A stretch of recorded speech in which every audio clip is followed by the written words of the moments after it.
pitch. Swing and a high fly ball down the left field line, but hooking foul. Severino kicks, deals. Oh, this guy's so comfortable hitting with 2 strikes. Even a good pitch early in the at-bat. If he's not ready to pull the trigger, he's not worried if he gets to an 0-2 count.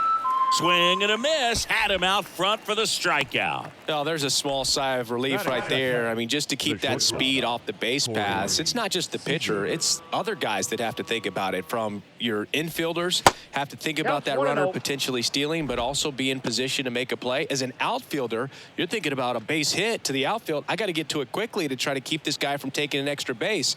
So I think everyone just a little more relaxed that he didn't reach base. Next pitch misses outside. 2-0.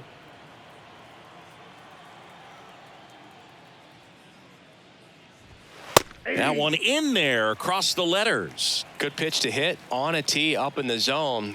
I think he was looking for something else right there. Next offering way off the plate.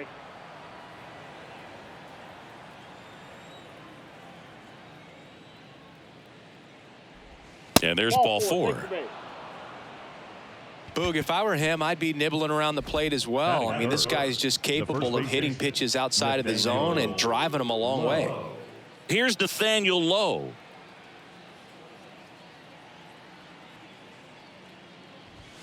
There's the strike.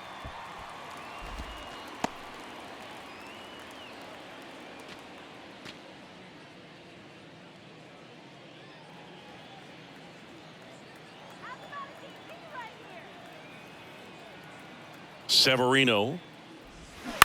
And that one hit to first. Goes to second for 1. Back to first. Double play. Nice job getting over, and that ends the inning. Nothing doing here this half. And now the Yankees will see what they can do. No score.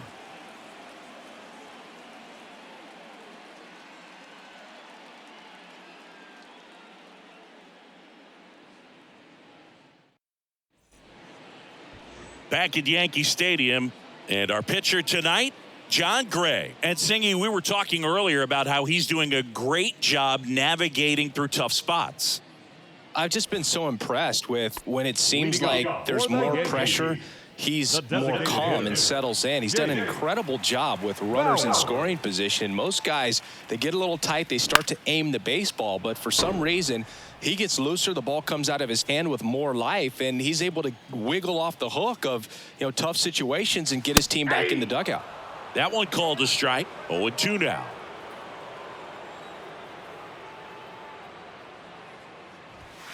Got it by him for the K. Here's Gleyber Torres.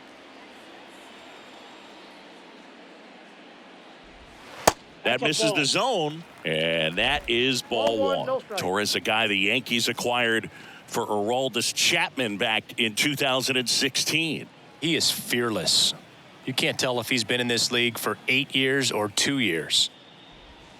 That's inside. That's inside. And now 2-0.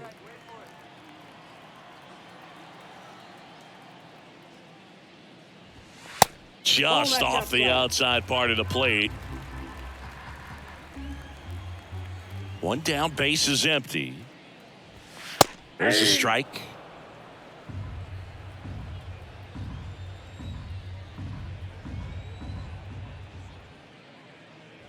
Good plate appearance there. Able to take the walk. Maybe a little loss of focus on the mound right there. Pretty much gifted him first base with a quick free pass. And now Bader up to the plate. Good contact guy, good defender. Gleyber goes. And that one fouled off.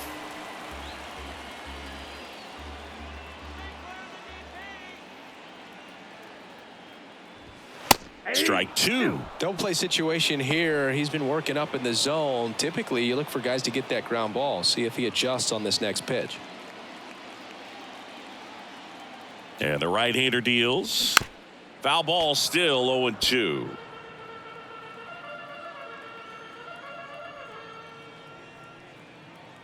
Here comes a pitch.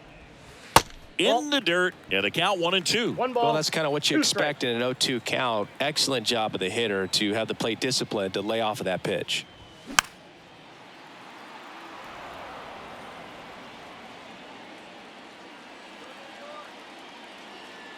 The 1-2. That one is upstairs.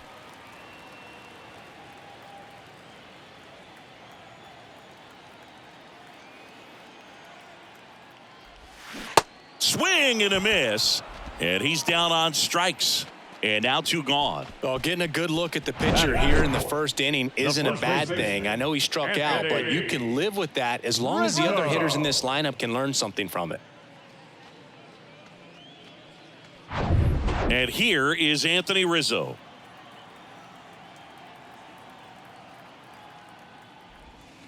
And there's the strike. 0-1.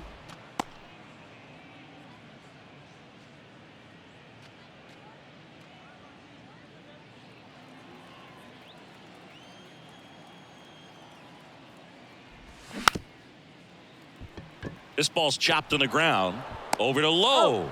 And that is the inning. The Yanks leave 1 scoreless after 1.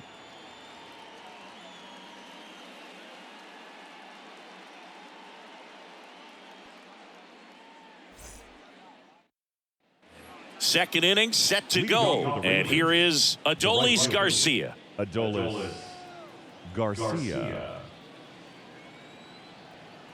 Severino back to work. Just missed.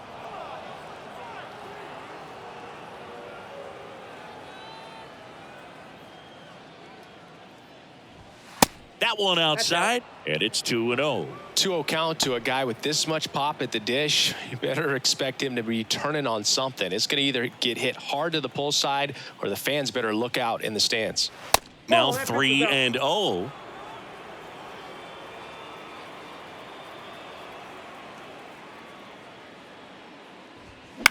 Now fly ball to right center. Stanton is there. Makes the grab, 1 down. Batting fifth, the third baseman. Here's Josh Young. Obviously a guy who makes good contact, hits for average, but one of the things in today's game, the value in the fact that he hits both righties and lefties. That's in for a strike. They're so reliant on the matchups nowadays, Chris, and it's huge when you don't have to sit a guy or platoon him. When you can hit, both sides in terms of pitchers' arms, you're a guy that it's hard to take out of the lineup, and I think it's very important today when everything is under the microscope. That one the other way, and that's a fair ball.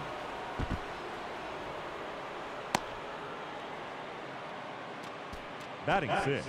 Showed a willingness to drive that pitch the opposite way. Didn't get jumpy, didn't try to pull the ball. He let it get deep, took the barrel right to it, and then extended through the swing for the line drive base hit.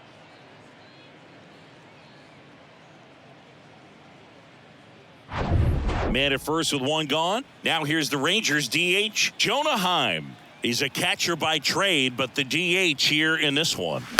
And first offering is fouled off.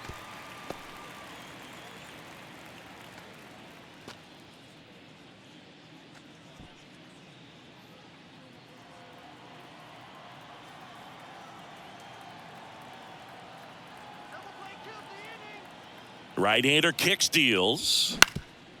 On the ground, 2 ball. Volpe toss to second. Their second double play already. This one ends the second inning.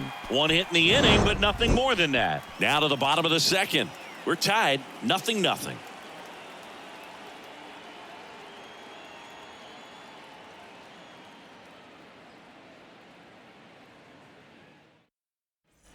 Bottom of the second. Here's the veteran outfielder, Giancarlo Stanton. The right fielder, Giancarlo. One of the things to remember about Giancarlo Stanton, only 6 players took fewer games to reach 350 career homers. That's impressive.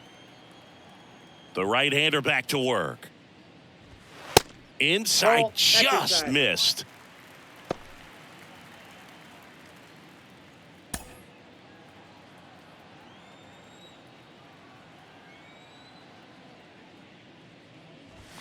Just missed. Ed Drummond behind the plate calling balls and strikes.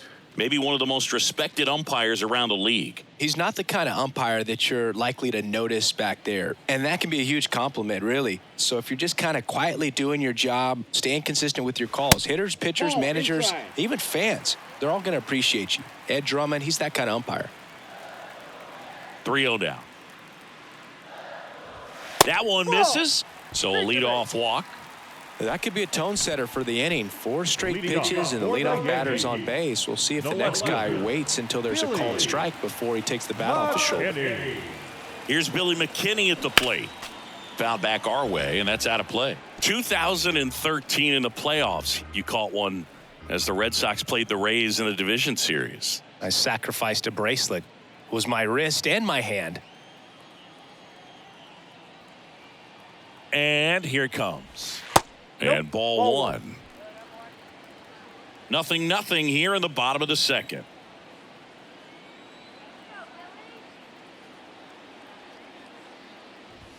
Next offering is in for a strike.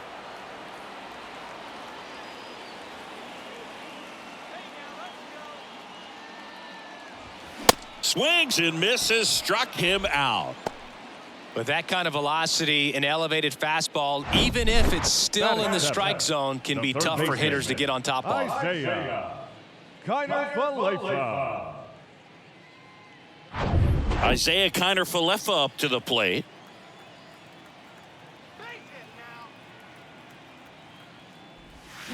Fly ball down the line. Garcia ranging back on it. Back some more.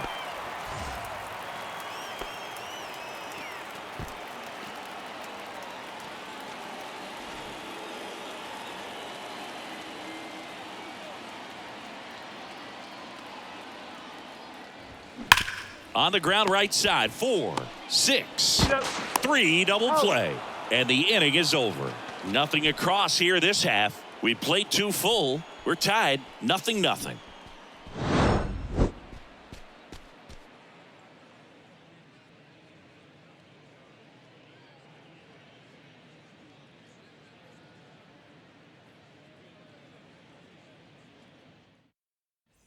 Back in New York, top half of the third inning. Mitch Garver up to hit here. Mitch Garver. Now the right-hander ready to go. Still no score. Luis Severino, when healthy, he is one of the top pitchers in the American League. When he's going good, he's getting ahead in the count. I love that his mechanics are very simple, very repeatable delivery. Yeah, the pitch is in for a strike. 0-2.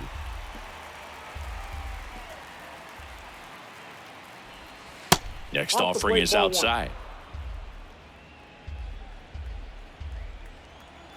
The 1-2.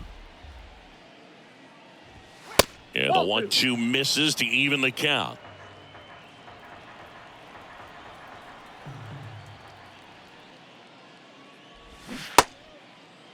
Tries to hold up, appeal to first, and that's ruled a swing. It's a strikeout. Batting it. So up next, Ezekiel Duran. Ezekiel Duran. And a good fastball to start him off. That's strike 1.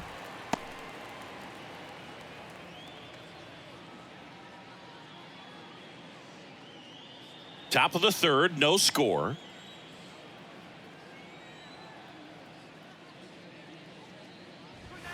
Next one misses, and the count is 1-1. 1 ball, 1 strike.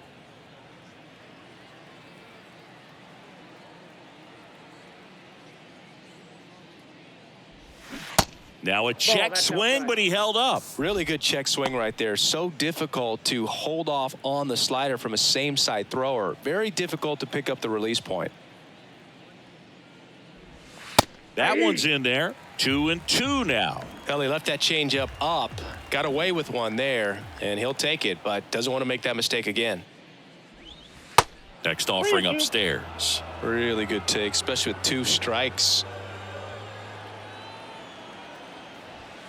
Fouled off again, and it remains 3-2. Kicks and fires. Ground ball up the middle, and it finds its way through for a hit.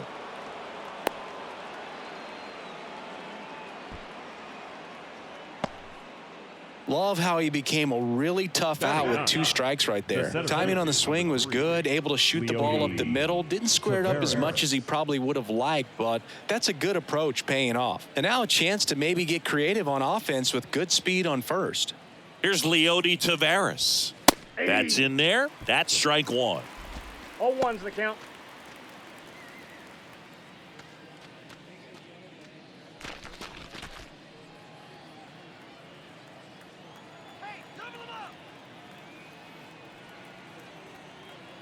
Righty delivers. Nope.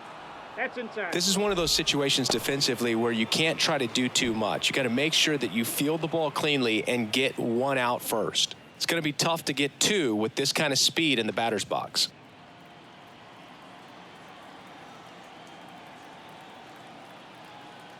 The 1-1. Out towards right center. That's well struck. That's back. Gone. A 2-run homer. The Rangers score first. It's 2-0.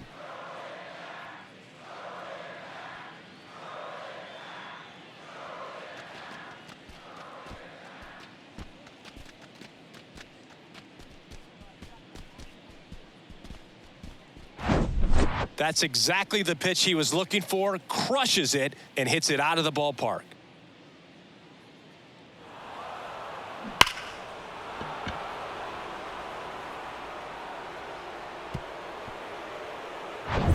So the lineup flips over. Marcus Semien stepping in for the Rangers. Pitch misses inside, and that's ball 1. Chris, how about the 2021 season for Marcus Semien? He was an all-star, and he hit 45 home runs. And the 1-0. One of the other aspects of Marcus Semien, when he first came up with Oakland, he really struggled defensively, and he worked so hard. Ron Washington, a guy that helped him out, he ultimately ended up earning a Gold Glove. Yeah, Ron Washington has helped out so many infielders over the years. He's even willing to work with guys in the opposing teams. We saw him in the All-Star game working with NL East rival Pete Alonso. Kicks and deals. Hey! 3-2.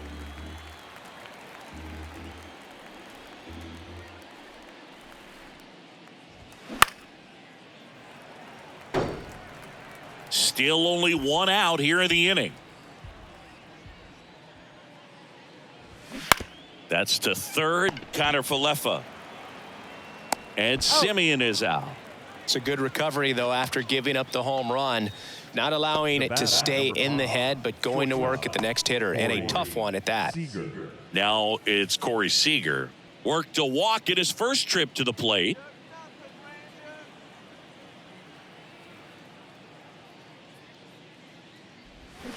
And fouled off.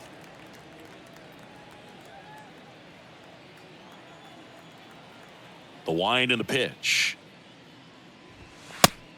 Ball. That's inside.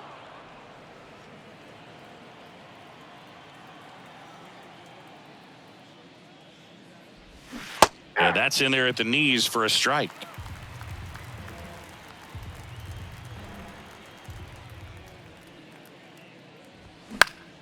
Knocks that one away, and we'll do it again.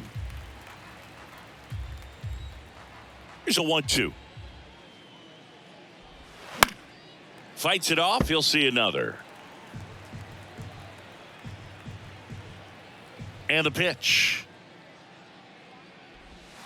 Back foot slider ties him up, struck him out. Texas plates 2 on the homer. It's now a 2-0 ball game. It's Major League Baseball on the show.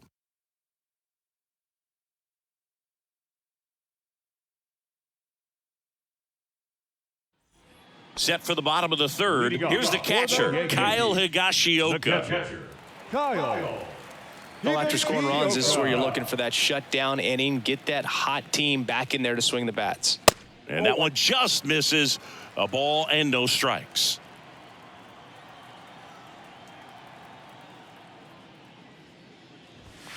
He swings and fouls one off. Instead of letting the hitter get his arms extended, tied him up a little bit, slightly up, slightly in.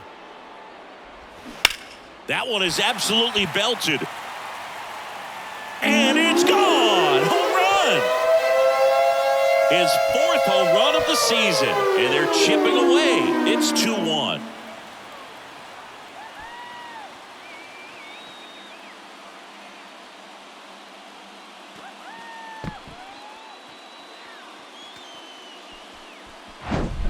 Well, you can see he was out front just a little bit. Maybe didn't recognize the changeup earlier, but he got the bat head to it, hooked it down the line, and was able to keep it fair for a long home run.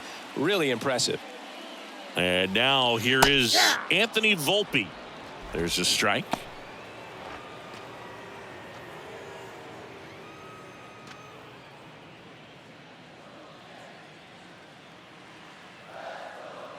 The wind of the pitch. Called strike right there.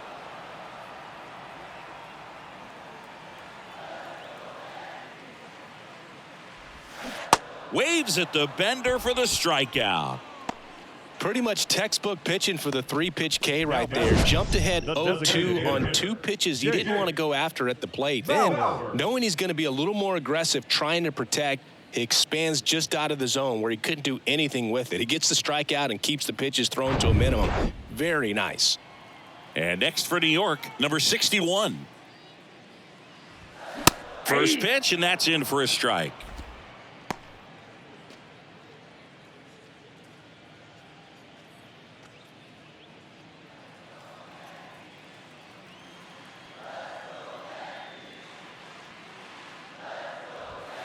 Now 1-1.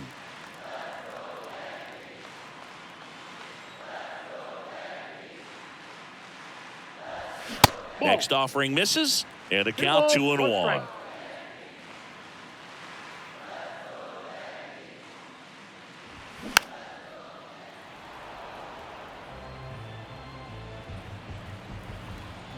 And a pitch.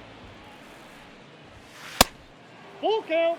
He wanted that fastball high and tight, looking for a strikeout, just didn't locate it very well.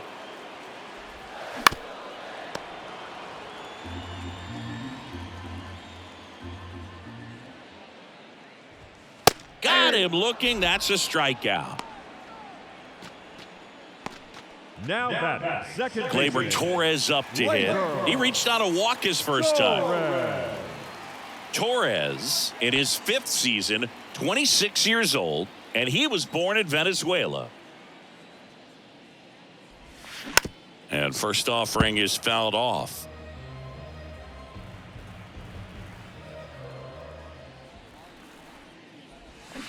Swings through that one for strike 2. He's in a great spot right here, ahead in the count 0-2. All 4 pitches in play right here, partner.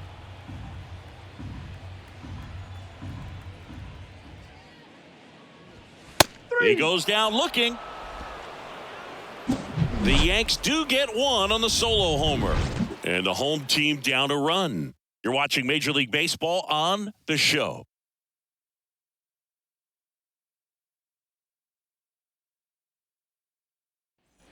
On to the 4th. Nathaniel Lowe up to hit.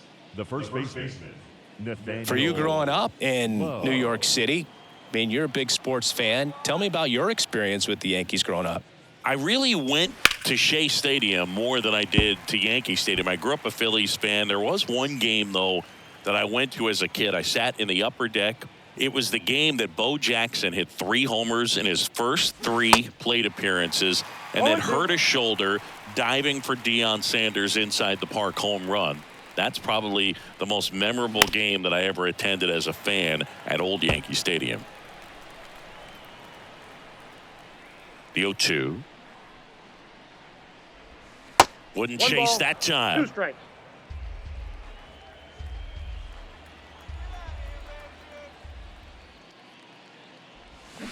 And now Ball the 2. count is even. The why to kick the pitch. Struck him out looking with the off-speed stuff. Now batting. So here's the cleanup hitter, Adolis Garcia. Flied out his first time. He's a guy, Chris, whose highlights include some of the best throws from the outfield that you will ever see. Definitely one of the best arms in the sport.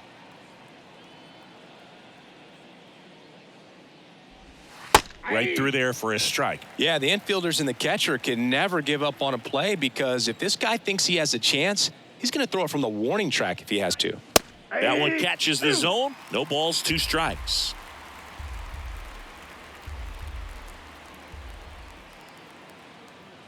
The pitch. Foul ball. It stays 0-2.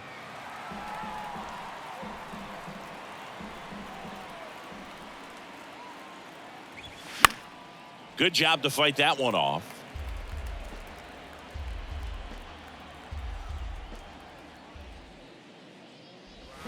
Severino with another strikeout. Back-to-back strikeouts to start the frame, and that's now 3 in a row. Yeah, he's really settling in and getting a feel for his pitches, throwing them where he wants to right now. So we'll see how long he can keep this streak going.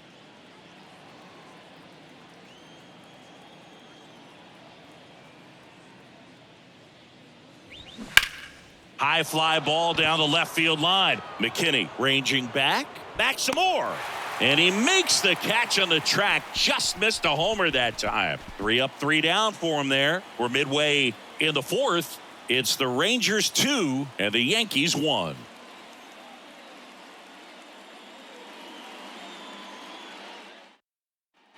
Here at New Yankee Stadium in the Bronx, John Sciambi and Chris Singleton with you. And leading off the bottom of the 4th, Harrison Bader.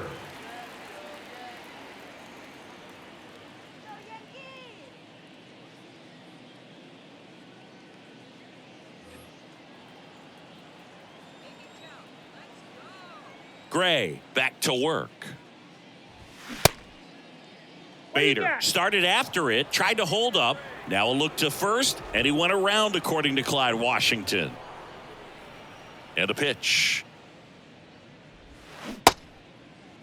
Started to go after it. Now a look down to first, and he went around. Ruled a swing.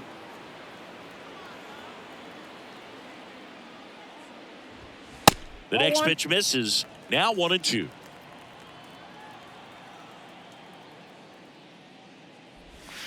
And now 2-2. So important for him to control the heart rate right now. He's got to go through the heart of this lineup.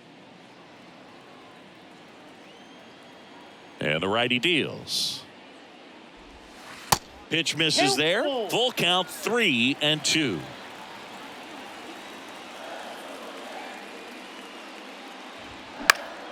Keeps the at-bat going with a foul ball. I want to start that load a little bit sooner because of the good velo. Foul ball, and it remains a full count.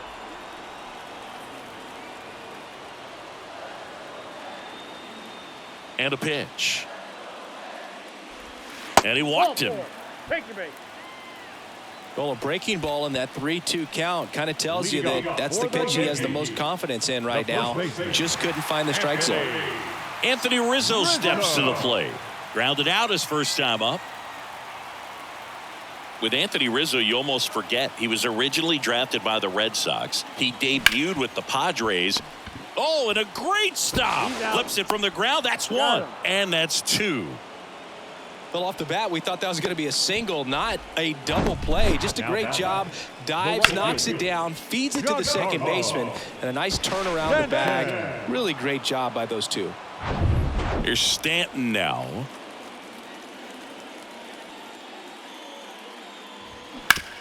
On the ground to third. Tosses to first. That is the inning. Nothing doing for the offense that time. We played 4. It's the Rangers 2 and the Yankees 1.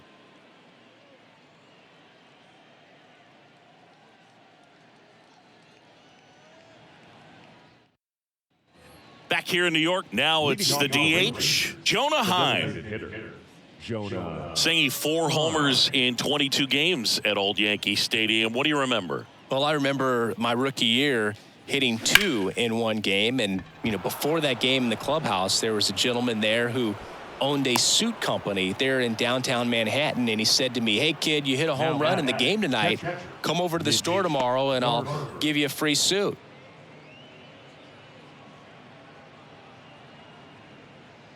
Mitch Garver stepping in for the Rangers. He's 0 for 1.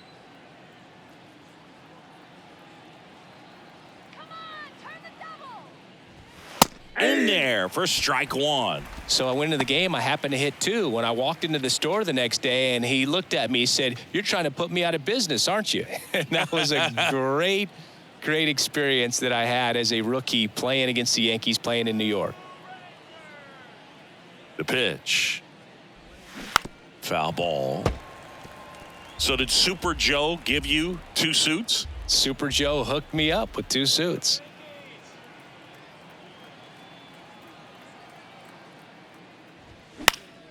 And a pop-up right side, foul territory. Rizzo hauls it in, and there's 1 away. The left fielder, number 20, Ezekiel Duran. Ezekiel Duran now at the plate. Singled and scored his first time. He's someone that you might not describe as having elite level speed, but he can absolutely move, and it is a factor in his game. Runner on the go. On a line, base hit. Lead runner makes the turn at second, and they'll have runners at the corners after a 1-out single.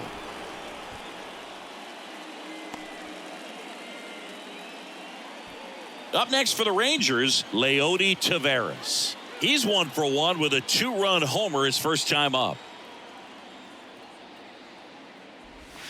Pitch misses. 1-0.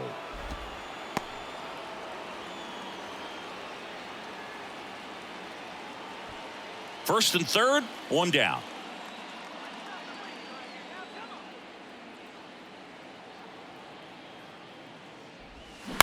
Ground ball could be 2. Volpe. Good feed. That's 1. Out there, but that's all they'll get.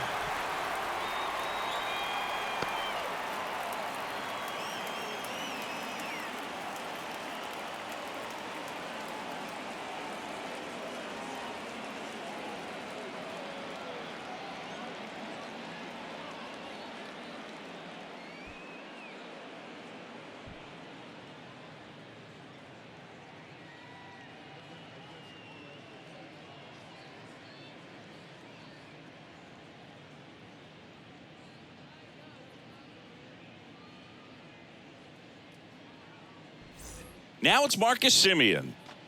If you don't get ahead in the count, you can forget about having any success against him.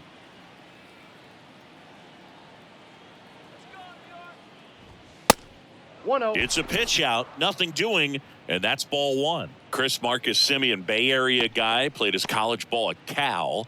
White Sox selected him in the 6th round in 2011, and he has developed into a fine player. Yeah, and he comes from a really good athletic line. His dad played football at Cal. His mom was also an athlete in college, and this guy's just a really good leader on a ball club. Had a breakout to his career when he went to Toronto and started hitting home runs left and right.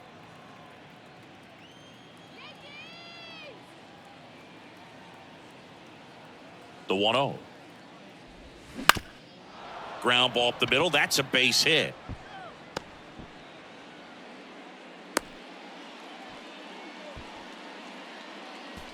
Pitch was on the outside, didn't go the other way with it, but still a nice job of using the big part of the field to find a hole. No way he hits it that well if he hooks around the baseball there. So 2 on with 2 away. Seager stands in now. That one's in there, 0-1.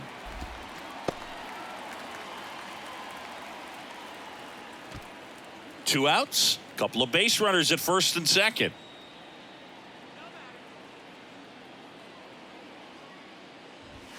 Next pitch is inside, and it's 1-1.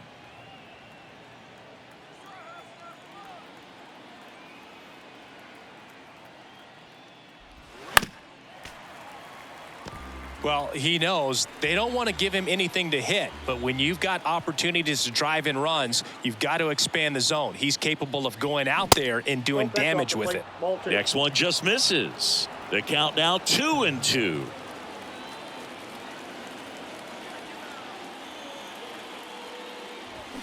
runs it up to 96 to record the punch out.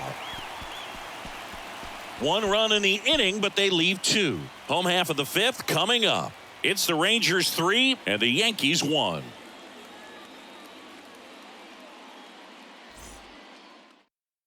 So coming into the game now on defense, Travis Jankowski. He'll be out in left field.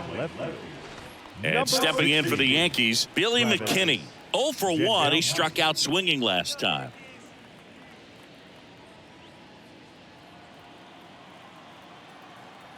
The pitch. And it's fouled away. You know, these Yankees just haven't produced as many competitive at-bats as I'd like to see in this one. They've gone down on strikes at a high rate today, so it's probably time to simplify the approach and just find ways to put the ball in play. Here's a 1-1. Lifted in the air, right center field. Garcia settles under it and puts the squeeze on that one. And there's 1 down. Now batting, third baseman, Isaiah Kiner-Falefa getting ready to hit. He's 0 for 1.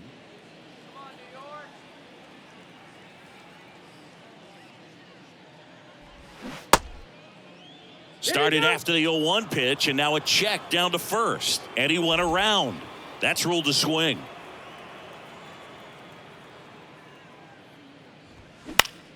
Right side. Garcia settles under it. He makes the catch, and there's 2 down. Now batting, catcher, Kyle. Here's the Yankees catcher now, Kyle Higashioka. 1 for 1 so far today with a solo homer in his first at-bat. Well, on the mound, very efficient, able to produce an outcome, it seems like, within the 3rd or 4th pitch of just about every at-bat.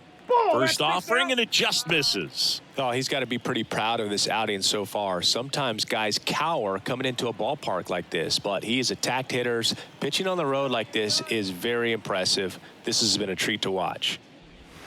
Next offering is in for a strike.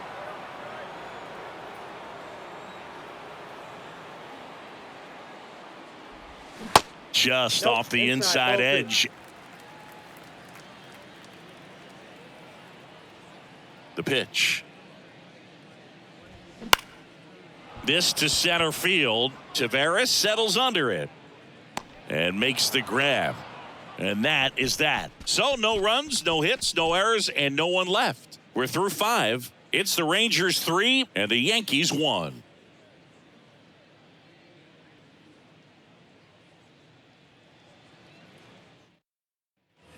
All right, we go to the top half of inning number 6. And here's the first baseman, Nathaniel Lowe.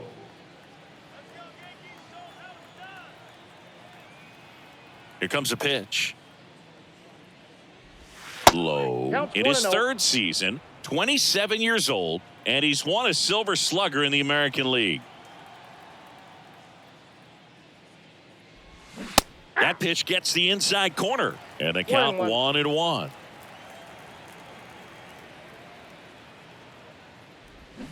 And a swing and a miss. 1 ball. Well, he went inside a couple of times, and now outside. Hitter's not exactly sure where to look for this next pitch. Got him looking. Fastball at the letters froze him for strike 3. Adolis Garcia digs in now. Outfield playing very deep, not wanting anything over their heads.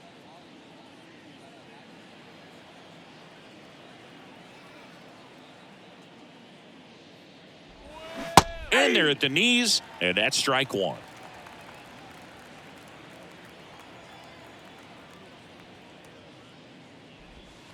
In there at the knees for a strike. 2 pretty nasty sliders to get this hitter in an 0-2 count. If you're up there at the plate, you got to look up in the zone and spit on anything that's down. Swings through it, and that's a strikeout. Nice. Doubled up with the slider for that punch out. The one before just caught the zone. So as a hitter, you have to protect right there. Great pitch to just expand a little bit more. He got that chase he was looking for. That right there is good pitching.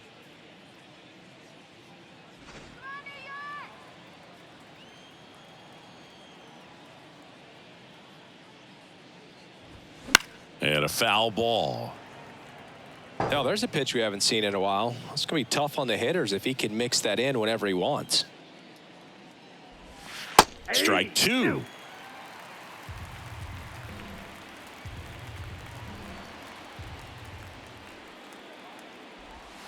Ball one there.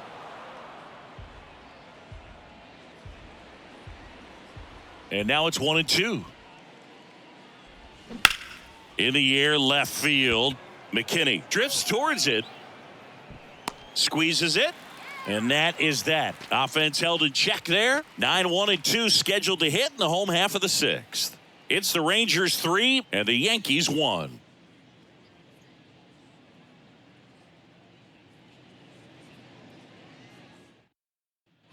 Bottom of the sixth inning, and stepping in for the Yankees, Anthony Volpe. He's got pop, which is a little sneaky because he's so comfortable with taking his base hits to the opposite field, but he can jump you if you make a mistake. And the first pitch misses for ball one. The only adjustment he needs to make is his target. If you aim at the outside corner, that slider's going to end up way off the plate. Perhaps look a little more down the middle, and you get it right where you want it. And here it comes. Swings through that one out in front that time. Clearly he was sitting on a fastball right there and just ended up out in front of the slider. Hey, you can't fault him for his commitment. Now he's just going to have to battle with 2 strikes. And he deals. 2-2 the count.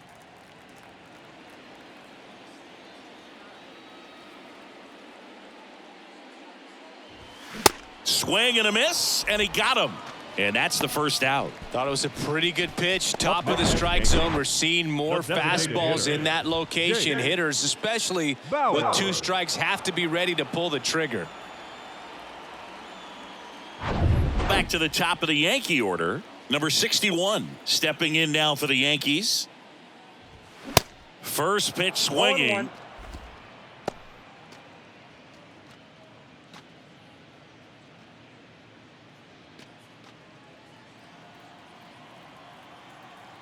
Left-hand batter waits.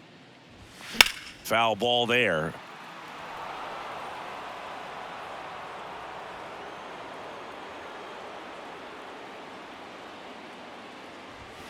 The next offering misses, and it's 1-2. Pretty standard high 0-2 fastball right there. If you're smart, you'll look for something down in the zone, but not too far. Don't want to chase that breaking ball in the dirt.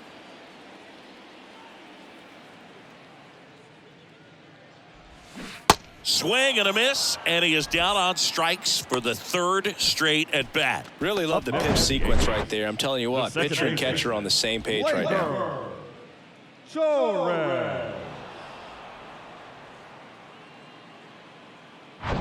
Here's Gleyber Torres. A strikeout and a walk. And that's in there for strike one.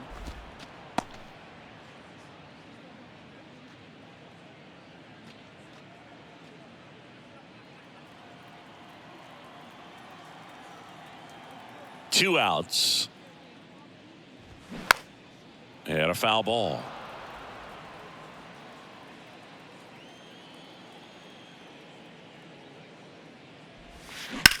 On the ground, out to short. What a stop. Over to first. It's there, and that's a great play. Down in order go the Yankees. And they still trail it here, 3-1.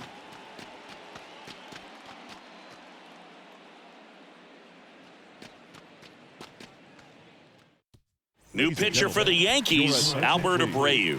And this guy can bring it velocity-wise. Number 84, Albert Abreu. Jonah Heim now at the plate, 1 for 2. The designated hitter, Jonah Heim. The pitch. On the ground, right side, Torres to first, and they get the leadoff hitter in the 7th. Now batting, the catcher, Mitch Garver. Mitch Garver stepping in for the Rangers.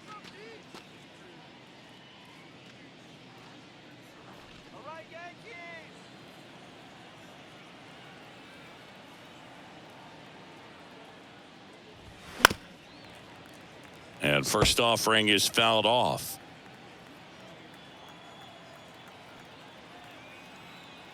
Right-handed reliever. Fought off foul.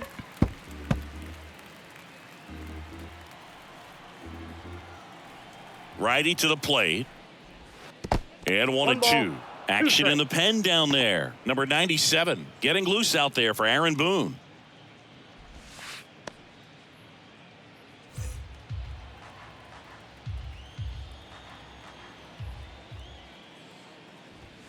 Next pitch inside. 2-2. Boog, he never moved because he never had time to. With that kind of velocity, you'd prefer that pitcher work away. 2-2 now. The other way, and that's a fair ball. And now it rolls all the way to the wall. Around first and hustling for second, and that's a two-bagger. Up next to the Rangers. He really shot that one down the right field line and somehow found a way to keep it from slicing foul. One thing that was great about the approach, his head was down all the way through the pitch, and that's how you do it.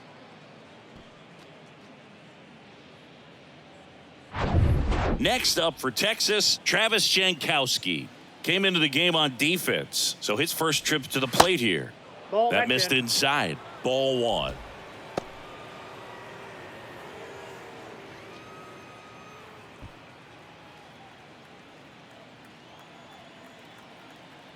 Runner leads away at second.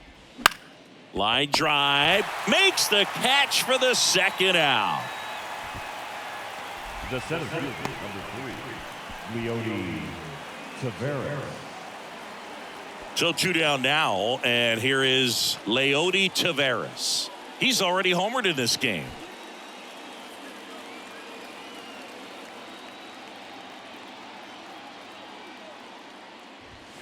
That one fouled off.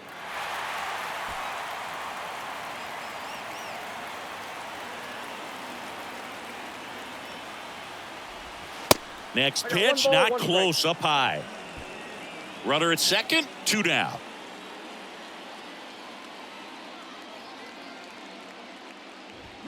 They say you win. 1 ball, 2 strikes.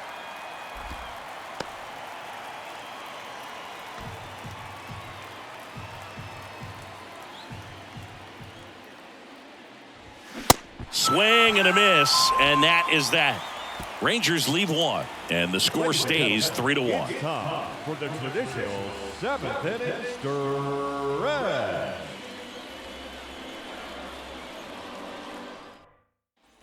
Back at Yankee Stadium, bottom of the inning, and stepping in for the Yankees, Harrison Bader. The wind and the pitch. The Yankees looking to rally.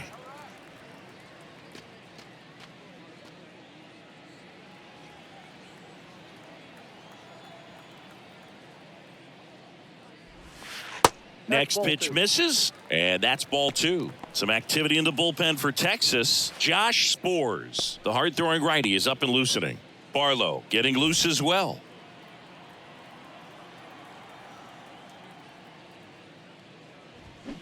Next offering is down low. At this point in the game, you cannot issue free passes. He's going to have to challenge this hitter. Hitter's got to be ready to swing it. And that is in for a strike. And now 3-1. The wind of the pitch. 3-1, and he couldn't come up with it. It feels to me like his time on the mound is running short, starting to show some signs of fatigue. So we'll see how much longer they let him go. And next will be the cleanup hitter, Anthony Rizzo.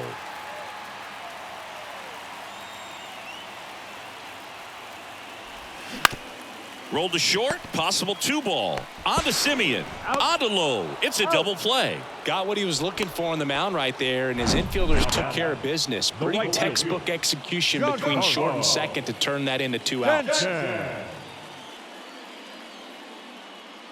And now it's Giancarlo Stanton. This one chopped on the ground, but foul.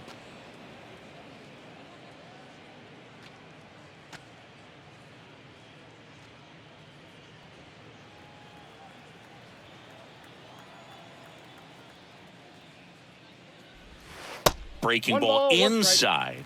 1-1. Now, this manager knows that his players are just trying to do too much. Everybody needs to just take a deep breath, relax, and let it naturally happen.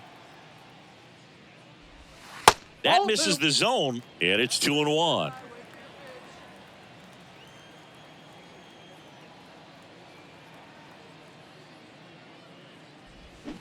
And strike 2.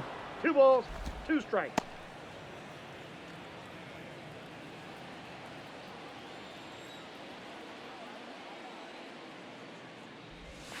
And now it's filled up. Billy McKinney to bat next.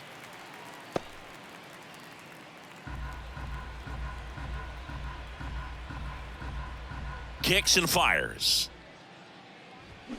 Foul ball left side. He'll see another.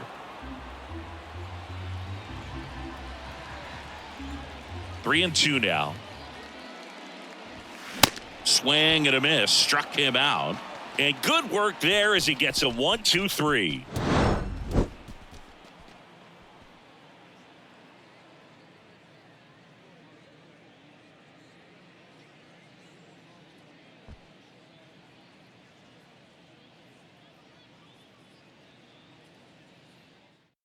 The left-hander on now, number 63. He last pitched 2 days ago. 63. Nick Ramirez.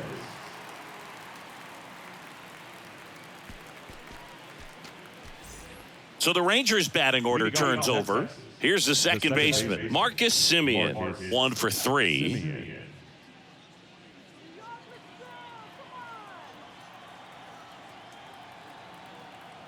And the pitch. And there's the strike. Well, these Rangers, simply put, are producing a lot of quality swings. They've hit 7 line drives already, and even though some of them have been for outs, there's nothing wrong with delivering consistent, hard contact. That's almost always going to lead to positive results. Swing and a miss for the strikeout. Couldn't catch up to the heater. Just blown away in that at bat. 3 fastballs, all strikes. He wasn't even able to foul one off. There's not much you can take away from an at bat like that as a hitter, other than maybe there's something wrong with your eyes. Got to have better timing on the fastball next time. Seager in the box with 1 away as he takes ball 1. Bullpen activity starting up now. A right-hander appears to be getting loose.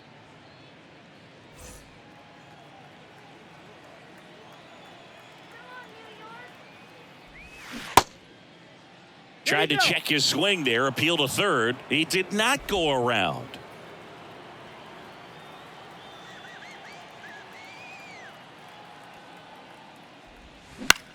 And a pop-up on the left side of the infield. And there's 2 away. Boy, that was a hanging breaking ball right there. I think he tried to do a little bit too much. Sometimes those eyes can get really big. I think his swing broke down as well, and that's what caused him to pop it up.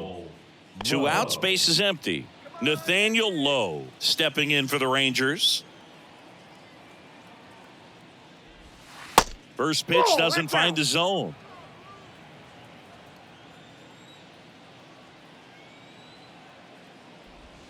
Next offering misses, and that's ball 2.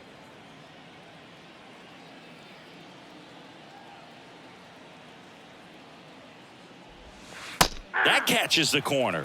In today's game, not that many fastball counts, but hitters still in the back of their minds, they're looking for one.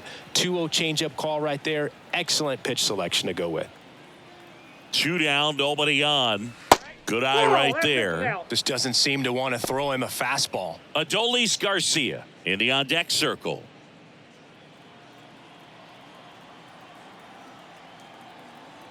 The 3-1. And there's a foul ball.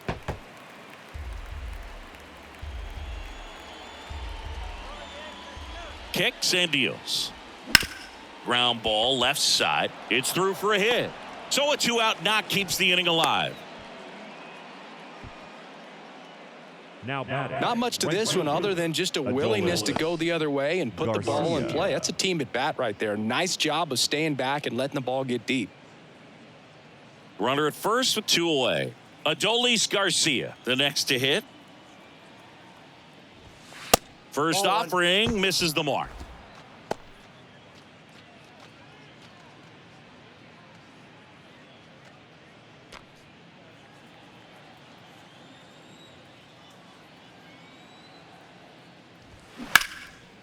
Swing and a ball hammered left field. McKinney raging back towards the wall. Grabs it right up against the wall. One left for Texas as the lead remains 3-1.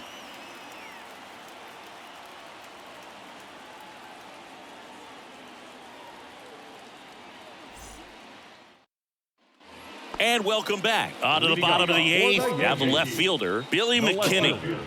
Billy McKinney. The wind of the pitch. And misses Nope, inside.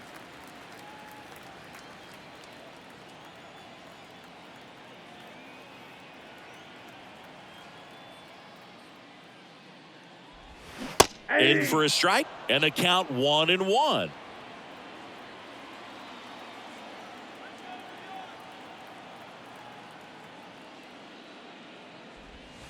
And that's in the dirt. Last couple of pitches breaking balls 2-1. away. I think he's going to have to come firm inside to be able to open up that location if he wants to go back there later in this count. Right-hander kicks, deals. And a strike.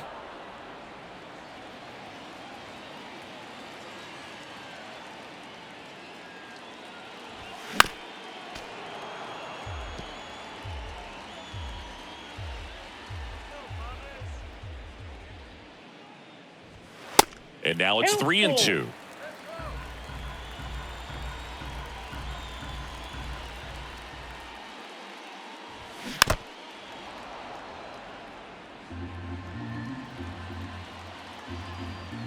The wind to kick the pitch. Fouled off again, and it remains 3-2. Have you ever caught a foul ball as a fan? Only as a broadcaster, not as a fan. You? Haven't been to many games as a fan. Righty delivers. Man, this has been impressive. Just now getting to 100 pitches as we start this eighth inning. He's given them a lot of length, and we'll see just how much longer they'll let him go. And that's ball 4. Pitch count's getting up there now, and not saying that's the reason for this walk, but this is the point in the game when every sign of wavering starts to get everyone's attention. Here comes the skipper out of the dugout, and he's ready to make the move. John Gray done for the afternoon. We'll be back in a minute with a new arm on the mound.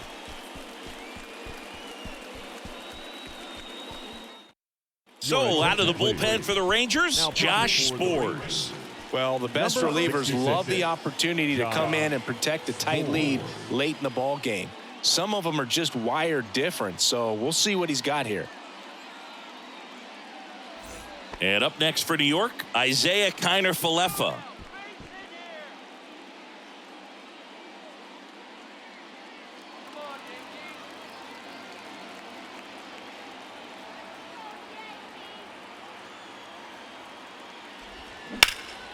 Into center. Tavares settles under it.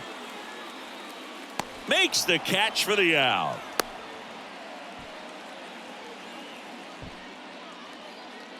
Up next for the Yankees, the catcher, Kyle Higashioka. And next for New York, Kyle Higashioka. He's already homered here in this one. Definitely wants to stay out of the double play here. Ball on the ground in the infield. Should be an inning-ending double play. And the first pitch misses for ball 1.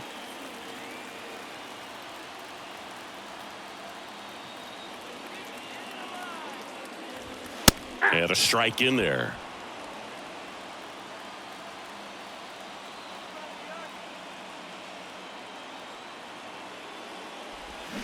Swing and a miss. And a count 1-2. With 2 strikes. May see some movement over there at first base. Try to stay out of a double play here. Next pitch way upstairs.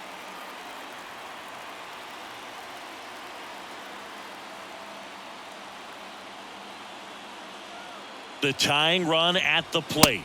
Blows the high heat past him. That's a strikeout. Boog gets talked about a lot, but a good high fastball in a 2-strike situation, it's just become such a problem for hitters in more recent years. But with all of the emphasis by pitchers on developing that spin rate, having a good grip on the baseball, those high fastballs they kind of look like to the hitter that they're rising, even though they're not, but they're not decreasing in velocity and spin rate. So very difficult to get the barrel on it.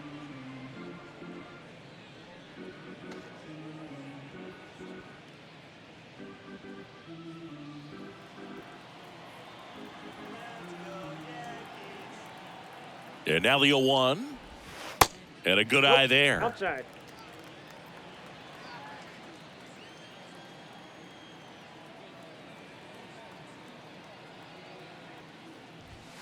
And now 2-1 after that missed inside.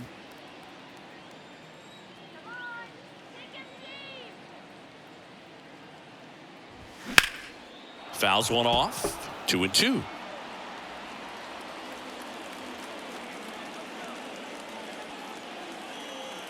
At the belt and fires. And that's downstairs and outside. Number 61 on deck for the Yankees.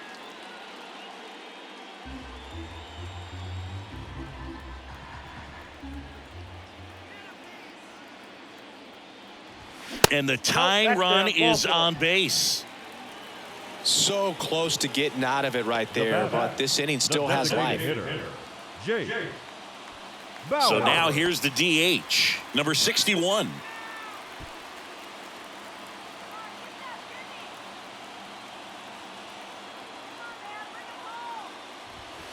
In there, and it's 0-1. There it was, a high velocity fastball in the zone. I think a little frustration from walking the previous hitter. He's got good stuff. Pitch inside the zone and trust it. And he's down 0-2 as he swings through it. Looking very settled on the mound here in the 8th. One more out, and they'll probably hand it off to their closer for the 9th with at least a 2-run lead. 2 on, 2 outs. Ball, catch inside. I don't think he was trying to miss by that much in an 0-2 count. Just tried to overthrow that pitch.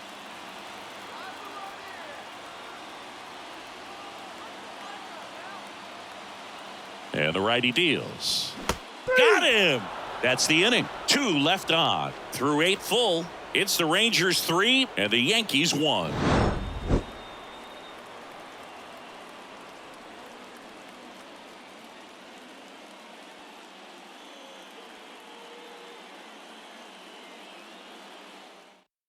Number 97 gets the ball now. And he's coming in to pitch on 4 days rest right here. And that might not be a factor at all in terms of being rusty, but he should definitely be well rested. Now the third baseman, Josh Young. The third baseman, number 6, Josh Young. And a pitch. And he pumps it a strike. Well, they say it's the best pitch in baseball. Strike one. You get ahead on a good hitter as well. Gives you a little bit more confidence to move through the at-bat.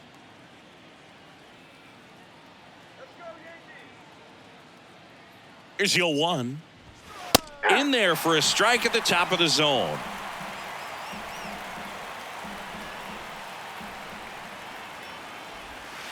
Next pitch is outside.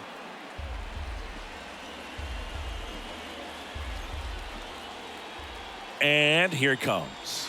That's inside. Ball 2.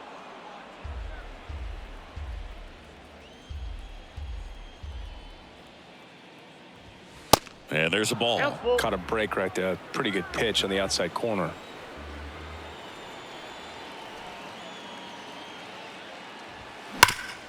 Hard on the ground to first. Rizzo takes it himself, and the leadoff man retired here in the 9th. Now batting, designated hitter, Jonah Heim. So next to hit for Texas, Jonah Heim.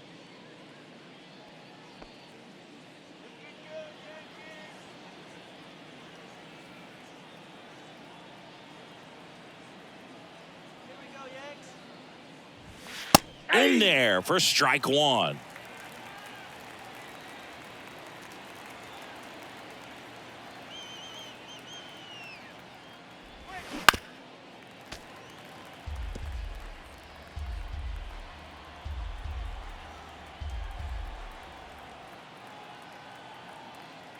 The pitch. Going to count 1 and 2.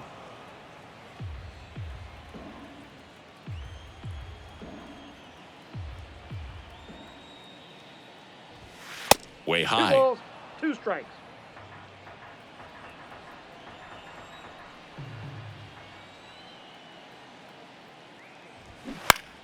Spoils that one, and it remains 2-2.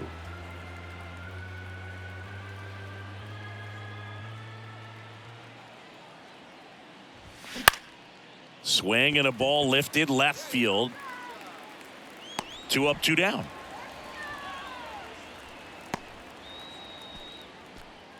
Now batting, the catcher. And now the catcher comes up to him. Mitch Garver.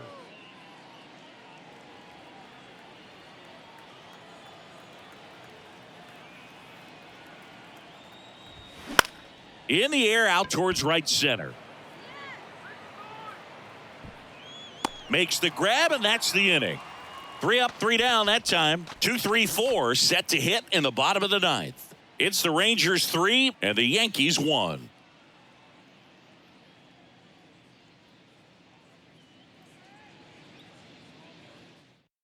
Back now, and on the mound, the closer, Raul Raimo. A chance at his first save of the year. Here is Gleyber Torres. Raimo measures 6 feet 4 inches, 205 pounds. He joined the team as a free agent. And that one fouled off. Here comes the 0-1. Ball, that's out.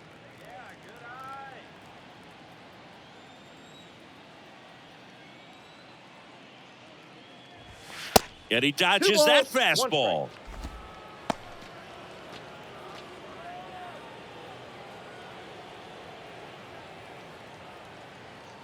And a pitch.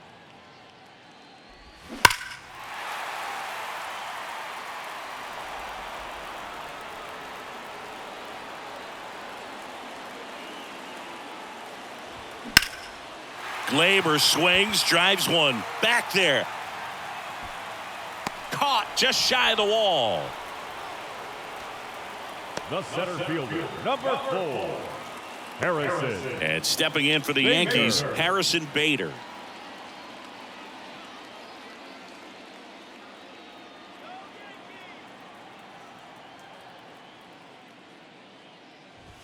And that's a strike. Well, in this one, the offense has sputtered. Somebody's got to find a way to get on, keep the line moving, and manufacture at least 1 run. Then maybe you get 2 or 3. And the 0-1. 8-2. Well, he didn't like those first 2 pitches. Now in an 0-2 hole, he's going to have to battle, hope he gets a mistake. 0-2 now. Check 1 swing, ball, no 2 appeal. strikes.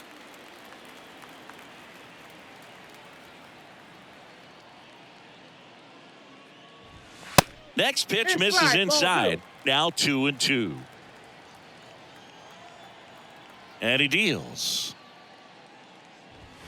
And that's I got outside. 3-2.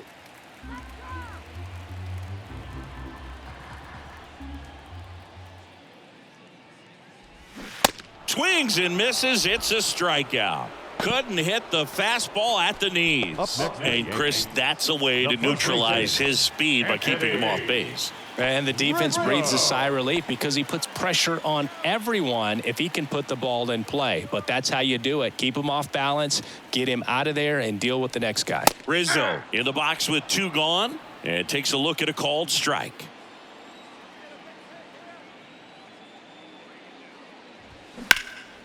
That one ripped right center field. That's back. That one opts against the fence. Taveras throws to second, and that's a 2-out double. Got a good pitch to drive, stayed short with his bat path to the ball and caught it out front, and he stayed long in his follow through. That's how you split the gap, and that's pretty much a double every time.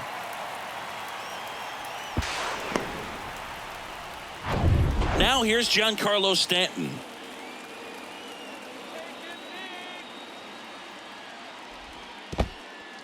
This one in the dirt. And no movement on the bases. It's ball 1.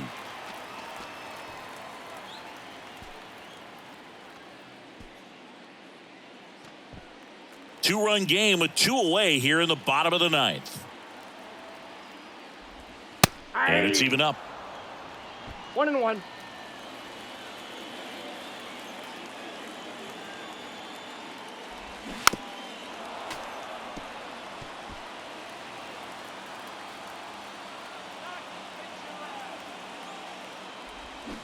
Got him, and that's the ball game. The ball for his first career save deserves to be on display at his house. I mean, it's kind of like when a restaurant frames its first dollar bill somewhere on a wall. You just can't forget your first save. And your final 3-1. For Chris Singleton and our entire outstanding crew here at MLB The Show, I'm John Shambi saying so long.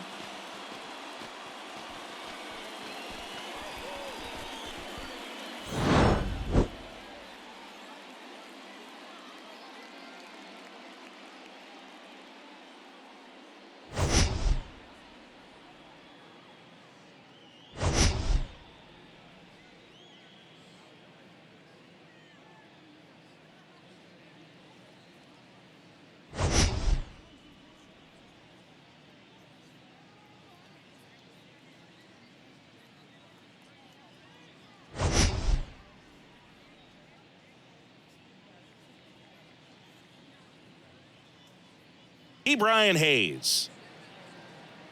The wind of the pitch. Off the mark there. And we're off and rolling in Miami. First pitch, 640. The 1-0. Just Outside, missed. that's the ball.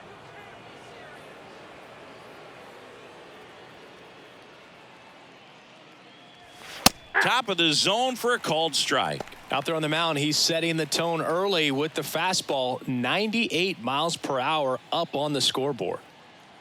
And a 2-1 on the way. Ball, that's off the plate.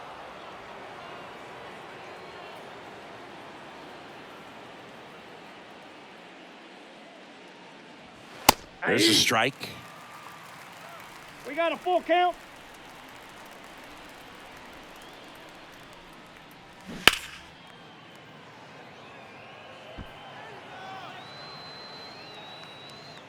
De La Cruz hauls it in, and there's 1 away.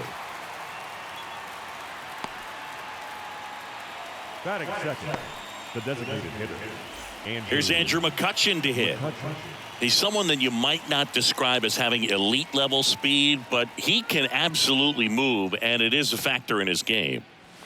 Fastball catches the corner at the knees. Boog, this guy's definitely a plus runner, but what I love about him is that he goes all out every single time, never takes a break. It's guys like that, even though they don't have the elite speed, the fact that they're consistent with it, they make moves on the base paths.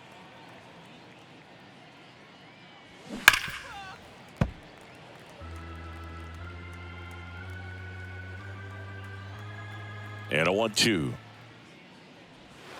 And that skips in the dirt.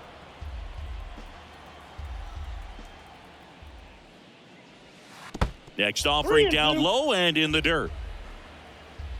And the pitch. Cuts on it and misses. That's a strikeout. Some high cheese for strike 3. With that kind of velocity, an elevated fastball, even if it's still in the strike zone, can be tough for hitters to get on top of. Next to hit, Connor Joe. In there, and it's 0-1.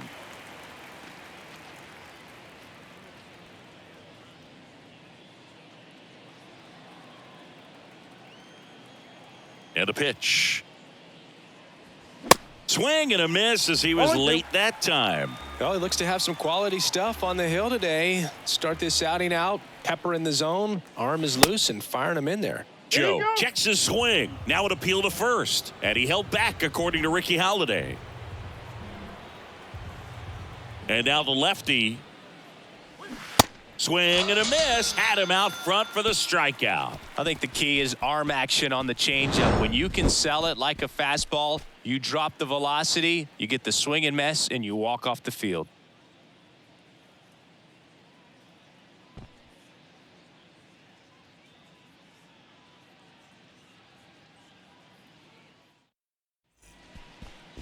Back here at Lone Depot Park. And on the hill today, number 48. And Chris, he's a guy that gets better when things get tough.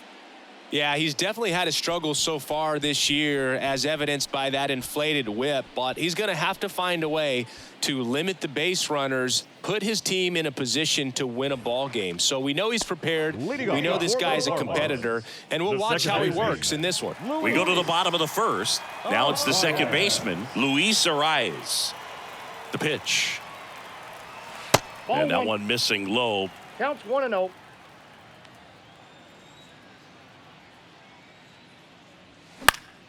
Fought off foul.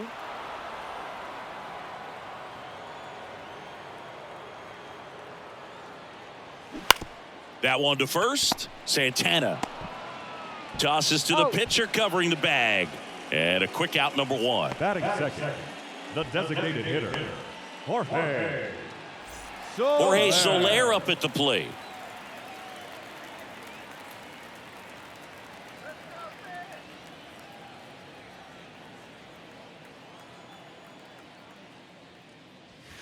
Strike on the inside corner.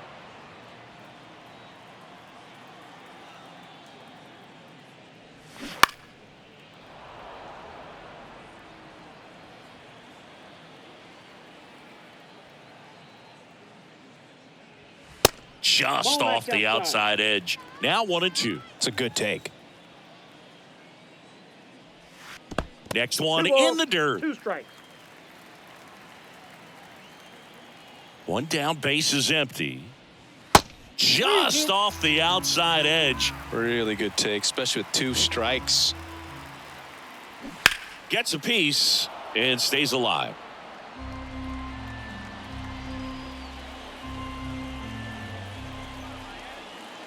Three-two.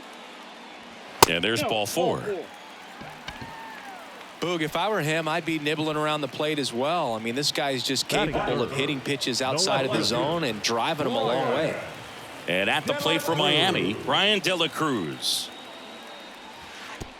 And that one gets past the catcher. So a wild pitch allows the runner to advance. No, Boog, not exactly making him earn it right now with the walk and now a wild pitch. He's going to need to find a way to refocus out there, get back in the strike zone before this unravels on him.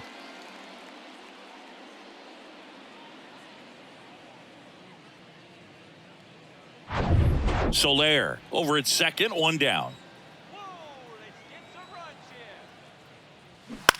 In the air, left field, down the line. And makes the grab. 2 down. Batting fourth, the right fielder, Jesus. And now the right fielder, Jesus Sanchez.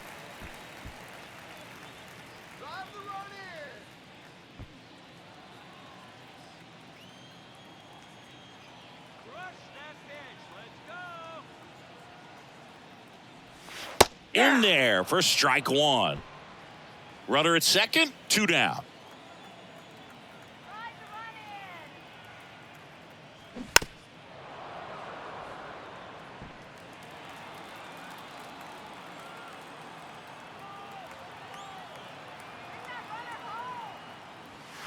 Next pitch is outside.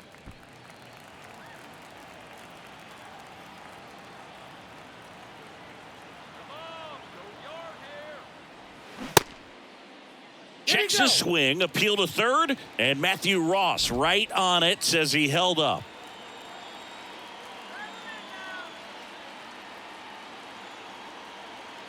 Left-hand hitter waits. In the air, fairly deep to right field.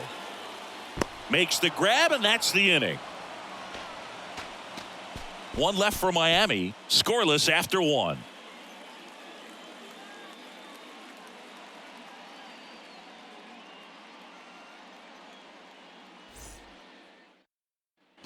Second inning set to go. Here's the veteran first baseman, Carlos Santana.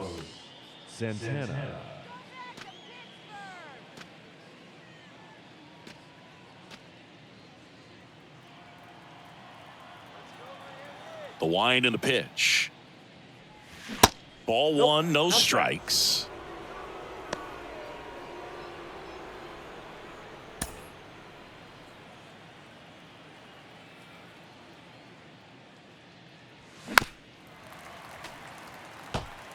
The healthy cut. Tough pitch at 98, but a really good pass at the ball. Kicks and deals. That one fouled off.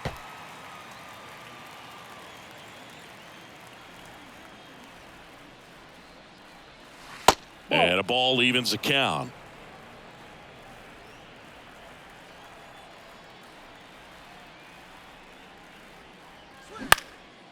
High fly ball lifted in the air right field.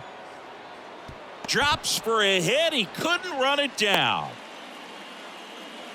He went up there and got it. With 2 strikes, I'm not going to leave this in the umpire's hands. I'm going to be aggressive. It was in a location where you could get those arms extended that he loves to do. So nice job right there coming back in that at bat. Here's the rookie right fielder, Henry Davis.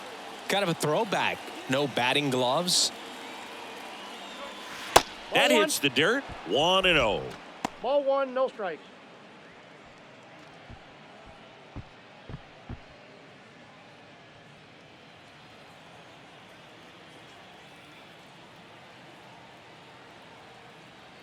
Kicks and fires. In the dirt, 2 balls, no strikes. Well, with the amount of pitches that can end up in the dirt, a good secondary lead doesn't have to. And there he goes. That's hard hit on the line. No trouble here. Puts it away for the out. 1 away. Batting 6, the shortstop, Rodolfo Castro. So up next, Rodolfo Castro, a switch hitter batting right.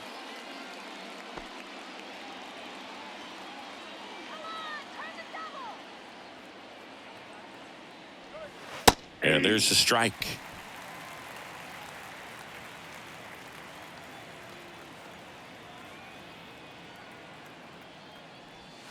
And that's in the dirt. And it's a ball and a strike.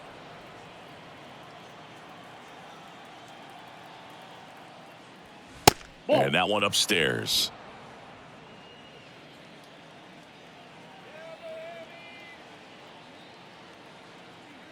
And he deals. Ball, that's out. Second inning here, no score.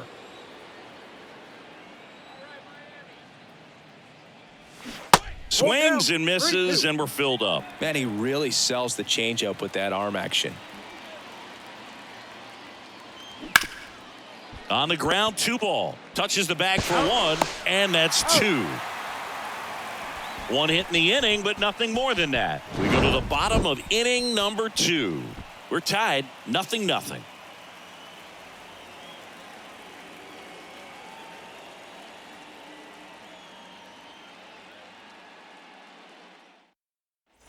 Back here at the ballpark, bottom half of inning number 2, digging in, Garrett Cooper. Garrett Cooper.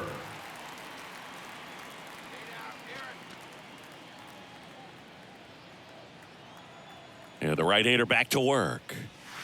And that's in there at the knees. First pitch strike right there for him. He's going to have to do that consistently if he's going to give any length to his skipper.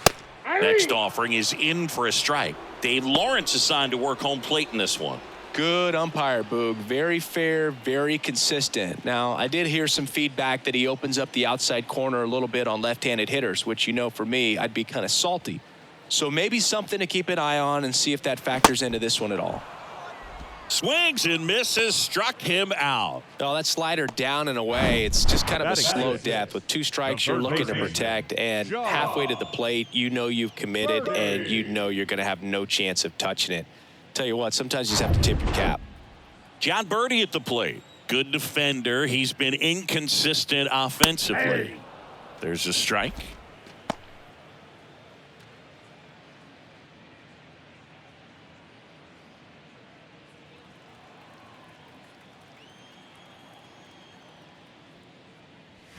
And there's a ball.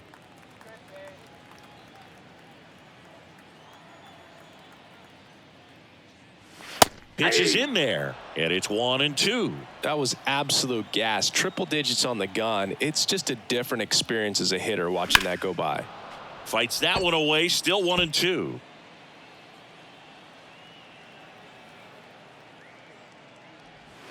That's And a the ball. 1-2 misses to even the count. Really nice slider right there, sweeping across the dish, but just couldn't hang the edge. 3-2. Next pitch is outside. And the right-hander deals. And a base hit up the middle.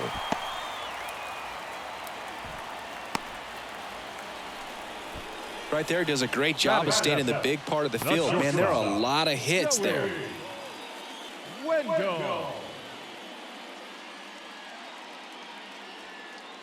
Here's Joey Wendell.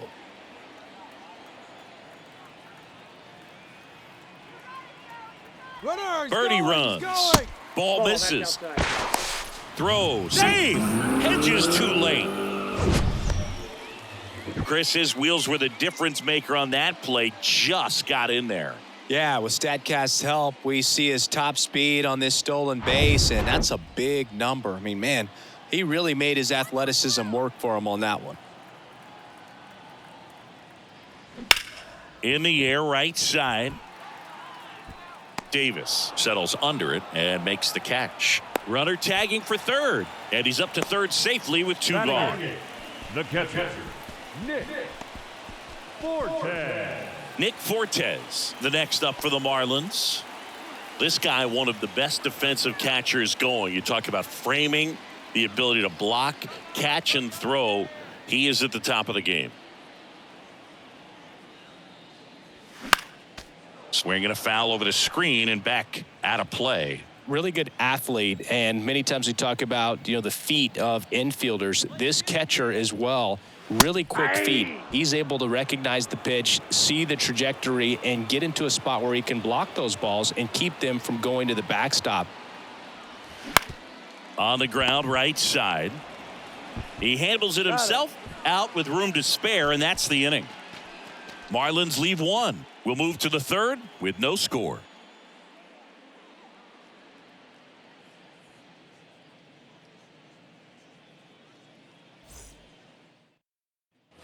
Top half of the third inning at the plate for Pittsburgh, Nick Gonzalez. Trying to pick up his first knock in the big leagues. Here comes a pitch. Ball 1 there. Really impressive with the way he frames, the way that he sets it up, because sometimes those pitches are off the plate, but because he sets up and presents it so well, he steals strikes for his pitcher.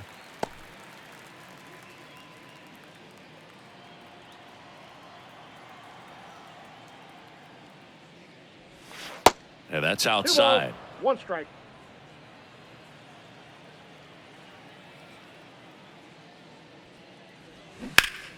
That one fouled off. 2-2.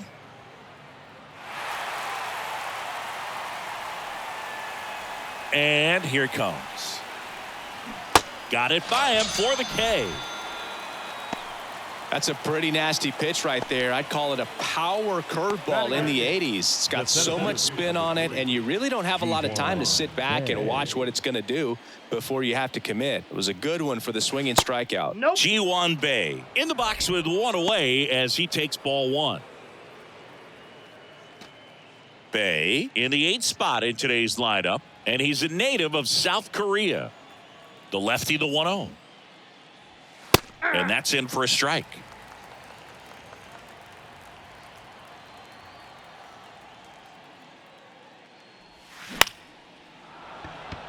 Swings and lines a base hit into left field.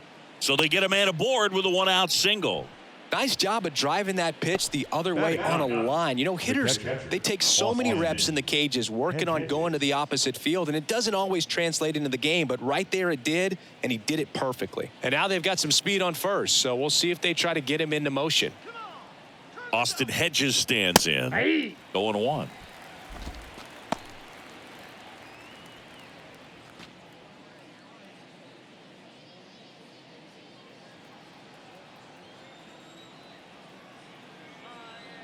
And a pitch. And a foul ball.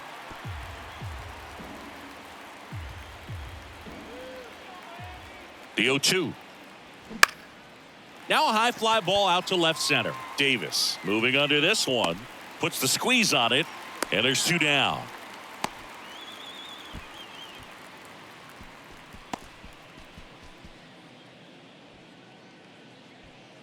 Now batting Key Brian Hayes. Hit it well, but flied out to the deepest part of the outfield his first time.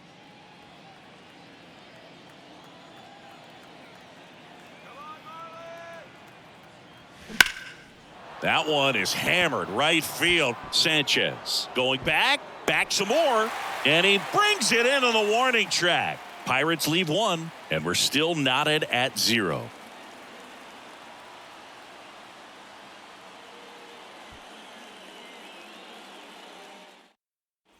Back here in Miami, set for the bottom of the third. Now batting Jonathan Davis. Jonathan Davis. The line to kick the pitch. Bottom of the zone and a called strike.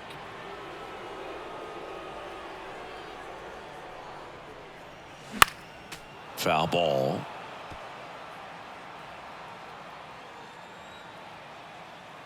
Right-hander kicks, deals. 1 ball, 2 strikes.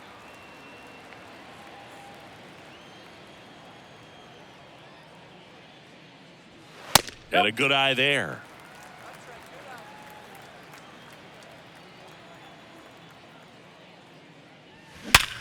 Swing and a ground ball up the middle. That's a base hit.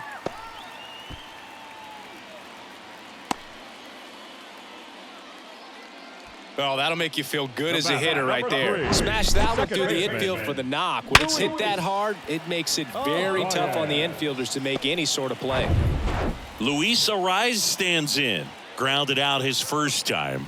He's going. The kick and the pitch. Runner goes. Gonzalez. One gone, bottom of the third inning. The batter, the designated hitter, Jorge.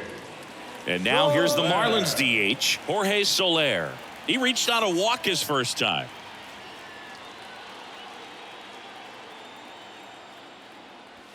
And he swings and misses, and it's 0-1. Good pitch right there. Anytime you can get one by a bat of this caliber, especially with runners on, it's got to give you some confidence out there on the mound that you can win this battle. Nope. That Ball misses 1. the zone, and that is ball 1.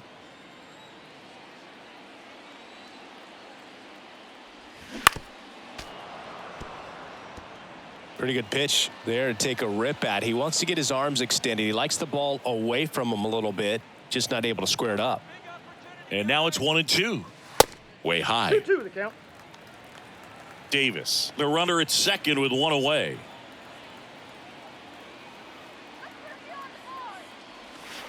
And now it's 3 filled balls, up. 2 He strikes. should get a pretty good pitch to hit here with the 3-hole hitter coming up if he's walked.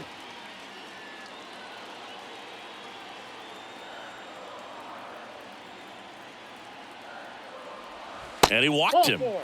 Take your base. No, very close with the location right there. It's just tough to get rewarded on the call with pitches near the top of the strike zone. And now for the Marlins, Brian De La Cruz. 0 for 1 with a flyout.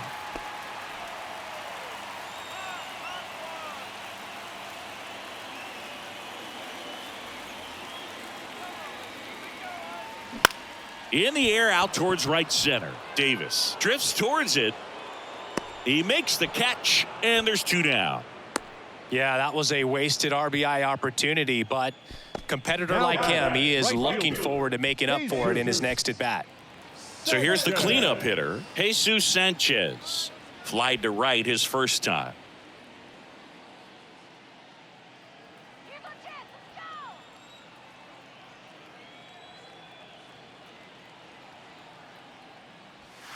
That one misses. Ball Count 1. 1-0. First and second, 2 down.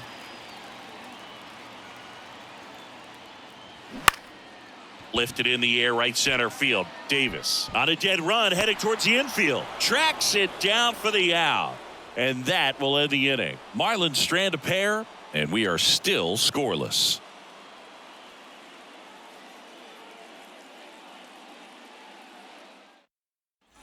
And welcome back as we go to the top of the fourth. Now it's the DH, Andrew McCutchen.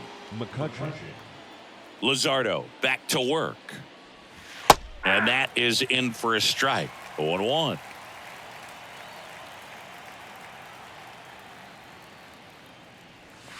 And ball 1. 1 ball, 1 strike.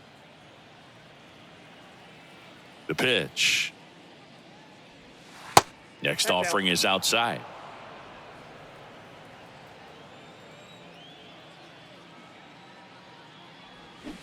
Just missed. Just doesn't seem to want to throw him a fastball. 3-2 now. And boy, that was the pitch. 3-1. You want to be really aggressive on the fastball. Fouls that off to the left, and we'll do it again. The pitch. And so the lefty allows the leadoff free pass. His ability to draw walks has been something that's been part of his career since day one. Connor Joe, the next Pirate to hit, went down on strikes his first time through. That one missed. Ball 1, no strike. Runner at first with no outs here.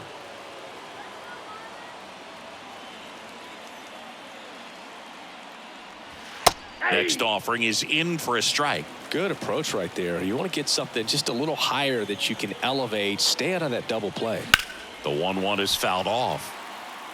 With 2 strikes, may see some movement over there at first base. Try to stay out of a double play here. The pitch. Just misses. 2 balls, 2 strikes. That's a really good take.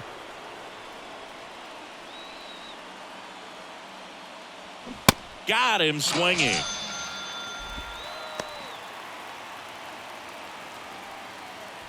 And now it's the switch hitter, Carlos Santana. Definitely wants to stay out of the double play here. Ball on the ground in the infield. Should be an inning-ending double play.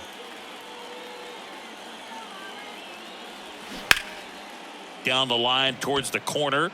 And it stays fair. Throws to second. Run scores easily, and the Pirates strike first. It's 1-0. Wasting no time. He's 2 for 2 now on the night, and just a triple and home run away from the cycle. Seriously, we're starting with this already. 1 out, runner at second. Henry Davis will hit next. And the first pitch misses for ball 1. Counts 1-0.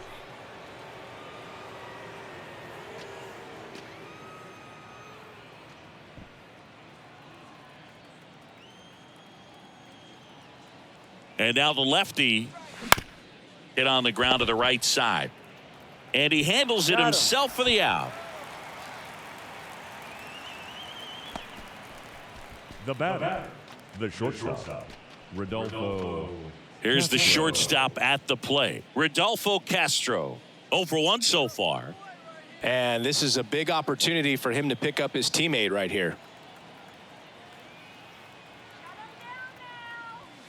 First pitch, and he just misses.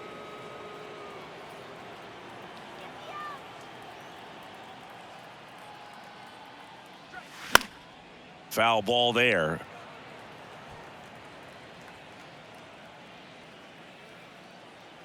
And a pitch.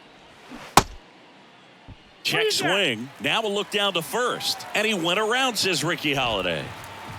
2 outs with a runner at third.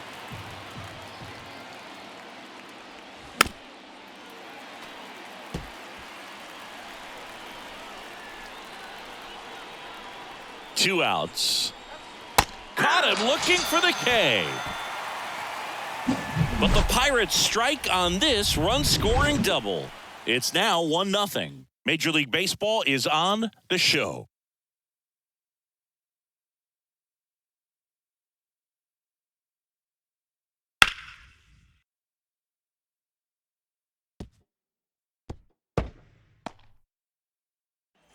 Welcome back. John Choppy and Chris Singleton with you. And leading off the bottom of the fourth, Garrett Cooper.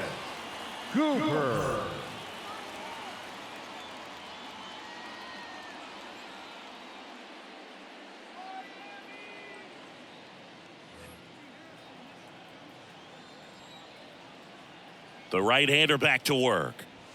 And a good fastball to start him off. That's strike 1. And a swing and a miss. 2 strikes to a guy who's already 0 for 1 with the punch out. The only guy in the lineup with that strikeout. But you can't get too relaxed. You still got to make good pitches to get him out. Ground ball right side, and that's just foul. The 0-2. Got him looking. And he's down on strikes for the second time today. John Birdie, the next to hit. Good swing out of him last time. Ripped a liner into center. Chris, his skill set straight out of the mid-80s. Good contact, not much power, and he could run. He always uses the wheels to his advantage. His biggest challenge in this day and age is to not get caught up in trying to hit home runs because so many people are. That's in there. And the count even at 1. He just has to understand that his skill set is unique and he's very valuable for any ball club. If he does that, he'll play a long time in this league. The 1-1 is fouled off. The 1-2. And a foul ball. He stays alive. Here's a 1-2. And another ball. This guy's a fun guy to watch taking at bat. He just battles up there. He doesn't take a pitch off at all. Makes it so difficult on the pitchers out there. You can tell they get frustrated with how long it takes to put him away. That's foul off to the right side. Keeps the AB going. Swings through it for the K. Couldn't catch up to the heater. Bogey just ran out of patience there. He took a couple of pitches to even that count up at 2 balls and 2 strikes, but that time chased outside the zone. And the batter now, Joey Wendell. And that's outside.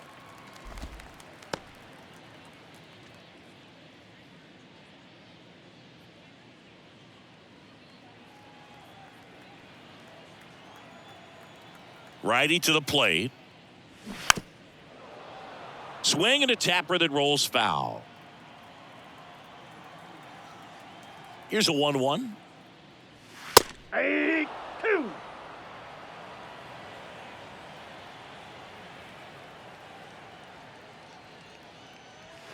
And now 2-2.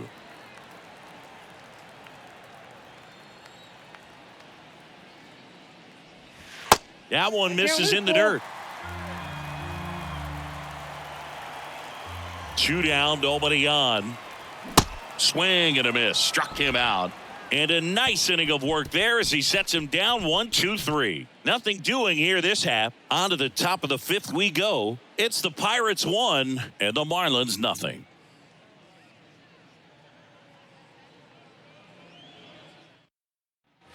We go to the top of the 5th. At the plate for Pittsburgh, Nick Gonzalez. And there's one thing on his mind this at bat, getting that first hit at the big league level. And the pitch. Close, but call the ball. Ball 1, no one.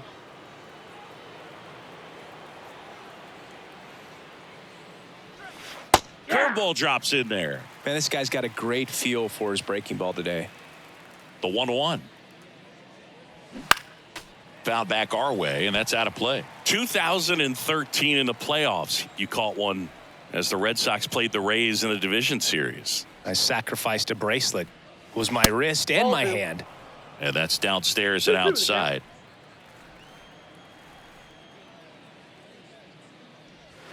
And it's filled up. 3-2.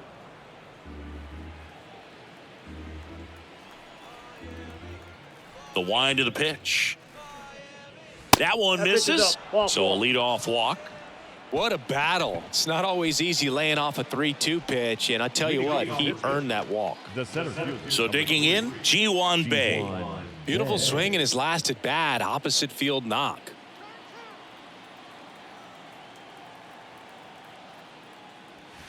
And there's the strike. You know, these Pirates showing great discipline at the plate, and patience definitely seems to be the name of their game in this one. The starter's pitch count is high because they've worked the count full against him 5 different times.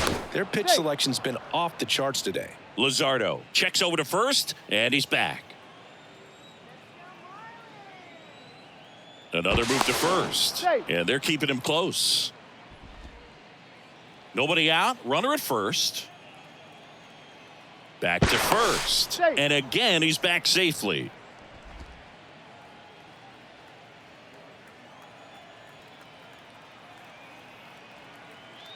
At the belt and fires.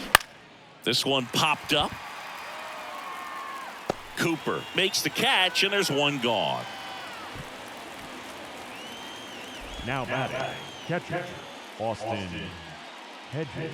Austin Hedges now. Flied out his first time. And Chris, his big strength is defense. But it is interesting, in today's world of baseball compared to when you played, a good defensive catcher is considered differently. Whatever you get offensively is a bonus, but he's got to put the fingers down. He's got to present pitches to the umpire. They're going to help his pitcher get more strikes. I think the other component is putting down the finger that the pitcher wants to throw and being on the same page. And that's something that this guy does really well. Gets in sync with his pitchers.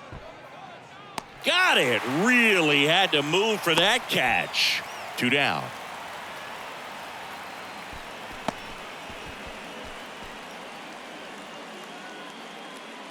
Brian Hayes getting ready to hit. Almost drove one out of here last time up. Flied out to the warning track.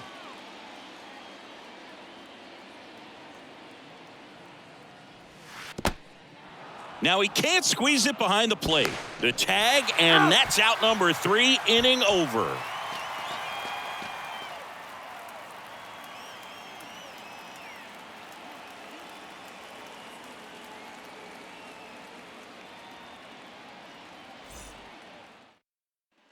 Back here at Lone Depot Park, ready to go for the last half of the inning. And now the catcher comes up to hit. Nick Fortes.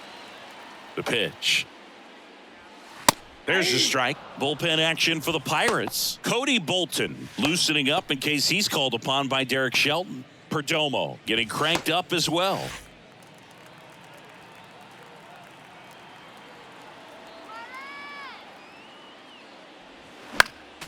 Next offering is fouled back.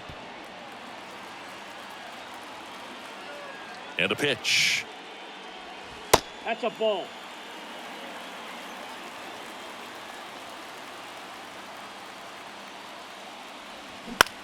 That one hit to right. Davis pulls it down and he makes the catch. One up, one down. Now batting, the center fielder, Jonathan Davis, the next up for the Marlins. Picked up a base hit to center his first time up. Ball one, no strikes. He's been going after these guys consistently, and as a result, he's been able to keep his pitch count low. Throwing the ball very well right now. Off the mark there. 2 balls, no strikes to count. Well, usually a high level of confidence when you're facing a young pitcher out there on the mound. In this situation, ahead 2-0, he's put himself in a really good spot.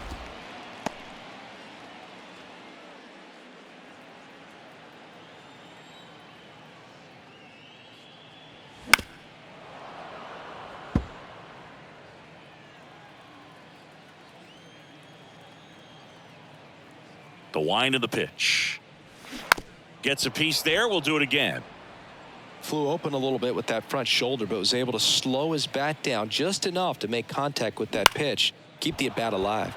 And that one is lifted in the air, and there's 2 away.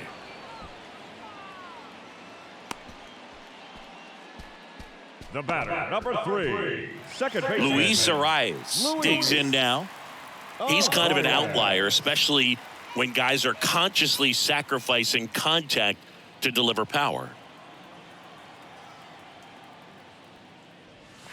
Pitch misses there, and that's ball 1. Yeah, his swing is so good. It's in the zone a long time. He gets the barrel to it a lot, and that produces more base hits.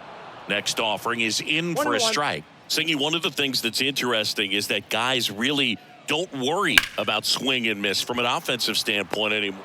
Joe makes the catch, inning over. And 1, 2, 3 go the Marlins. They still trail 1-0.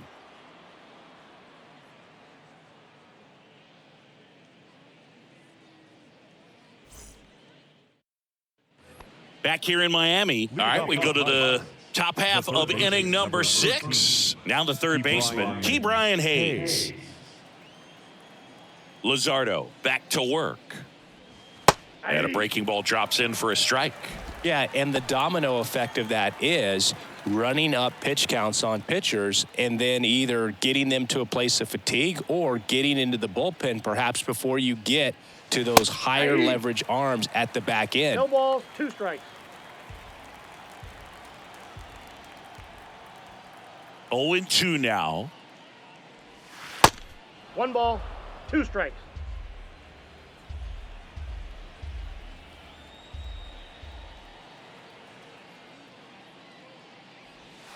A little bit low. One of the things that Jim Leland used to say when I was broadcasting with the Marlins, the longer a plate appearance goes for a batter, the more likely it is that something good will happen for the hitter. Next offering upstairs.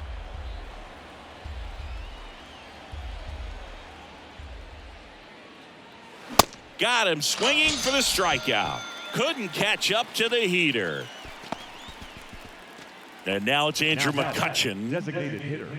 Andrew. Yeah, and I figured you would get Kotsay into this because you had a free dinner at his house the other night. That is true.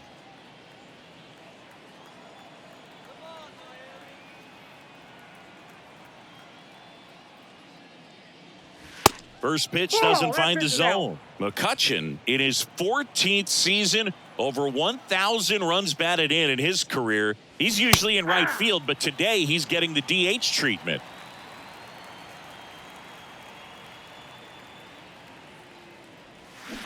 On the ground, and it goes just foul.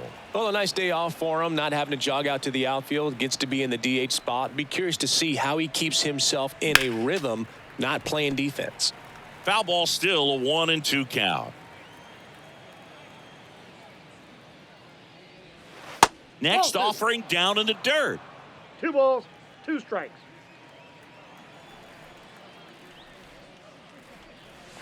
Good eye right there. The wind and the pitch. In the dirt. Fortes down to first. Out. 2 away now after the drop third strike. Tasked with 1, 2, and 3 to start this inning, but no trouble so far. I'm sure he'd love to strike out the side here. Make a little statement, but you got to be composed in this spot. Focus on getting this next guy. You got 2 good outs. Want to get the third one and avoid the middle of that lineup coming up with a base runner. Could become dangerous. And now Connor Joe.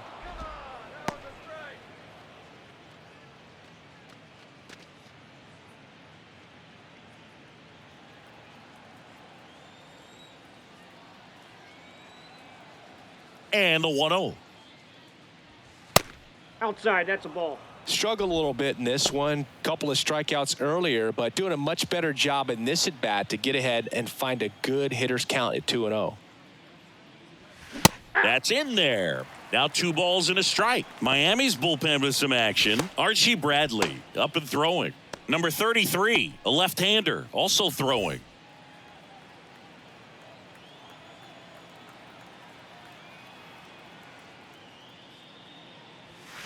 Check swing. He held up. 3-1.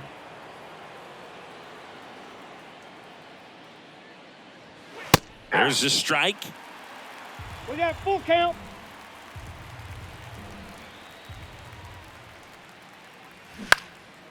Out towards right center field. Flashes the leather on the run and catch. And that will end the inning. Bucks go down quietly, but they still lead it 1-0.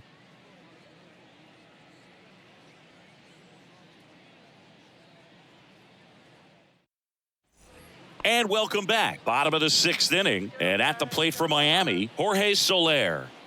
Oh, these fans definitely want to get involved in the game. All it's going to take is to get the leadoff man or even a base runner on. Right down the chute, and it's 0-1.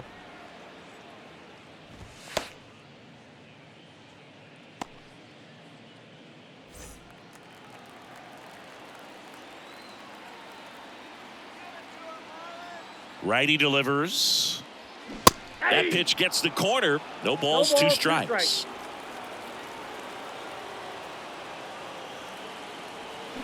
Got him. And that's the first out. Well, big power guy right there and generating so much bat speed. It's hard to bring that to a halt once you've committed. He tried to check the swing, just couldn't do it. Brian De La Cruz, the next up for the Marlins.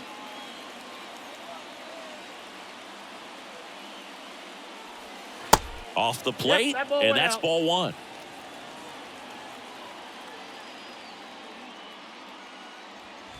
In there at the knees for a strike.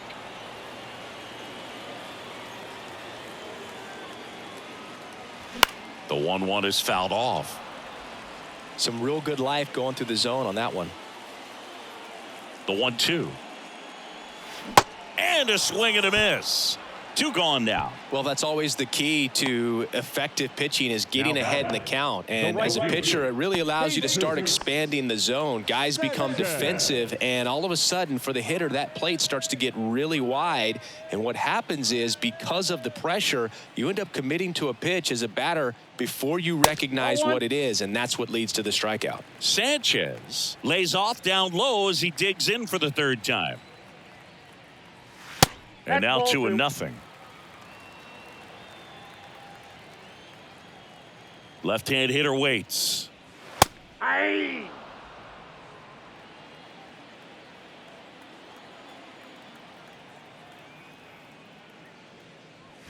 There's a strike.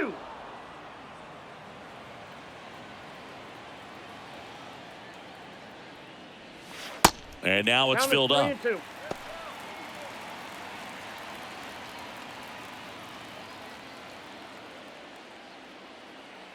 Left-hand batter waits.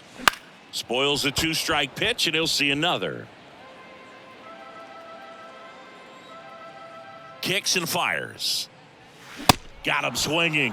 And it's a 3-up, 3-down inning. And the Marlins down quietly. They trail here 1-0.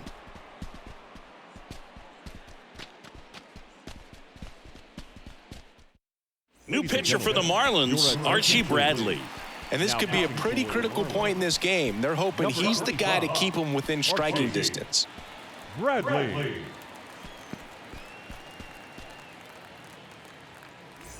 Well, 1-run game. And here's the first baseman, Carlos Santana. Santana.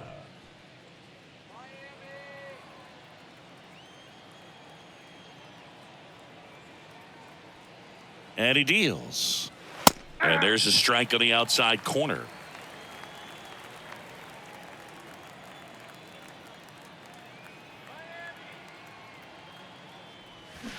And now the count is even.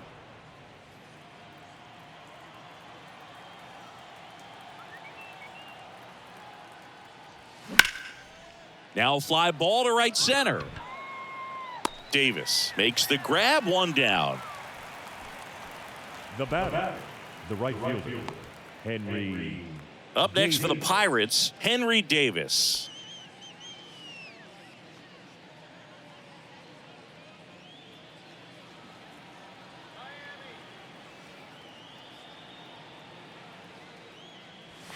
That one's in there, 0-1.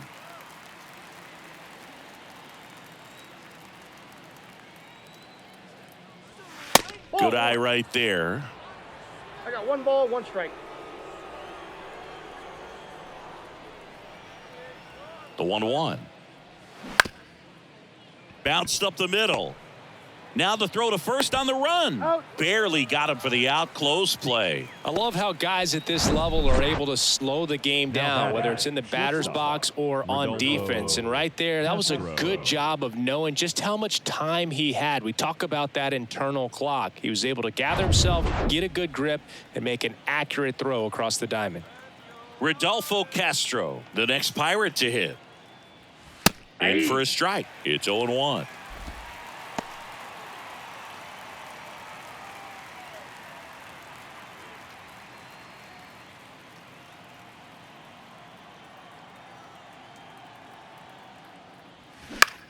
Next pitch is popped up. And that is that.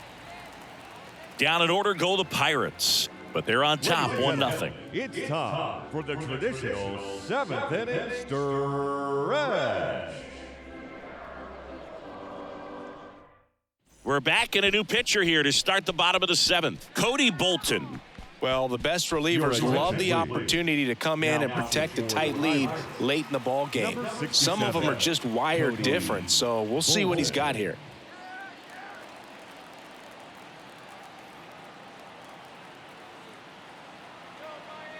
And here it comes. Cooper in the box lays off for ball 1.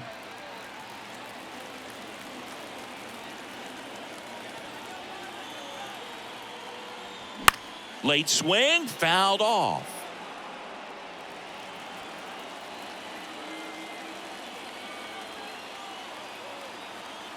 The tying run at the plate. That's a ball.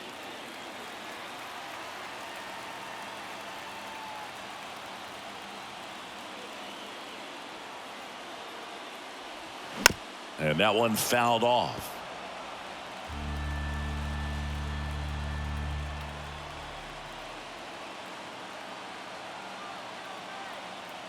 Two on the way. Swing and a miss, and he is down on strikes for the 3rd straight at bat. Well, they've had a great plan of attack for him tonight. I mean, finding all the holes in his swing and his approach, just frustrating for him up there. You strike out a guy 3 times in a game, I think that guy's got to go back and really study some video with his hitting coach, figure out how they're beating him, make this adjustment really quick, because word will get around the league in a hurry. Now here is John Birdie. Drops one down in front of the plate. And he's safe at first. Now batting. Maybe a little small ball is exactly what the doctor ordered to rev up this offense, and they've been pretty quiet all game, so maybe this wakes them up a bit and helps them get on the board.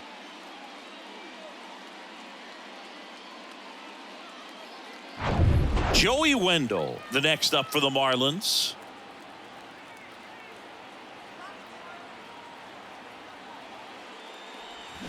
And fouled off.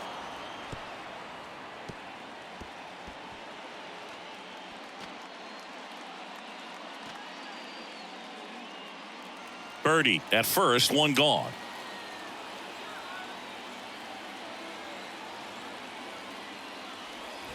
Next offering upstairs.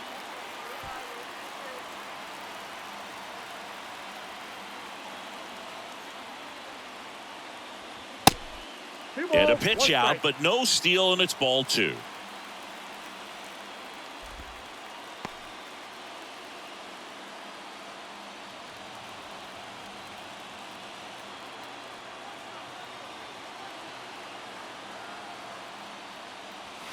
Outside. Chris, with that distraction and a speedy guy at first, he's in a favorable hitter's count. Well, if nothing else, I mean, this is a great spot for a hitter to be in. The pitch. And ball 4, 2 aboard. Well, this could be the start of something. They haven't found a way to score yet, but now's their chance to change that. Well, all eyes on the double play ball in this spot. No better way to get out of this inning.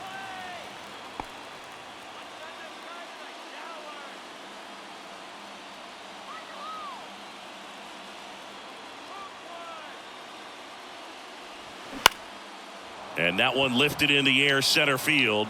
Bay snags it for the second out.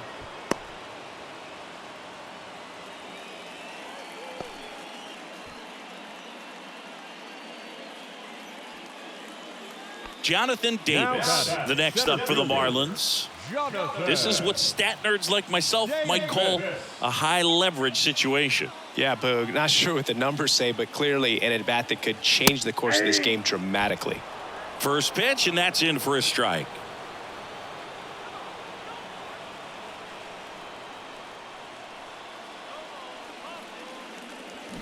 Swings through that. Well, this is a higher leverage spot, and I love the way that he's turned things around. He's got 2 outs now ahead in this count, and he can pretty much dictate what's going to happen next in terms of the pitch sequence. Right-handed reliever. Ball. 1 ball, 2 strikes.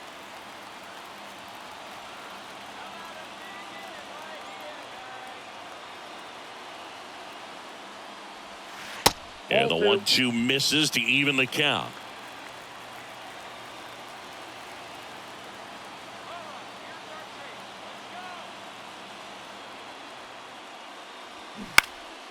Spoils that one, and it remains 2-2. Big spot. 2 out. Both the tying and go-ahead runs are aboard. Swing and a miss. Struck him out. Couldn't catch up to the heater. A lot of adrenaline. We can see it right there. And sometimes you just got to let it out. That's an outstanding job of taking that, executing, and getting out of a tough inning.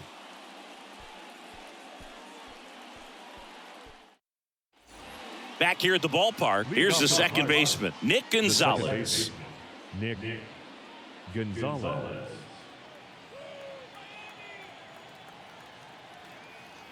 The pitch. Ball 1, no strikes.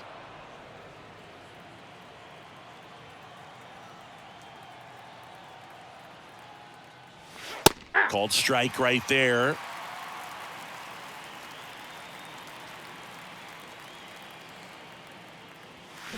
The 1-1 is fouled off.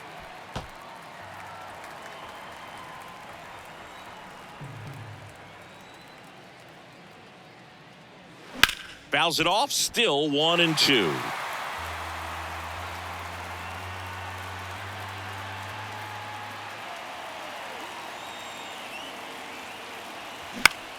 Lifted in the air, right field. Sanchez gets under it. And there's one away. The center fielder, number 3. So next to the plate for Pittsburgh, Ji-Hwan Bae.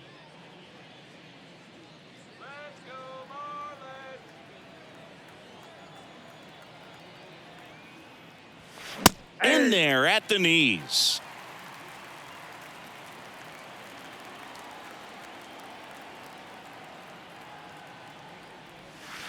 Strike 2.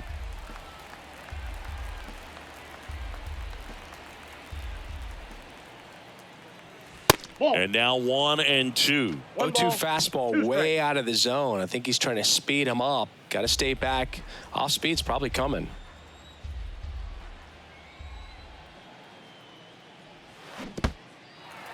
In the dirt, throw to first, and it beats him for out number 2. That's a strikeout. Now, Austin Hedges.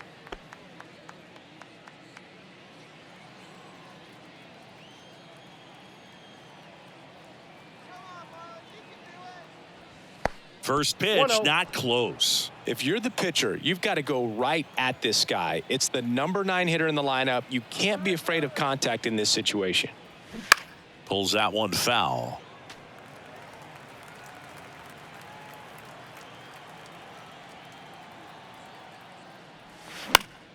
The 1-1 is fouled off.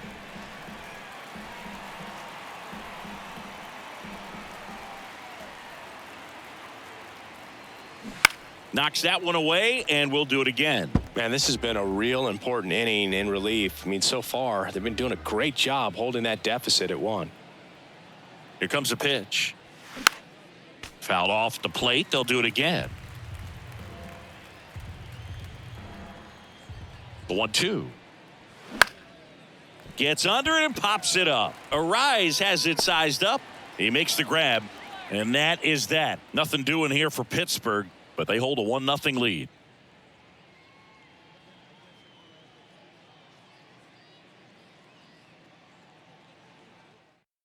So a lefty out of the pen, Rich Hill. Bringing in the lefty with a left-handed hitter coming up to hit. Classic bullpen move right here, so we'll see how it works out. Now it's the Marlins leadoff hitter, Luis Arias. Hill. And a pitch. Line drive, caught. Man, that could have been a big swing in this game. Just unlucky at a really unfortunate time right there. Soler. And up next for Miami, Jorge Soler. A strikeout and a walk. A lot of times you're looking for a guy to get that tying run on base, but because of the power, you want him to tie up the game with one swing here. Misses outside, and it's 1-0. Action in the pen down there. David Bednar, the closer, is getting ready and perhaps looking at a long save opportunity here. Kicks and deals. Check swing, went around, and the count is 1-1.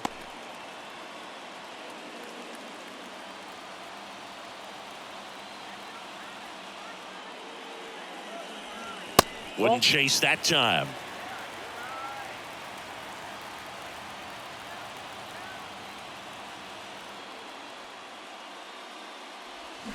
The next offering misses.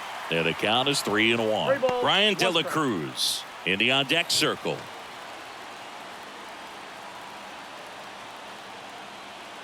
(3-1) is on the way. Now this is in the air down the line. And that one gets down, fair ball. And now the tying run is into scoring position.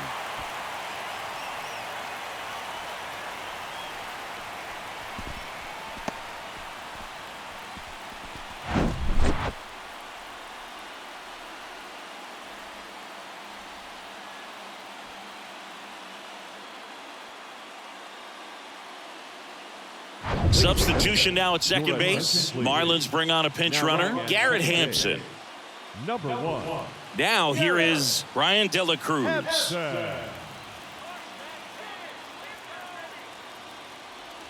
And that's in for a strike. These fans, they are ready to cheer about something.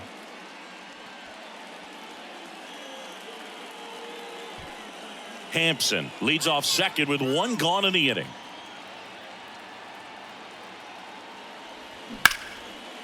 Line drive, base hit. Runner around third on his way to the plate. He's safe. Such great concentration. Everybody on their feet, knowing that you can come through with a good swing. And there he doesn't try to do too much. One down, runner at first. Now it's the right fielder, Jesus Sanchez. And the first pitch misses for ball 1. Count 1-0.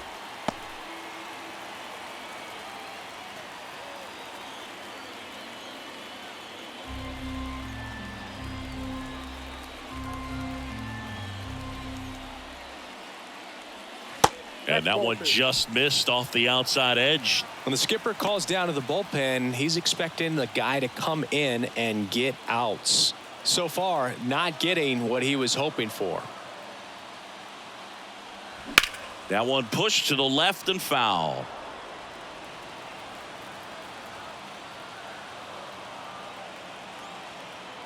The pitch.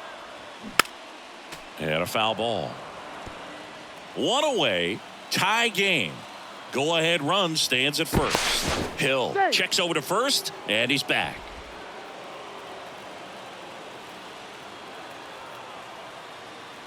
Two now. Keeps the at-bat going with a foul ball. And now the lefty. Swing and a miss. Struck him out. Had him out front for strike 3. I mean, there aren't many curveballs in the sport today that break like that thing does. Huge movement. It's so difficult to get on the same plane and even think about squaring it up, let alone get a piece and hope he throws something else to keep the at-bat alive. And now it's Garrett Cooper up to hit.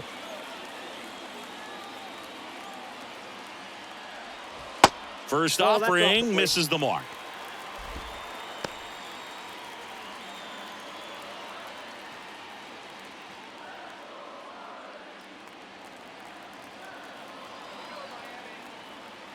And a pitch. Yeah. 2 gone. The possible go-ahead run at first.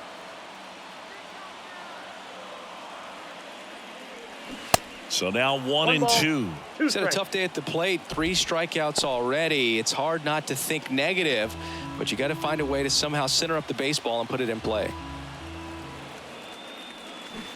Fights that one away. Still 1-2. He was a little out front, but did a good job keeping the hands back long enough to foul that pitch off. 2 outs. That misses off the outside edge. Man, oh man, I don't know how you take that pitch. That's as close as it gets. Next offering misses, and now 3-2. 3-2, 2 out, runner on first. A lot of movement in the infield. Hitters got to stay focused on the pitch. John Birdie next to hit for the Marlins. And here's a 3-2. Got him! Good job at damage control right there. He's in a tough spot, had to make a great pitch, did it, got the strikeout, gets out of the jam. Clearly, he's happy with those results.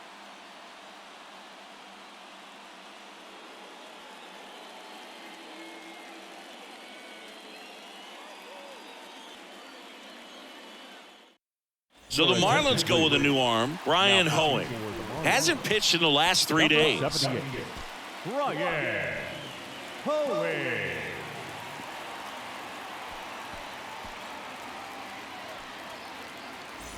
Keep Brian Hayes now at the plate. When you talk about elite defensive third baseman, this guy's at the top of the list. First pitch, and he just misses.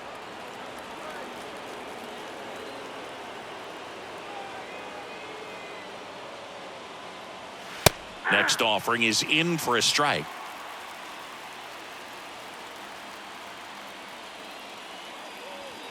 Good eye in that spot. You don't want to get beat by a fastball in, and he spits on that one. The why to kick the pitch. This one popped up. Foul ground first base side. Cooper hauls it in, one away. Oh, such a confidence boost for a reliever to come into the ball game and get the first hitter he faces. Just makes everything slow down a little bit, and then from there can really settle in. To the plate now for Pittsburgh is the DH, Andrew McCutchen.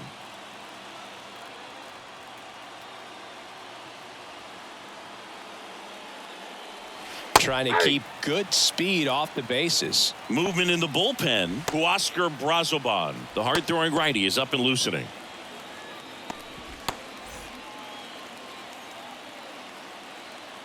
And the righty deals.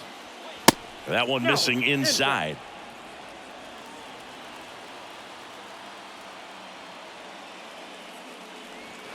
Going to count 1-2. 1 ball, 2 strikes. And the right-hander deals. And that one in the air center field. That's out number 2.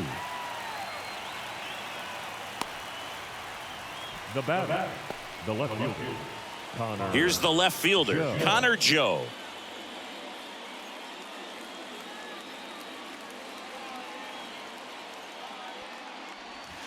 First Off the pitch plate, doesn't ball find 1. the zone.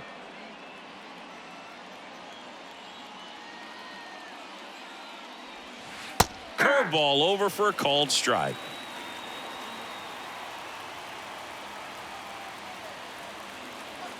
Strike 2. Man, he was really tardy on that fastball. Great job of setting him up by throwing the curveball. Add some velocity to it on the next pitch. Can't catch up. And it's even up. Well, he might have to look for a different put-away pitch right here, 2-2. He's already seen the curveball a couple of times in this at-bat, so might have it timed up and ready for it. Next offering in the dirt. Full count now.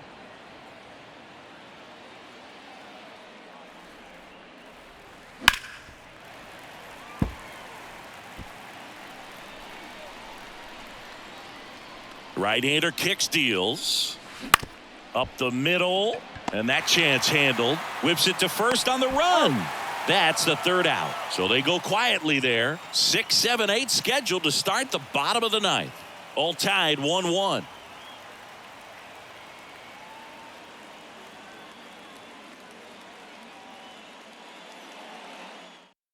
Back now as they hand the ball to a fresh arm to start the bottom of the ninth. Ryan Borucki. This southpaw's been really good against left-handed hitters. Number 43, Ryan Borucki. Here's the third baseman, John Birdie.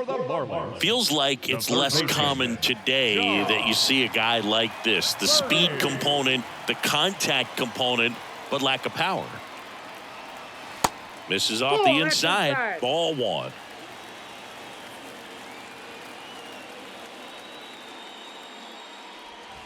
Next one misses, and that's ball 2. Activity in the bullpen. David Bednar loosening up in case he's called upon by Derek Shelton.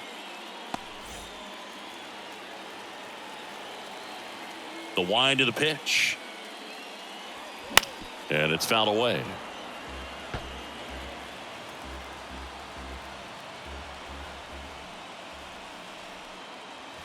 Next offering clips the zone count even at 2. 2 strikes.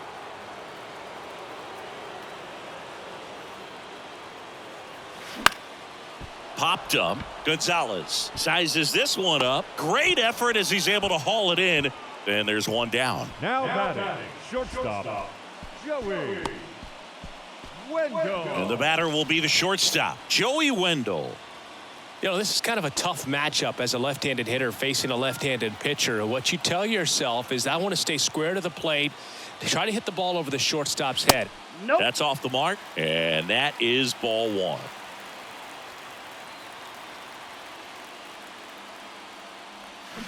And the slider catches the zone. Now, just a cement mixer slider right there. It's a great pitch to hit if you can recognize it early and jump on it.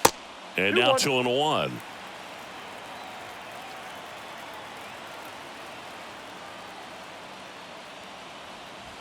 That's down and 3 in. balls, 1 strike. All tied up here in the last half of inning number 9. In for a strike. Now it's 3-2. Well, that's really the money spot, down and away. If you can locate that consistently, it's going to be real tough for guys to square that up. That's what you love to see relievers do coming out of that bullpen. Battling here as he fouls it away. And a pitch. Fouled off again, and it remains 3-2.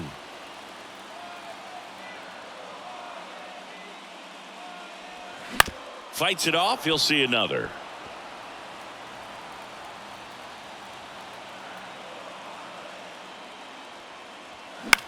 That's towards center. Bay sizing this one up. Squeezes it. And there are 2 outs. Now batting, the catcher, Nick. Here's the catcher, Nick Fortes.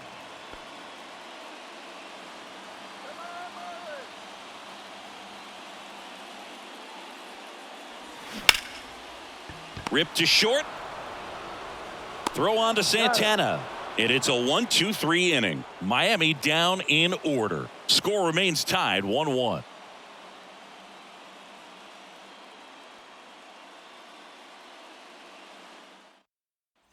Welcome back. And now the first baseman, Carlos Santana. First baseman, Carlos Santana.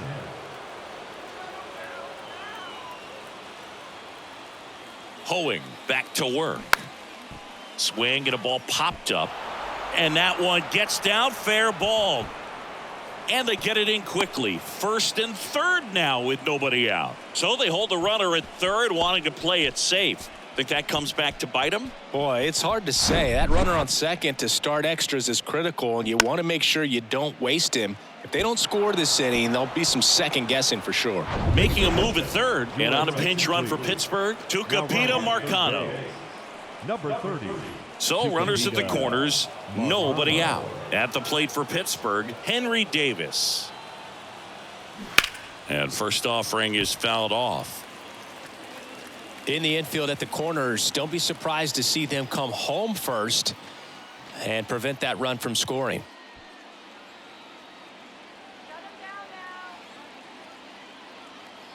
The pitch.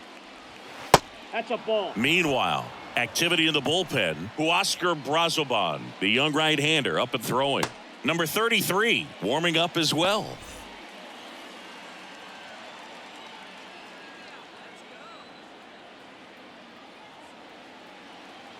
The 1-1. Ball. Tough spot right here. A couple runners on. 2-ball count. You can't nibble, but you have to execute and finish your pitch. If you leave something out over the plate, it's going to bring in some runs. That one in for a strike, 2-2. Well, it looks like he's wanting to work the upper part of the strike zone. What does that mean? Top hand better be working for the hitters. Adjust that side a little bit. Give yourself a chance to hit. This one in the air, right field. And he can't quite get there. It's a foul ball. The 2-2. That one missed. Way to lay off that pitch down. Rodolfo Castro next to bat for the Bucks. All tied up and here in extra innings.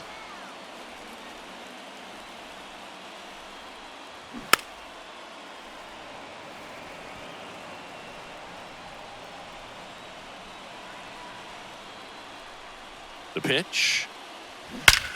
There's a line drive to left field. Dives. What a play. Runner tagging and heading for home. Runner from third comes across. It's 2-1. Yeah, just a great effort out there to track that one down and bring it in on the dive. Awesome effort to get at least one out. Yeah, a run comes across to score as he tagged from third, but it could have easily been a lot worse if that ball drops. Up next for the Pirates, Rodolfo Castro. Swinging a foul over the screen and back out of play.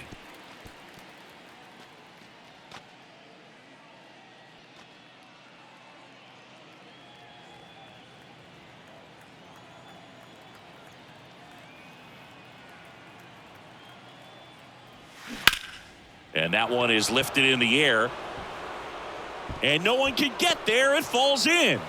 Lead runner holds at third. So 2 runners in scoring position and just 1 out. Now batting. Just a cookie down the middle. I mean, those are the ones you dream about. The ones in the cage, you're just hoping you get in the ball game. Right down the middle, not a whole lot of velocity, right on top of it.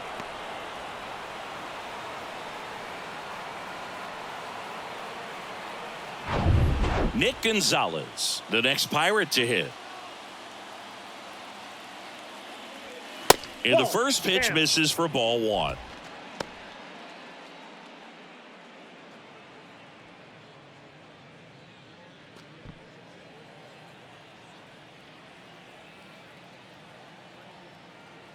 At the belt and fires. Ball 2.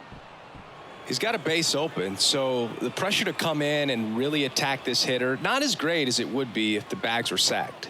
And the pitch. And a foul ball makes the count 2-1.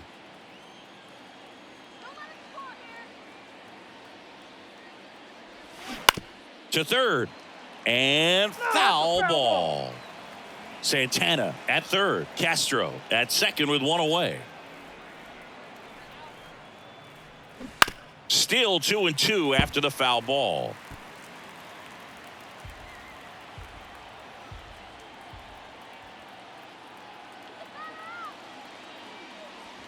And that's outside.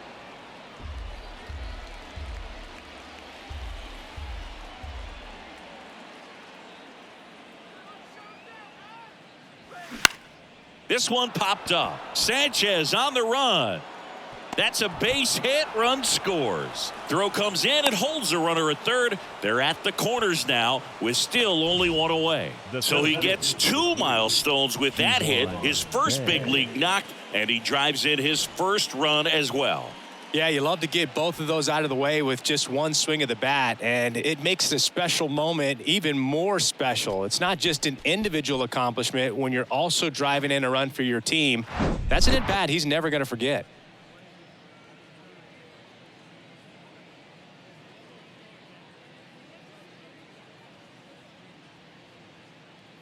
They turn things over to the southpaw, number 33. He pitched yesterday, and we'll see him once again. Andrew Nardi.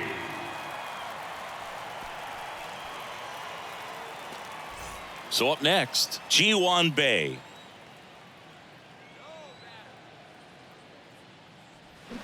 He swings and misses at the first pitch. 0-1.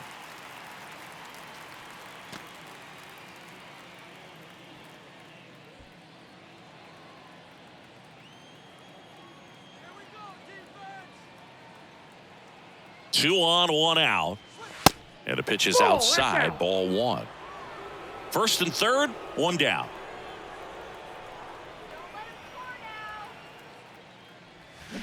And 1-2. Big pitch right here. He's going to try to make a pitch that's going to produce a strikeout or a ground ball double play. Step off, throw to first. No, he's in there. Gonzalez back in standing.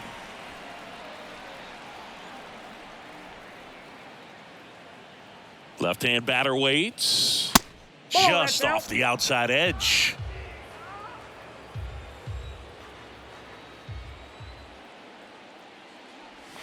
Fly ball down the right field line. If it's fair, it's gone, and that is gone. He'll circle the bases, third home run of the season, and they throw 3 on the board. It's 6-1.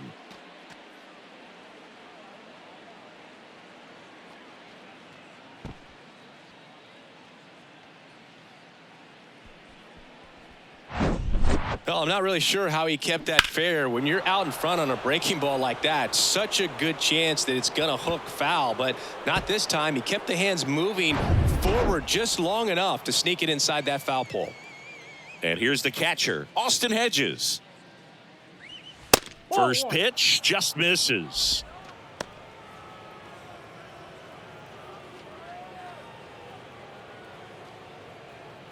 Still only 1 out here in the inning. Out towards left center. De La Cruz under this one. 2 away now. The third baseman, number 13, Ke'Bryan. So next to the plate for Pittsburgh, Ke'Bryan Hayes.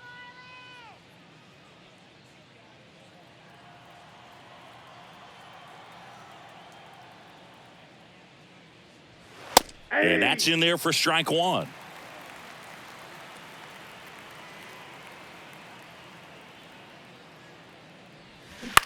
That one back up the middle, and it gets through.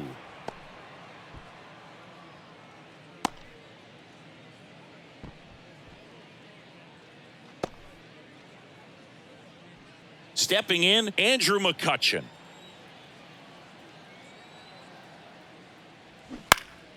And first offering is fouled off.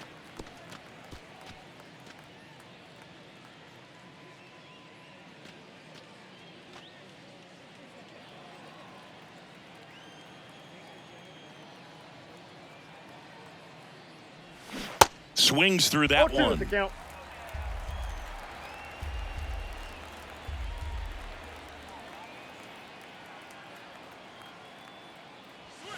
That misses, and the count 1-2.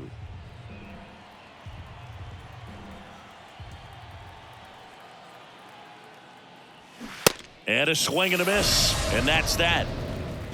But the big blow of the inning comes right here, a 3-run homer. And this is now a 6-1 ball game. You're dialed into the show.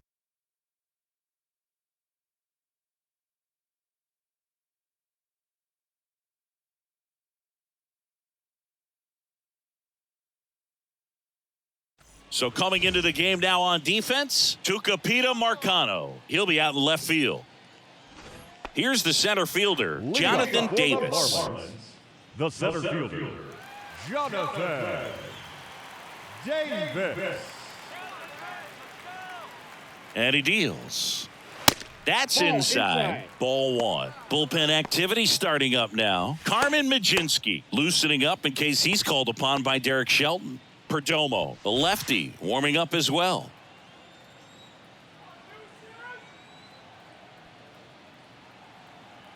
Runner leads away at second. Ball.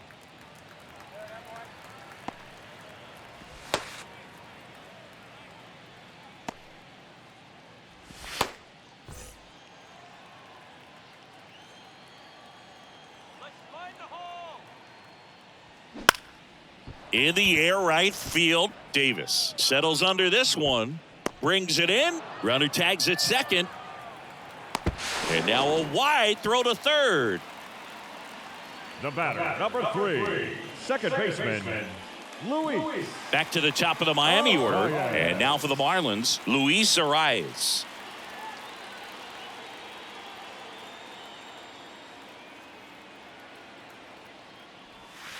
That one outside, and that's ball 1.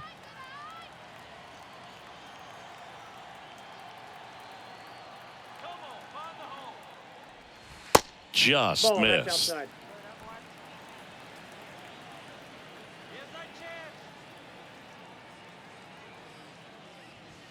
And that one off the outside edge. Well, I would expect in this 3-0 count, you're taking all the way. See if he'll walk you. Here's a 3-0. There's a sinker at the knees for a strike.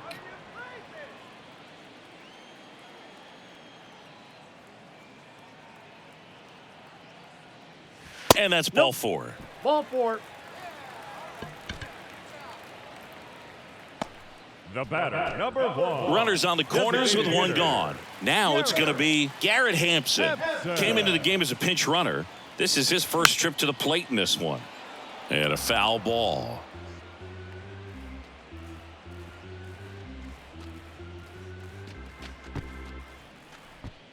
Runners are at the corners, one away. Next offering is in for a strike.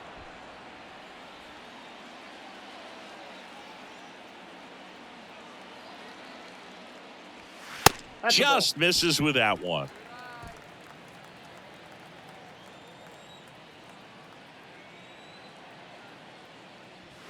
Next pitch is downstairs. He's really tightening up his hitting zone with 2 strikes here. I love it.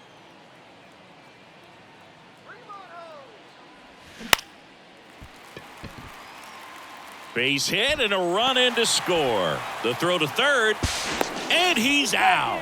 But a run does come in to score. That's heads-up play right there. The outfielder, knowing he has no shot at the runner at home, so comes up trying to cut that runner off at third and does a really nice job. Got to appreciate that.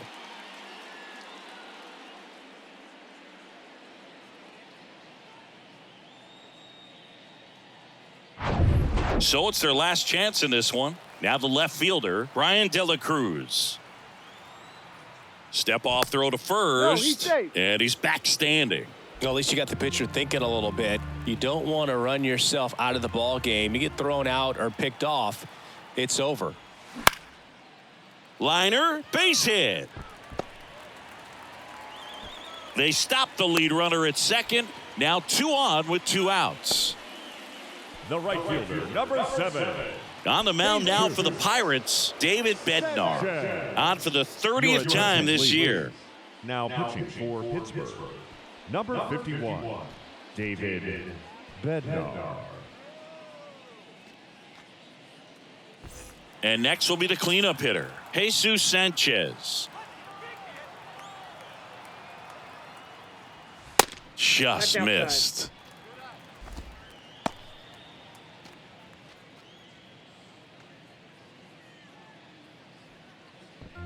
Hampson, the lead runner out at second. De La Cruz on at first with 2 down. Next pitch inside, and the count is 2-0.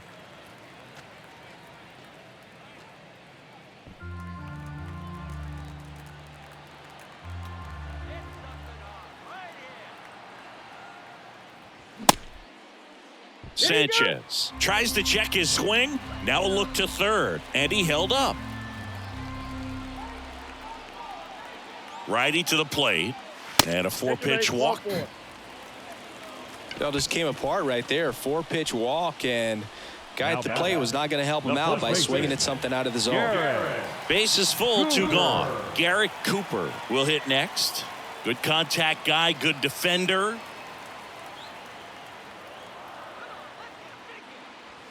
Swing and a miss. Strike 1. There it was, a high velocity fastball in the zone. I think a little frustration from walking the previous hitter. He's got good stuff.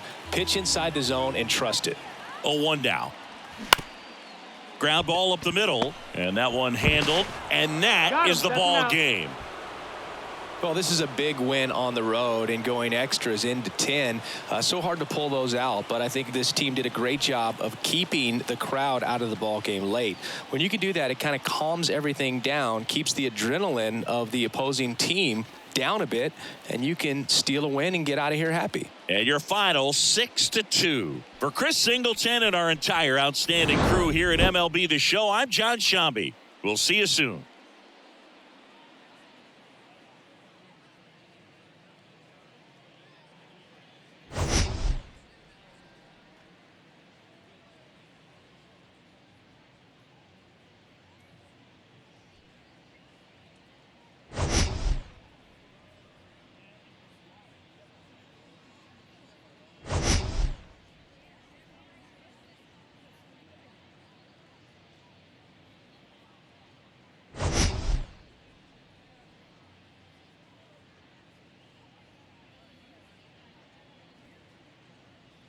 J.P. Crawford. Here comes a pitch. Misses off the Outside, plate. ball. And we're underway in Baltimore.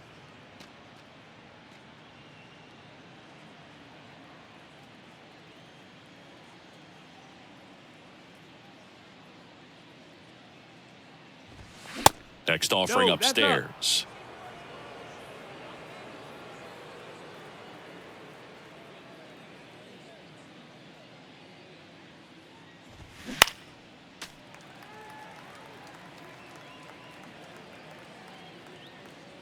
The wide to kick the pitch. And a 2-1 hammered but foul. And the pitch. We got a full count.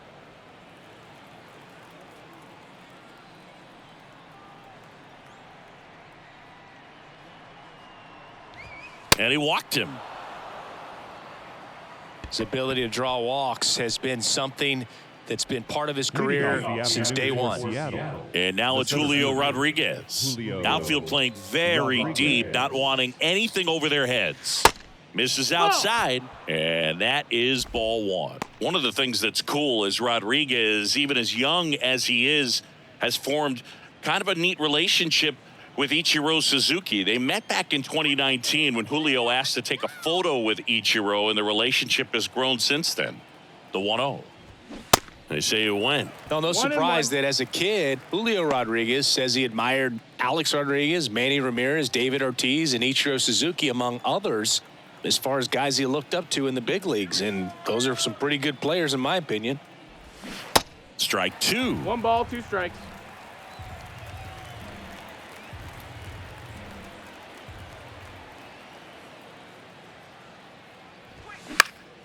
This one popped up. Safe at first as they can't make the play. Frazier over to second. Batting third, the designated hitter, Ty. And now for Seattle, Ty France.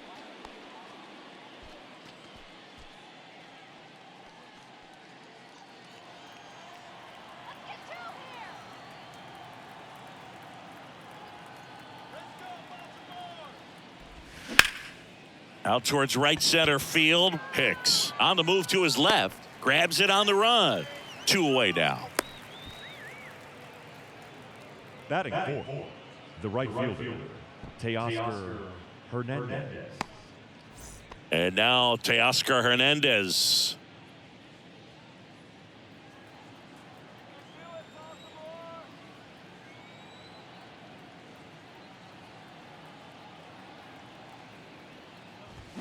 Foul ball.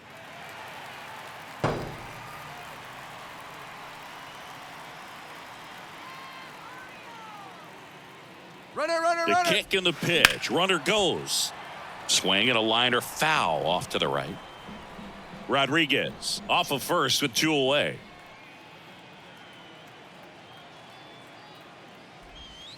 That misses. Oh. Now 1-2.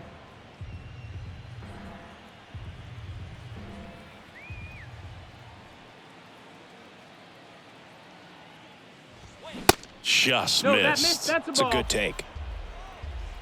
2 balls, 2 strikes. Throw over to first, and he Hey, just he's got in his hand there. in there.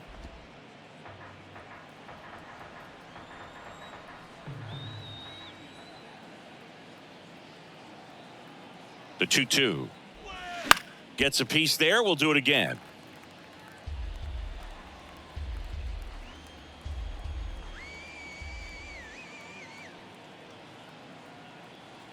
Here's a 2-2. Cuts and misses. It's a strikeout. Mariners leave 1. Orioles due up in the first. No score. Back after this on the show.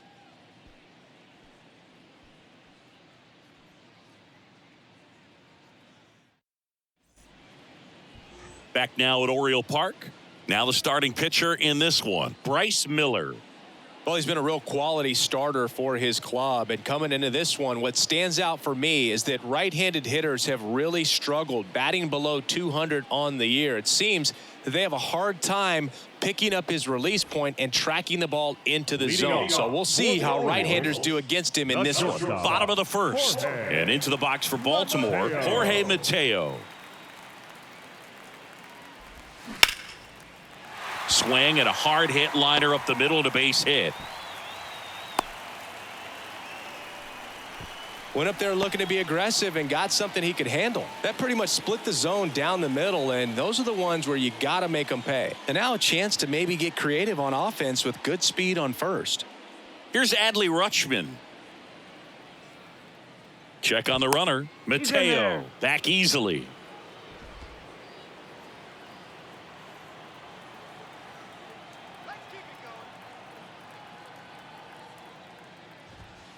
First pitch just misses. Good speed on the base paths. He handles the bat very well. I wouldn't be surprised if the skipper puts on some type of hit and run or run and hit. Pickoff throw, and he's back in standing. Runner at first with no outs here.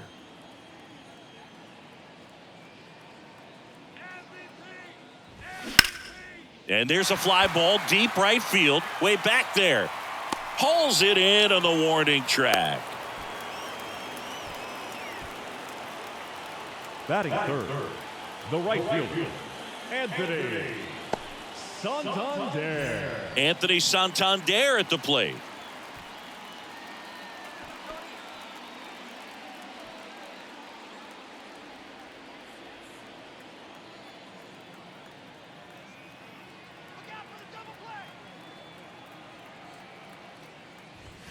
And that's a little bit high. And that's ball one. 1-0.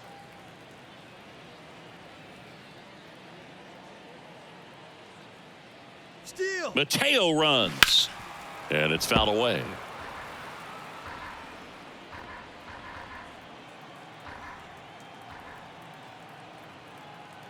Righty delivers. And now 2-1 after that missed inside.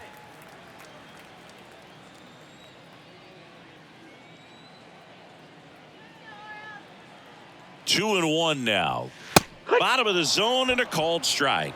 2-2.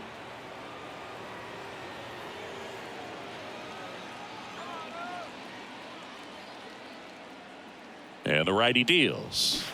Got him swinging.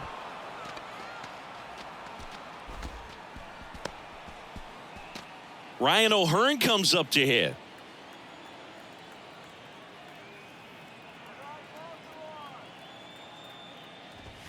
First pitch, and he just misses.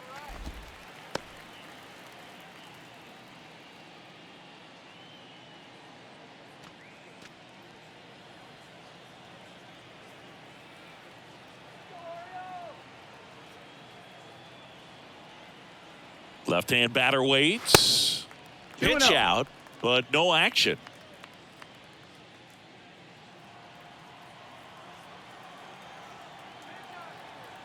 Throw to first. Mateo back safely.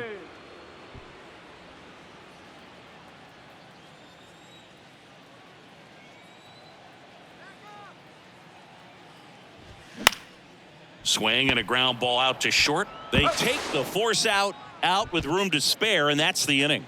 And the Orioles leave one. We played an inning, no score.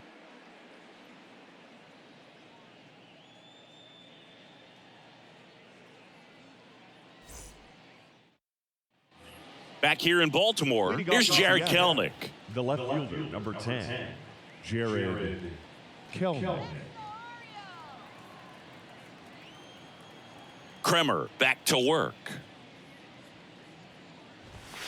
And that one off the outside edge. Ball.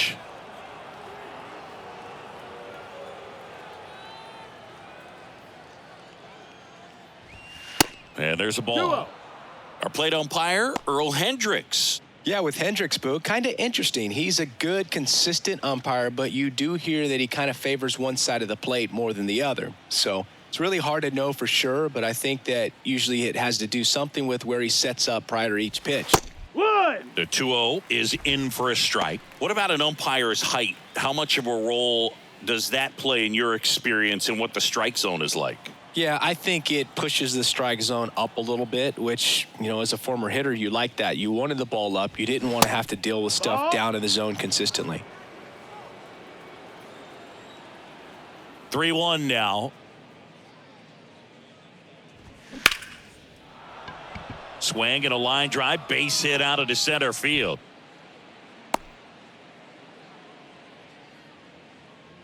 Batting sixth, the third baseman, Eugenio Suarez up to hit now. Move to first, and he dives back in safely.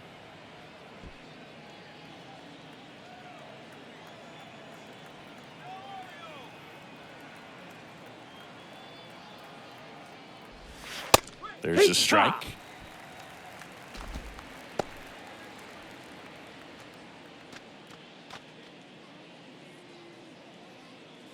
Second inning here, no score.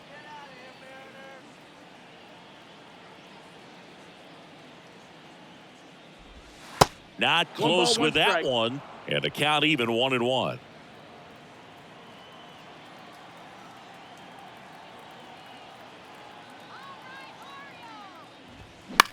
Down the line towards the corner.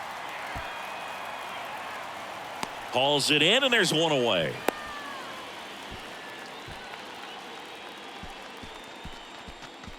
Batting seventh, the catcher, Cal. Digging in, Cal Raleigh.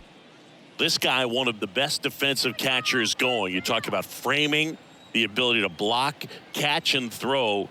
He is at the top of the game. Really good athlete, and many times we talk about, you know, the feet of infielders. This catcher as well, really quick feet. He's able to recognize the pitch, see the trajectory, and get into a spot where he can block those balls and keep them from going to the backstop. That's a ball. Just missed. Really impressive no with strikes. the way he frames, the way that he sets it up, because sometimes those pitches are off the plate, but because he sets up and presents it so well. Runner on the go. There's a ball. Throw, In save. there. You know what? I like the aggressiveness right there. It looks like it's going to be tough to score in this one. Really good pitching so far. So why not try to put some pressure on him and see if you can steal the bag, get into scoring position.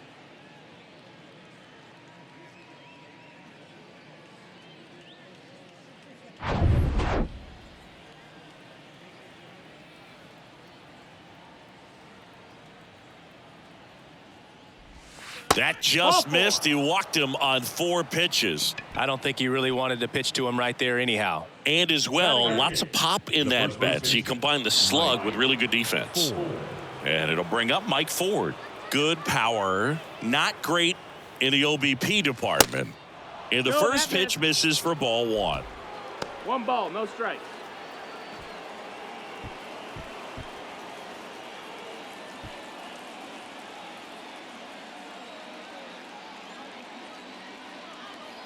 Left-hand hitter waits.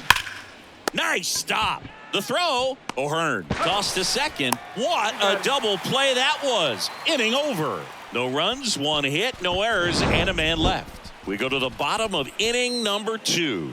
We're tied 0-0.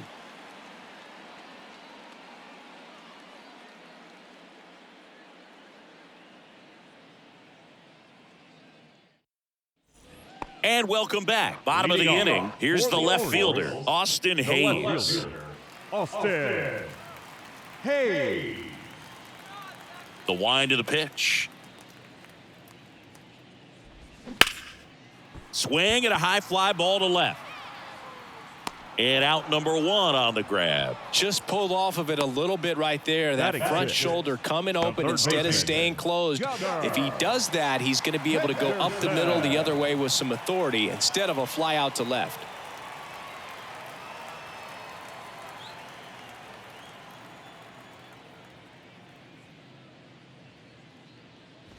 Gunnar Henderson, batting with 1 down, takes a strike.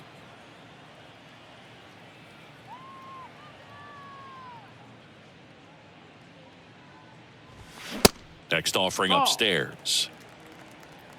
1-1.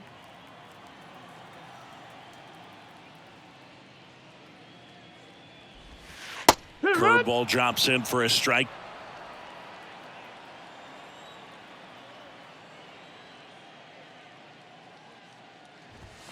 That misses the zone, and the count is even 2-2.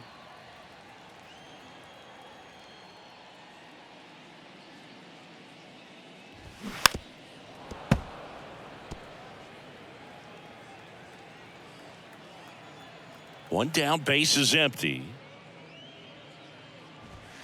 And that's a little bit high. Really good take, especially with 2 strikes.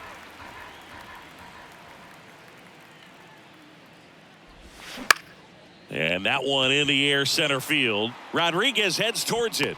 Puts the squeeze on it. 2 down. Batting 7, the center fielder. Here's Aaron Hicks. Hicks.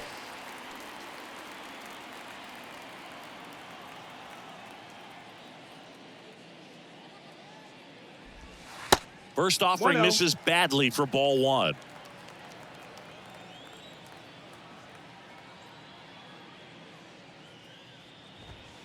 Fouled off. He was late.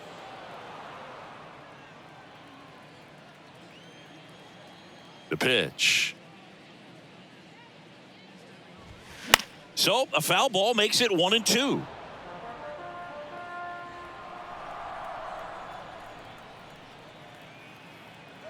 Kicks and deals.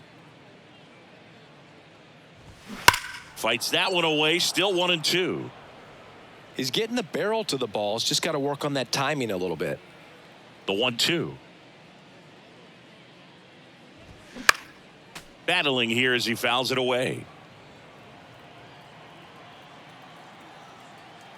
The wind and the pitch.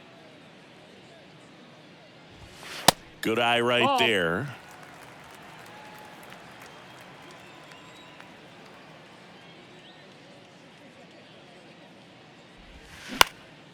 In the air, left field. And that's a fair ball. Takes the turn. He's digging for second.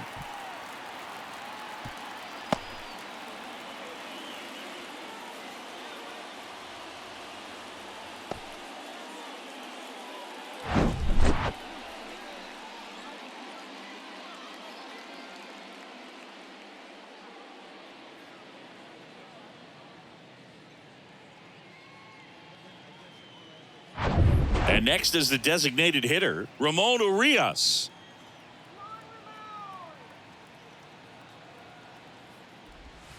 First offering misses the mark. Well, they're looking to get on the board first here after that clutch 2-out double made this inning interesting.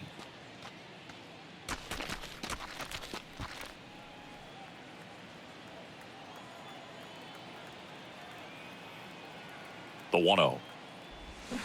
Turned on, but foul wide of third.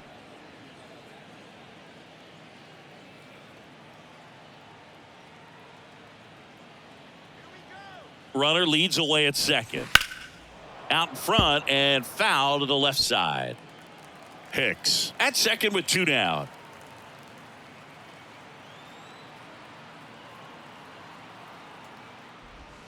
Off the outside edge, and now the count is 2-2.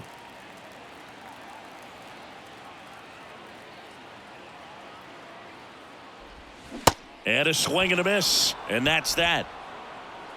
One left for the Orioles. We'll move to the third with no score.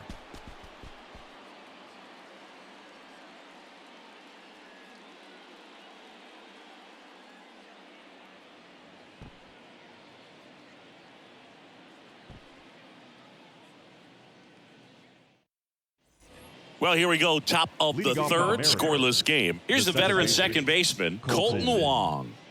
This is a guy you got to keep an eye on when he digs in.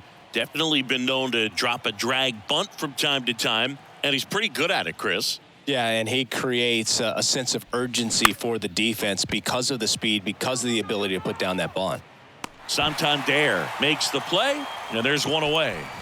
The batter, number 3, shortstop, J.P. Crawford up next for the Mariners.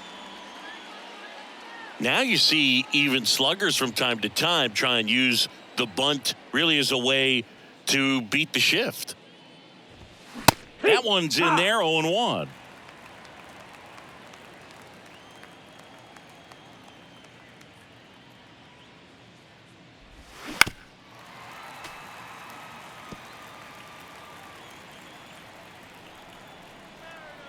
0-2 now. And ball one. Ball. I don't like to say he wasted a pitch. I think that was a purpose pitch. Change the eye level, have him look up. Now go back exactly where you want to go. Next one is off the plate. Ball two. Well, he's not afraid balls, two to strikes. fall into a 2-strike count. Knows the strike zone very well, so much so that I think umpires will look at him and determine whether it's a ball or strike, if he swings or not. That one lifted to left. And there are 2 down. The center fielder, number 44. Julio Rodriguez up next for the Mariners. 0 for 1. He hit into a fielder's choice his first time.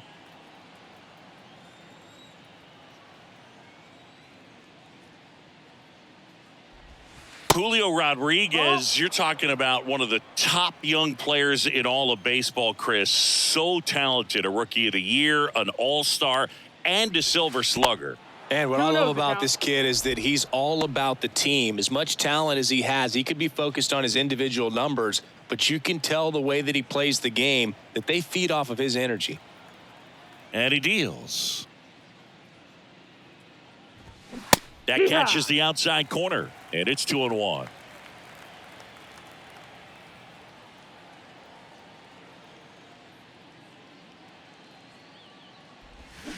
Got the bat going too soon. It's strike 2.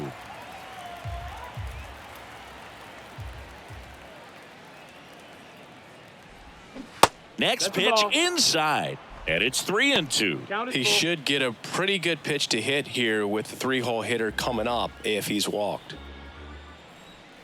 2 down, nobody on. Caught him looking for the K. Nobody left for Seattle. Still no score.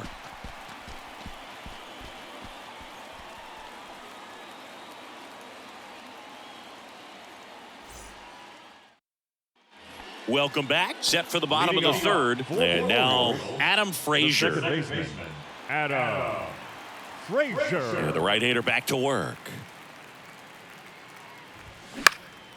Gets under it and pops it up. Crawford has this one sized up. Brings it in. And a quick out, number 1. The batter, number 3, shortstop, Jorge. So the lineup flips over. Jorge Mateo, the next to hit for the Orioles. 1 for 1. He led off the bottom of the first with a single. Mateo, 27 years old, and he was born in the Dominican Republic. Bunting for a hit. Oh, can't pick it up cleanly.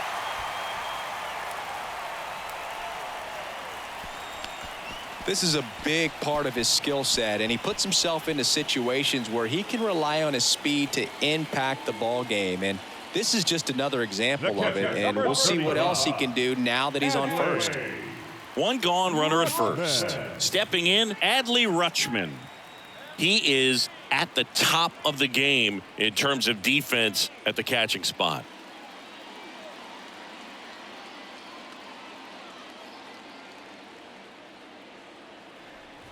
It's so impressive because these guys have to do so much study and preparation for their pitchers, for opposing hitters, and really their number 1 job is to guide that staff through a ball game. And so when you also can turn it up offensively and be a force there, that is a win-win, every manager's dream. 2-0. Mateo leads off first with 1 away.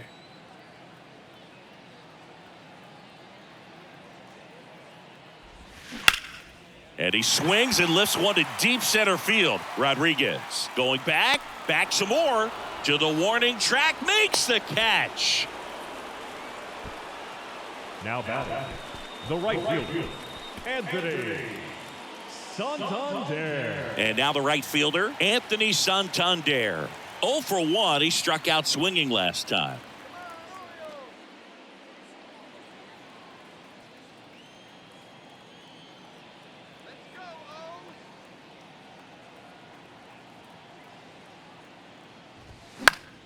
And first offering is fouled off. Now, if he's going to steal second, you want him to go early in the count. That way he's not a distraction to the hitter at the plate. Go ahead and get it out of the way so the hitter can focus on the pitch. Another move to first. No, he's And they're keeping him safe. close.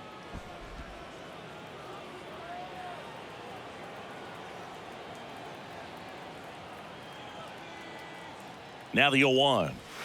Sliced hard but foul.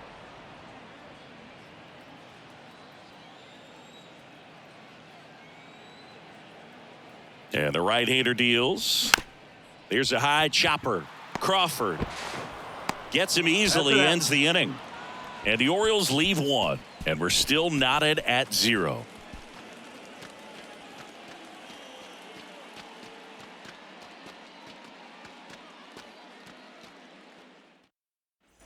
Back now at Oriole Park. And now, Ty France.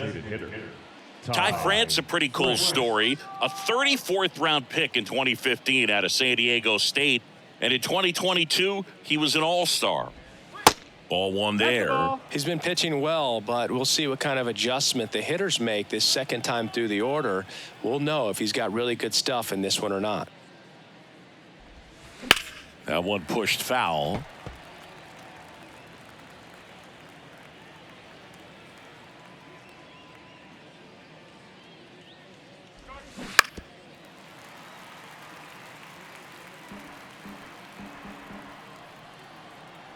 One, two now. That misses off the outside edge. Well, he might have to look for a different put-away pitch right here, 2-2. He's already seen the curveball a couple of times in this at-bat, so might have it timed up and ready for it.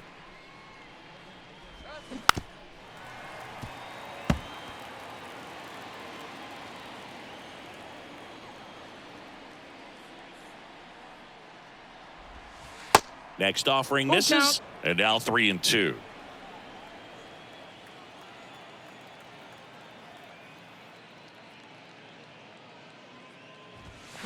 Fights it off. He'll see another.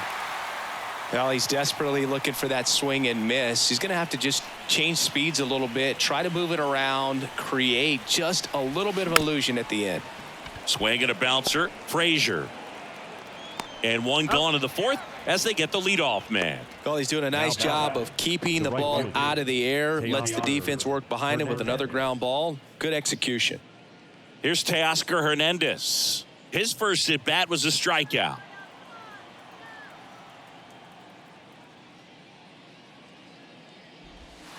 Close, but called a ball. And that's ball one.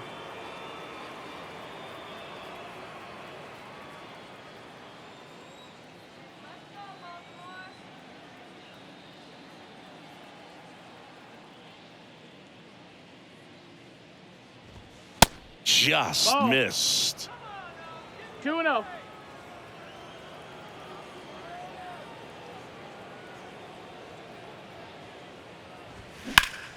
Next offering is fouled back.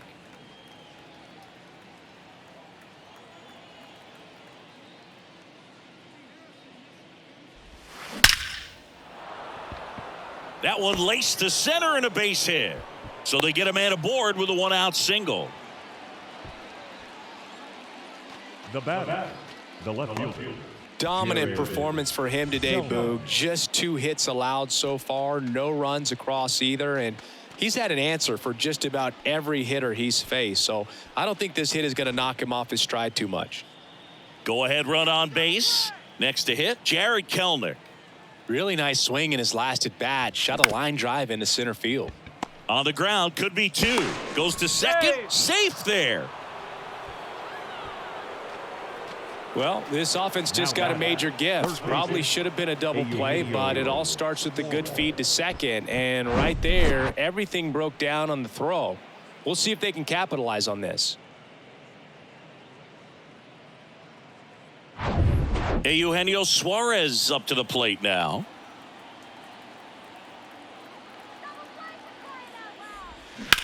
High fly ball out towards left field. Hayes on the move, racing back. Back some more. Hauls it in on the warning track. Now batting, catcher, Cal Raleigh. Now the Mariners catcher, Cal Raleigh.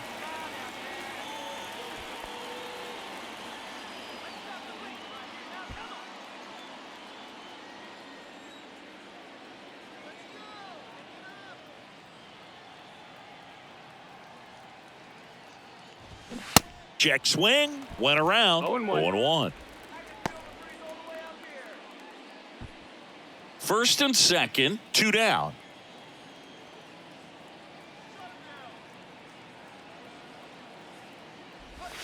That's a little bit low.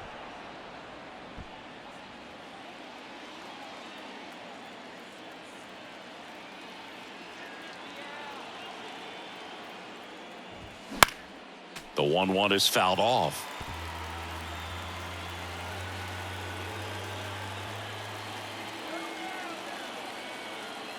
Kicks and fires. 2 balls, 2 strikes to count with 2 outs.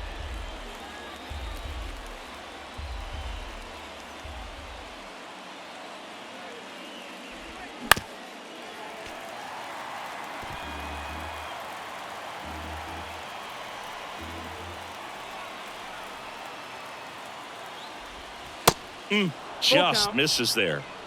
Mike Ford on deck for the M's.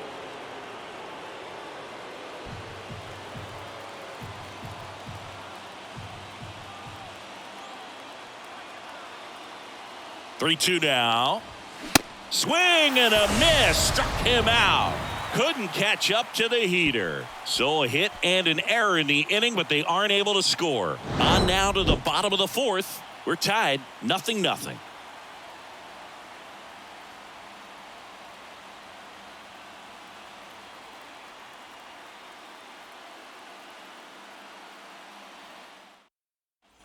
Bottom 4, and now the first baseman, Ryan O'Hearn. The first baseman, Ryan O'Hearn. And here it comes. Swings and misses. 0-1. And that's strike 1. I think he was sitting off speed there.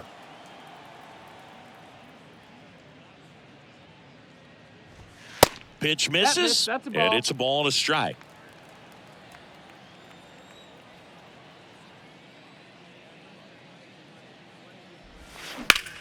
That one back up the middle, and it gets through.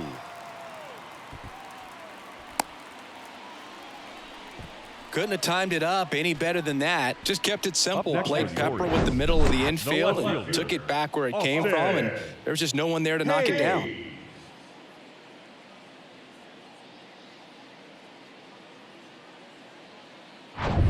And now it's Austin Hayes. Fly to left his first time up.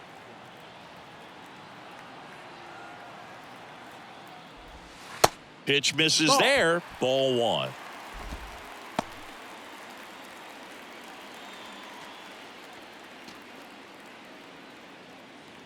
O'Hearn aboard here at first with nobody out.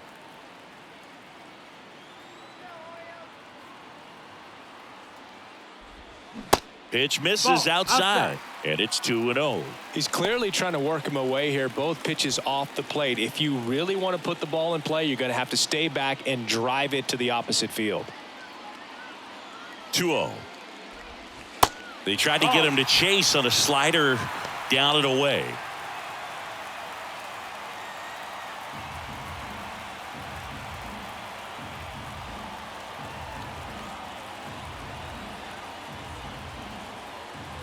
And that's ball 4. Ball 4. Take your base. Oh, now he's got 2 runners on after that walk, and things can get out of hand in a hurry in these situations, so he's going to have to find a way to get back into the strike zone. Now it's going to be Gunnar Henderson. It's interesting, he plays kind of a power spot defensively, but runs pretty well. So when you're looking at that position, you're not expecting someone that has maybe above average speed, but he does. No outs, runners at first and second.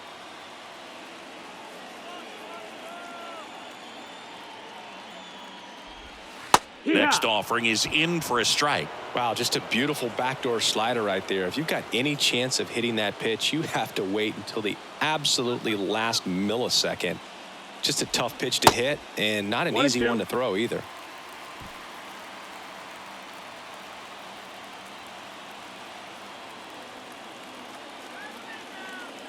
Righty to the plate. Swing and a ball popped up. And that one gets down, fair ball. And they'll score first. It's 1-0. Always feels good when you come through and get your team on the board first. I think he made his pitch on the mound. 2-strike count, made him chase way outside the zone, but just couldn't get him to miss. And somehow he found a way to put it in play for the knock. And now they've got some speed on first, so we'll see if they try to get him into motion. So runners at the corners, nobody out. Next to hit, Aaron Hicks. Ball one, no strikes. You know, these Orioles showing great discipline at the plate, and patience definitely seems to be the name of their game in this one. He's only given up 1 run, but the starter's pitch count is starting to get up there, and that might be the best news yet for this offense. Miller checks on first. Henderson gets back easily. You know, sometimes all it takes is getting to the next arm before an offense does any damage, and that might be the case today. And the pitch. A bit behind with that swing. 1-1. It's strike one.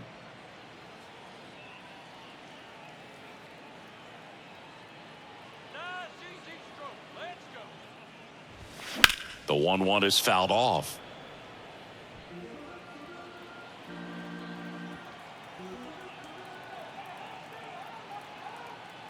The pitch. On the ground, the third might be 2. Feeds to second, out there. And a run scores on the double play. So now here's the DH, Ramon Urias. He was a strikeout victim his first time.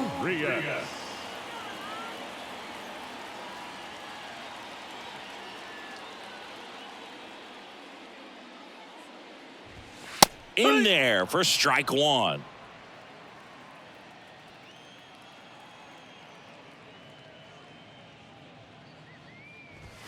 That clips the corner.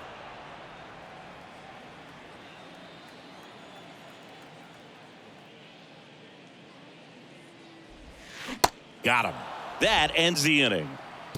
But 2 runs for him, and they jump ahead. On to the top of the 5th we go. It's the Orioles 2 and the Mariners nothing.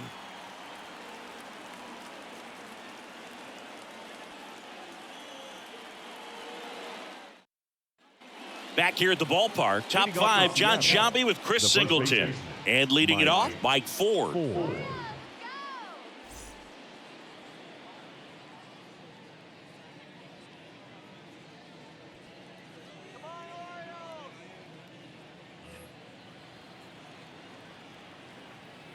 Kremer back to work. Swinging a foul back. That's out of play. Well, these Mariners doing a great job, Boog, of just waiting for the right pitch to come their way, and I'm seeing very patient at-bats out of them. Starters lead. Pulls that one foul. Clearly hoping he could get a swing and miss on that, but doesn't fool the hitter with that breaking ball. Nice job, just couldn't keep it fair. The punch out there, 1 away here in the 5th. Well, big power guy right there and generating so much bat speed. It's hard to bring that to a halt once you've committed. He tried to check the swing, just couldn't do it.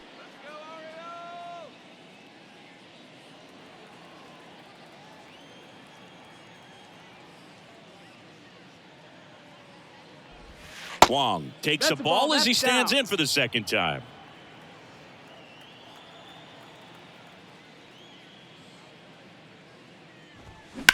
In the air, pretty deep out to center field. Hicks sizing this one up. Great effort as he's able to haul it in. And there's 2 down. The batter, number 3, shortstop, J.P. Back to the top of the Seattle order. J.P. Crawford will hit next. He's 0 for 1.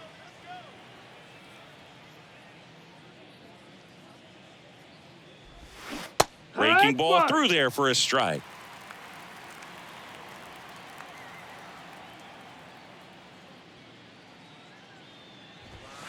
Check swing. He went. And it's 0-2.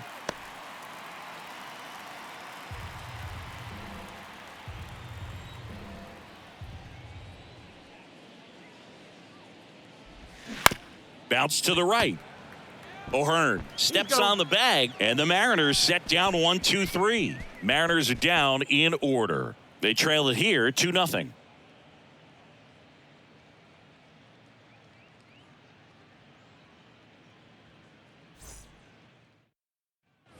Back here in Baltimore, Leading here's off Adam for Frazier. the Orioles, the second baseman. Chris, you played here in 2002. What are the memories that stand out as to being a member of the Baltimore Orioles? For me, it was just pulling into the parking lot and having those that were there with an encouraging smile or a pat on the back, regardless of how things were going.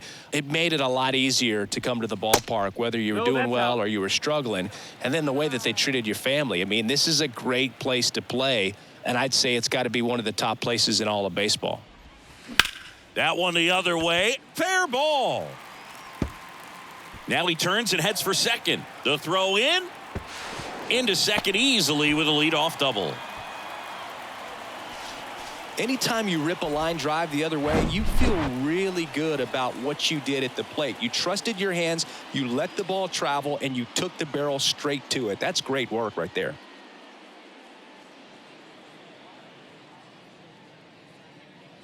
Jorge Mateo now. Good contact guy, good defender.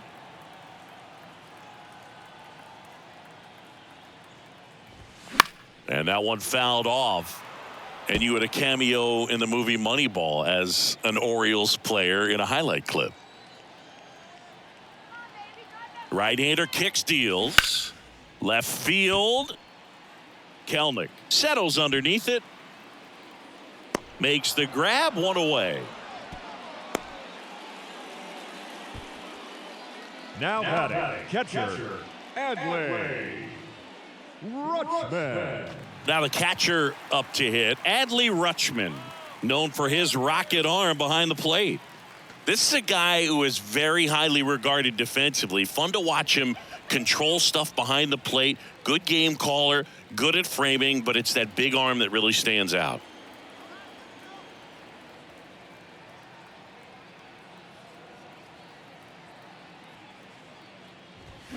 Top of the zone, and it's called a strike. Yeah, and because he's got the big arm, he pays attention to the running game and is sure to manage it.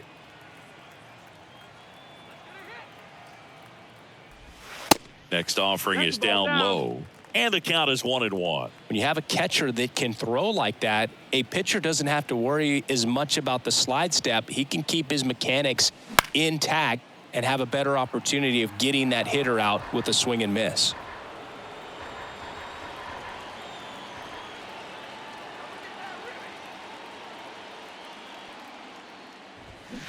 Keeps the at-bat going with a foul ball.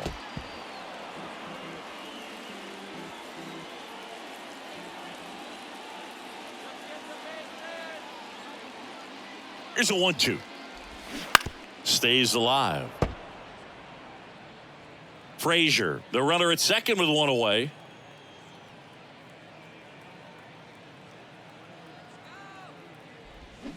Foul ball, still a 1-2 count.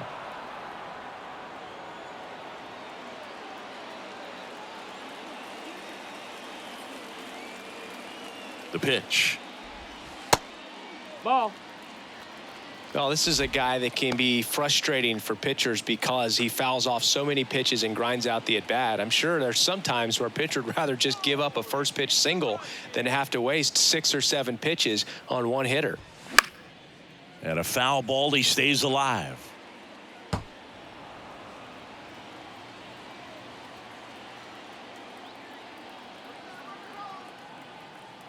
The 2-2 on the way. Up the middle. Rutschman retired. Now batting, the right fielder, Anthony Santander. Anthony Santander digs in now.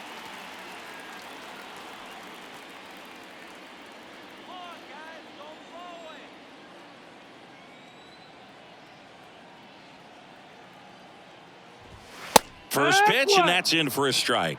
Well, in an 0-0 count, not every strike is a good strike for a hitter. I like the plate discipline there. 2 outs. Fouls one off out of play, back to our left. 2 outs and 1 in scoring position.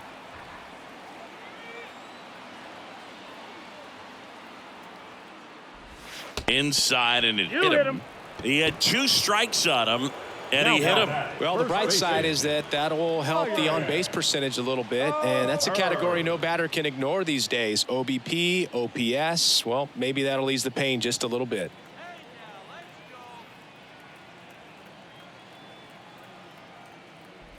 O'Hearn stands in here.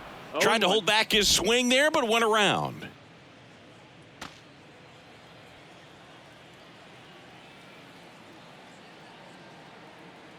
The pitch.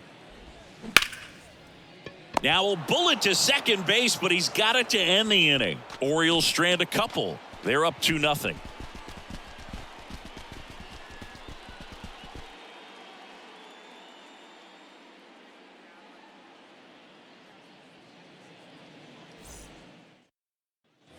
And welcome back. Here's a speed threat, Julio Rodriguez. Number 44, Julio Rodriguez, in his second season, 22 years old. And he took home the Silver Slugger last year in the American League.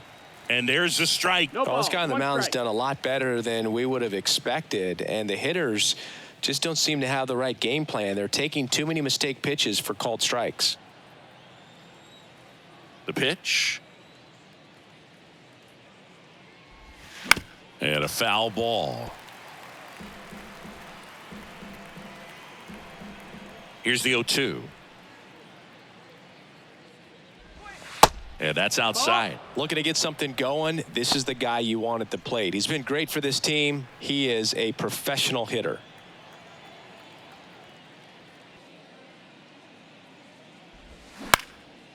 Next pitch is popped up. O'Hearn moving under this one.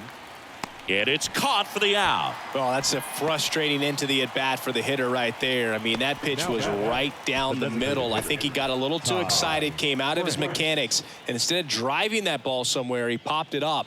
Unfortunate for him.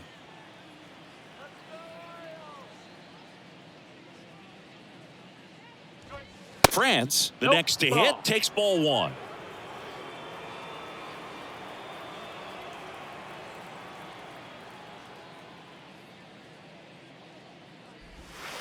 And another No, ball. that missed. That's a ball. 2 balls, no strikes.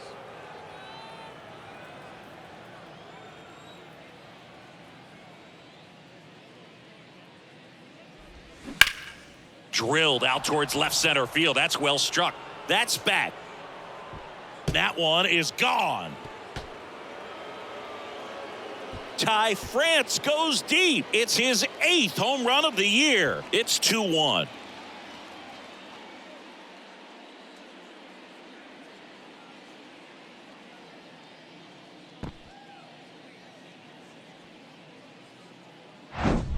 In a 2-0 count, a hitter is on high alert. This is what you live for, to be in the driver's seat here. He got a pitch that he could handle, and he hit that pitch really hard. Nice home run. Teoscar Hernandez up next for the Mariners. Slice to right, and Hernandez is out. 2 away. Not fooled at all right there. He was clearly all over it, but sometimes you hit it too hard and right at someone. You're looking for one of those bloop hits to get a knock sometimes.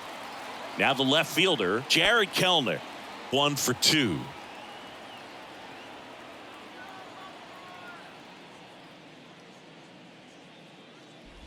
Kelnick goes 6'1", 205 pounds, and he's one of the few players in Major League Baseball born in Wisconsin. There's a strike. Well, you can't really adjust your game plan for that last pitch. Guy hasn't thrown it very much. You got to focus on the stuff that he's throwing up there most of the time. Going to count 1 and 2. 1 and 2's the count.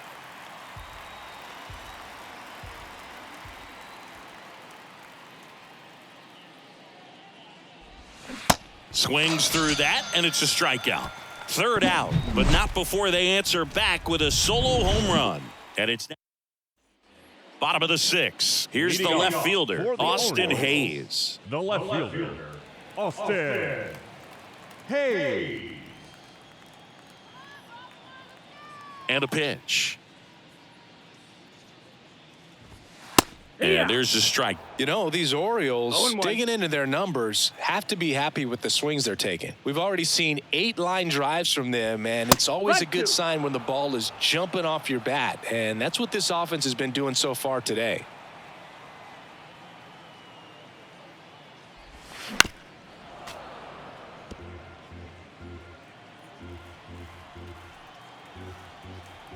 The Y to kick the pitch.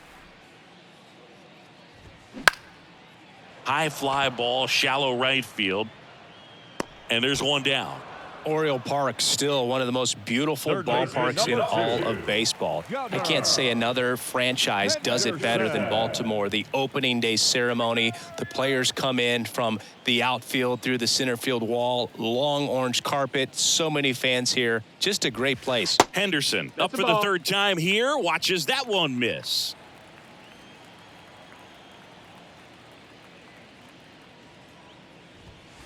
And that's outside. Out. That signature warehouse in right field as well.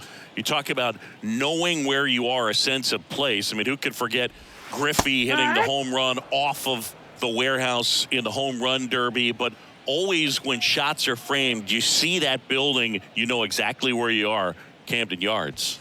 Next offering upstairs. And when teams started building sort of state-of-the-art ballparks, Baltimore was the first organization to do it up the way that they did. Really created a mold for other organizations to follow. This one's into the outfield. Could be extra bases. And he's got a double.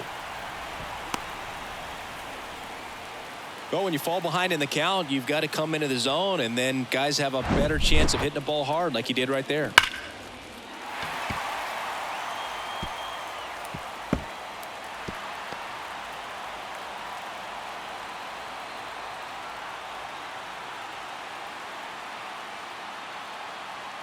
Manager out of the dugout now, and it looks like we'll see a change on the mound. Bryce Miller departs, and as he heads for the dugout, we'll take a quick break.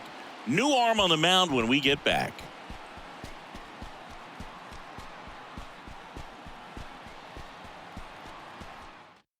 Number 33 gets handed the rock out of the pen. And this could be a pretty critical point in this game. They're hoping he's the guy to keep him within striking distance.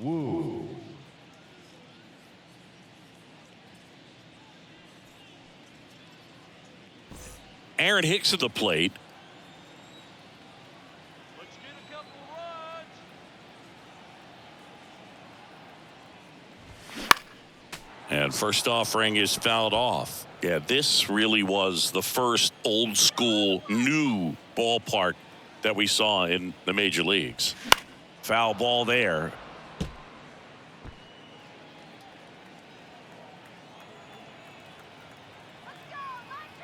Man at second. Got it by him for the K. Just overmatched on that fastball right there, and it wasn't like he was set up for it by something off speed earlier in the at-bat. Just came right after him with 3 straight, and he had no answer for it.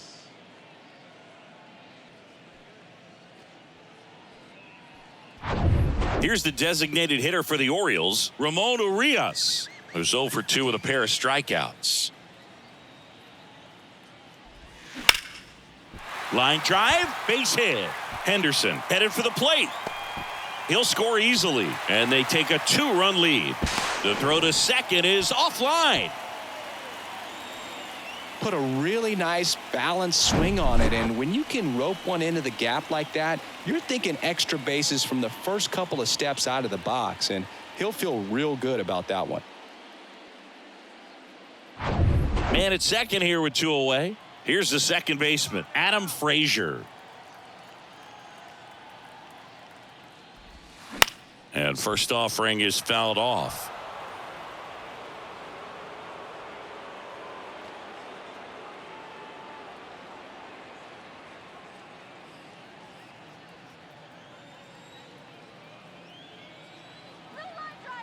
And a pitch. That's off the mark. 1-1. Action in the bullpen for Seattle. Taylor Saucedo appears to be getting ready for manager Scott's service. Adcock warming up as well. Urias stands at second with 2 gone. Check swing, no appeal. 2-1.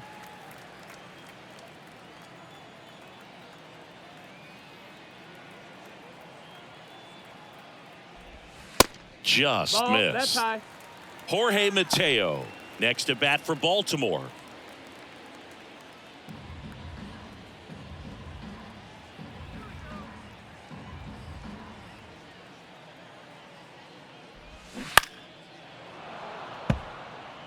Flew open a little bit with that front shoulder, but was able to slow his bat down just enough to make contact with that pitch, keep the at-bat alive.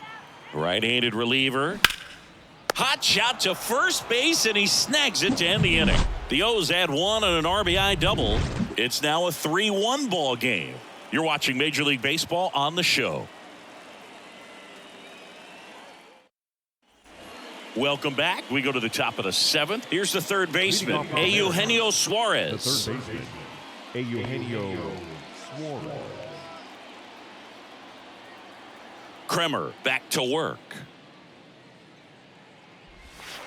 And That's takes the ball. low for ball 1. Action in the pen down there. Mike Baumann appears to be getting loose. Coulombe, a left-hander, also throwing.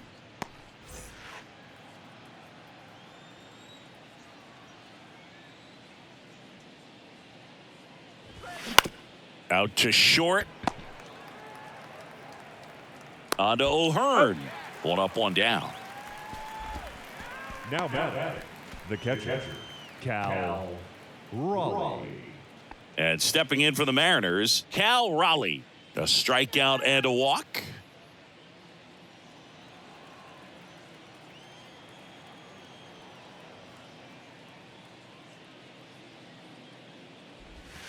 In there, and it's 0-1.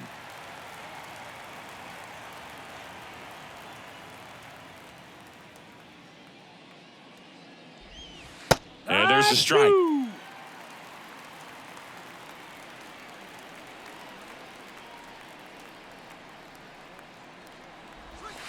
Next pitch Ball. misses, and the count 1-2.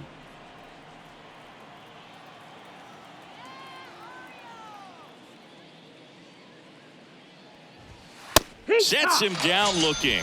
Fastball at the letters froze him for strike 3. No, that's not the best two-strike fastball I've seen, but certainly got away with the location there. You know, sometimes as a hitter, when you're down in the count, you're so focused on a pitcher painting the black, and you just get a little bit locked up on something down the heart of the plate, not expecting it, and it just kind of freezes you.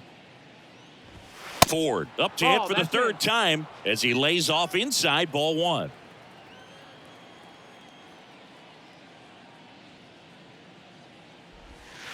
And it's 1-1. That curveball's been a big pitch for him today. He's been able to get ahead in the count with it. He's also been able to use it to put guys away.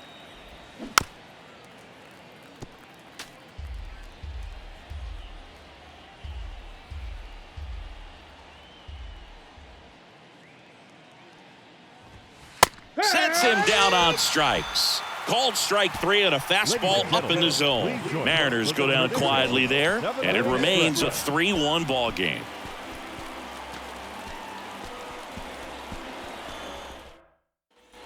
Back now at Oriole Park, ready to go for the last half of the inning. Here's the shortstop at the plate, Jorge Mateo.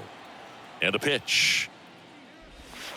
That one misses. That's the ball. 1-0. It's good speed at the top of the order here. You want to get it on, see if you can get a stolen base, maybe get around the bases and pick up a run. 1 strike.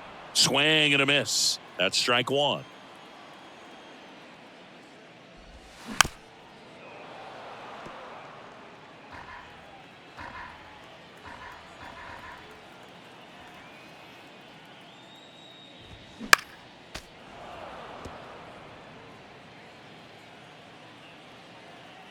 Righty delivers.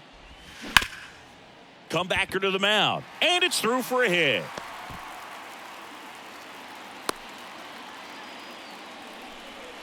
Really nice job of two-strike hitting in that at-bat. Really nice job staying up the middle with his approach. He didn't try to do too much with the pitch, just shot it through the infield. And now the switch hitting catcher, Adley Rutschman.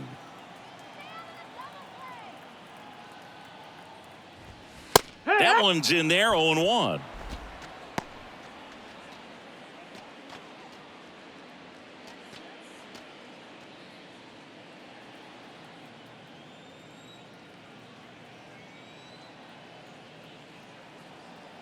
The kick and the pitch. Runner goes. That missed. That's the Ball ball. misses. Throw. Save.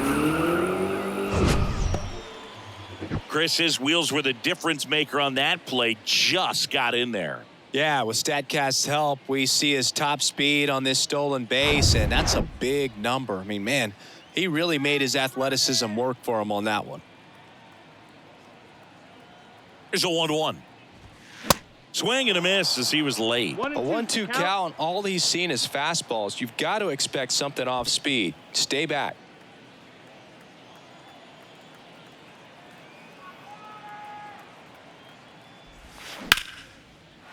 Down the line, it's a base hit. Mateo rounds third, headed for the plate. He'll score, and they're up by 3.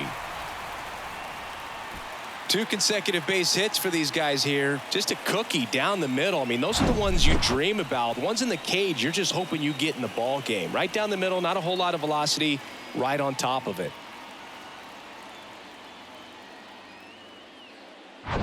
Digging in is the switch hitting outfielder, Anthony Santander.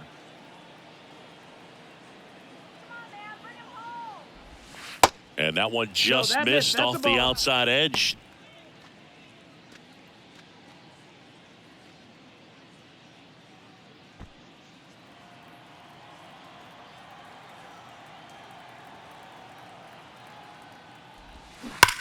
Hit on the ground to the right side. And it stays fair. Here comes Rutschman around third. He will score. And they lead by 4.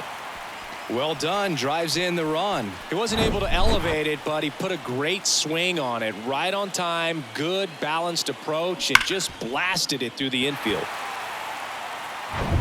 And next will be the cleanup hitter, Ryan O'Hearn. 1 for 3. That's to third, and that's just foul.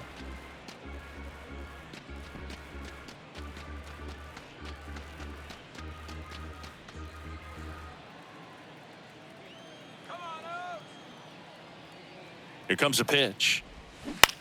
This one in the air right field. Hernandez settles underneath it, hauls it in for the out.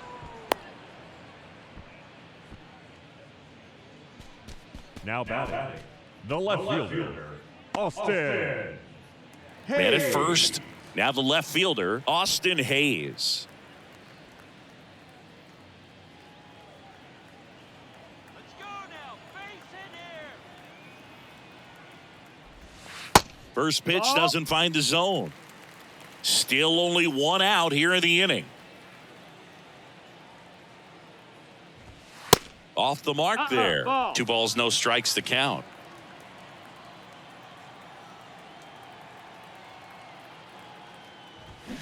Swing and a miss. 2-1. As he was out front that time.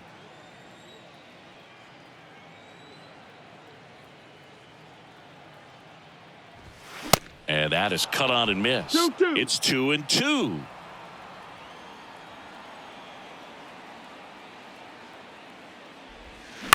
And he hits a ground ball right side. Oh, nice stop at first. Throw gets by him at second.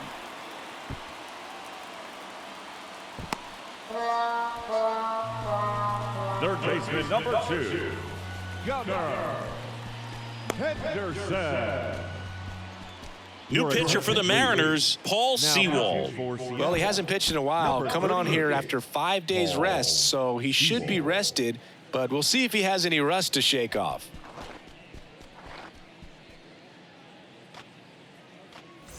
Two on with 1 out. So next to hit for Baltimore, Gunnar Henderson.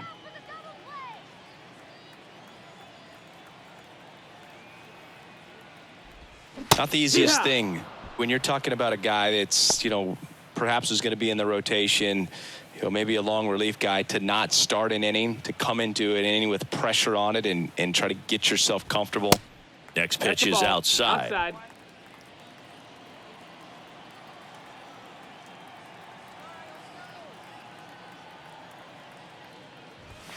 Good eye right there. Tough spot right here. A couple runners on. 2-ball count.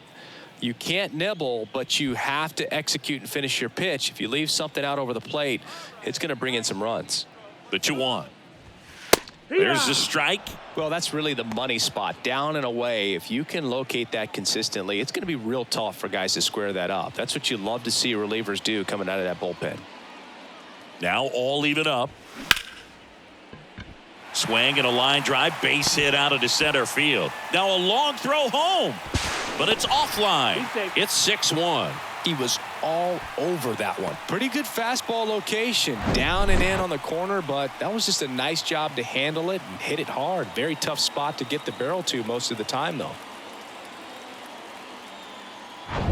Now here's Aaron Hicks. 3-pitch strikeout last time up. Got to put up more of a fight in this one. First offering, That's and it, it ball. just misses.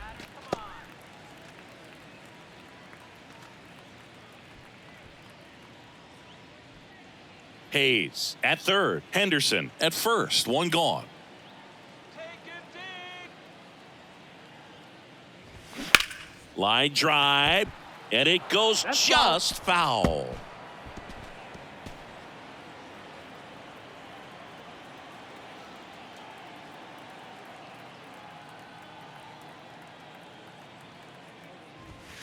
Very high with that 2-1. one. 2 balls and a strike.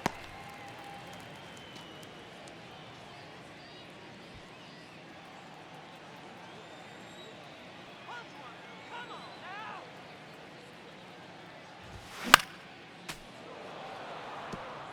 Instead of letting the hitter get his arms extended, tied him up a little bit, slightly up, slightly in.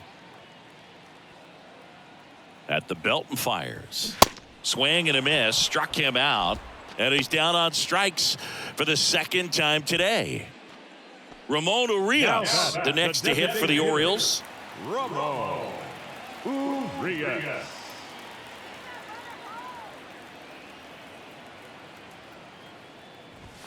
And that's in there for strike one.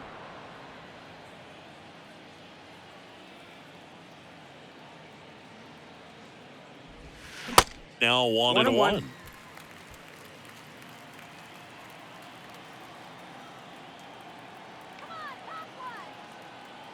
The 1-1. And now the count 1-2 after the swing and the miss. He has a tendency to chase out of the zone, and that slider that's down, that's one of his money pitches to get that swing and miss.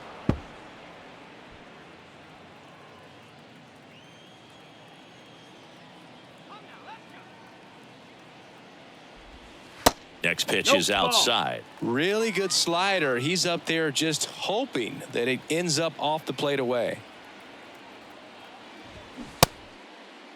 Started after it. Appeal to first. That's a strikeout. Woody Keller says he won a round. 3 runs on 4 hits, an error, but 2 are left stranded. We look ahead to inning number 8. It's the Orioles 6 and the Mariners 1. Welcome back, and a new arm on the mound to start the 8th. Tyler Wells. He last pitched 2 days ago. Now pitching for the Orioles, number 68, Tyler Wells. Colton Wong up to hit. Leading off for Seattle, the second baseman, Colton Wong. The wind of the pitch. Strike 1. 0 balls, 1 strike.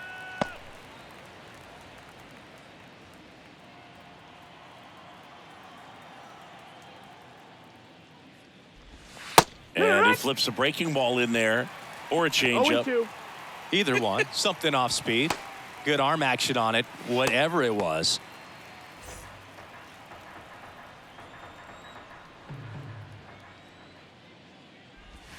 Way inside, gets out of the way.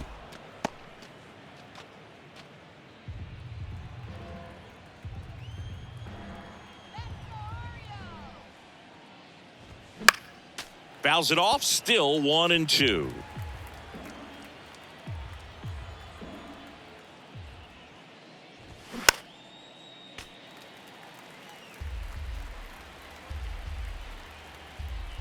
Left-hand batter waits.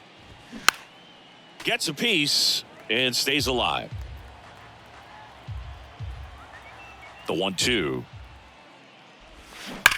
Swings and sends a rocket to right. No trouble here. Puts it away for the out. And there's one away.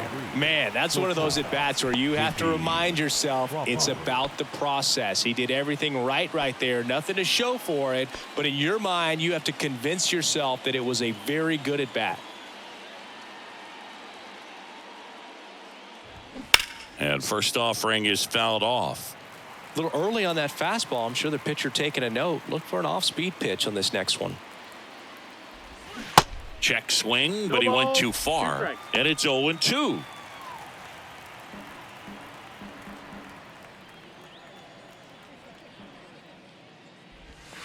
That one ran inside, almost got him.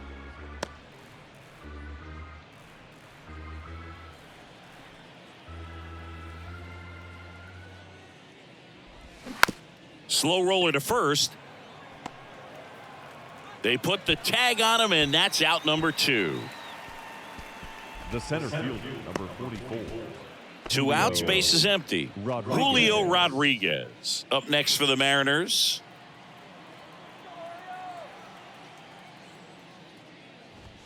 First pitch, and he just misses. 1 ball, no strikes. And that's outside. 2-0. Kicks and deals.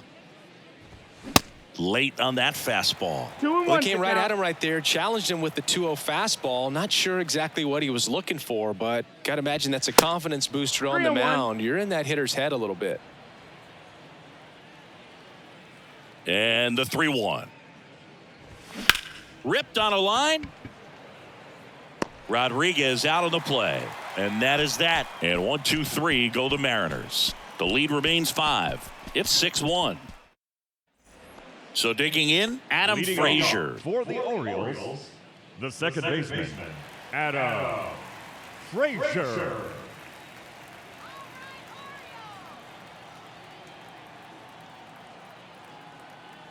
The right-hander back to work. There's a line drive to left field. And that should be extra bases. And that's going to roll to the wall. In safely with a double, his second of the day. Waste no time there. Challenged him with the fastball right in the heart of the zone, and he was clearly ready to jump all over it.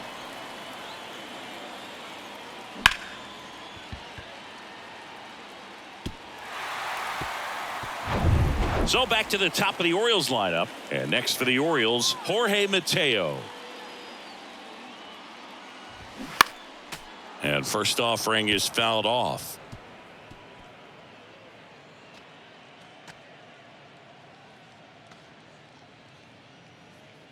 No outs. Runner on second.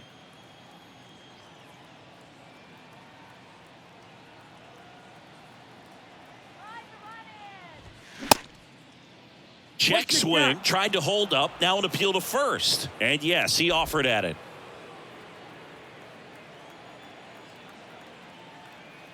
Oh, and 2 now. Battling here as he fouls it away.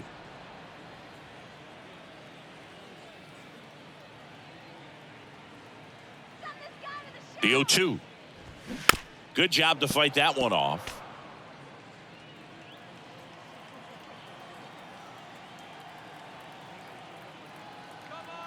And the 0-2. On the ground. Wong. On to first. One gone to the bottom of the 8th. The catcher, number 35, Adley. So up next, Adley Rutschman. And this is a big opportunity for him to pick up his teammate right here.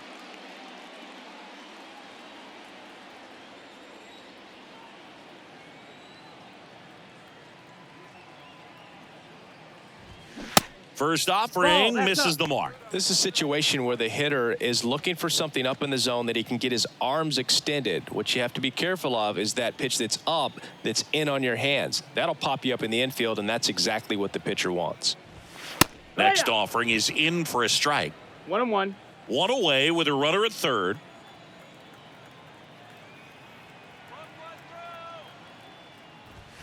And now 2 balls and a strike.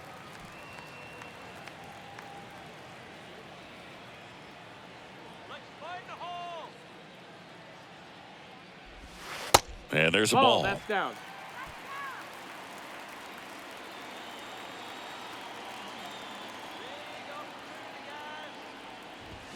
That's in for a strike on the outside corner. Count And it, it's Cole. 3-2.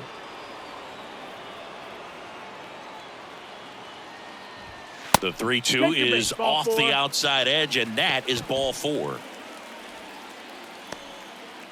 Now batting. One away, The runners right at first and third. And into the box for Baltimore, Anthony Santander.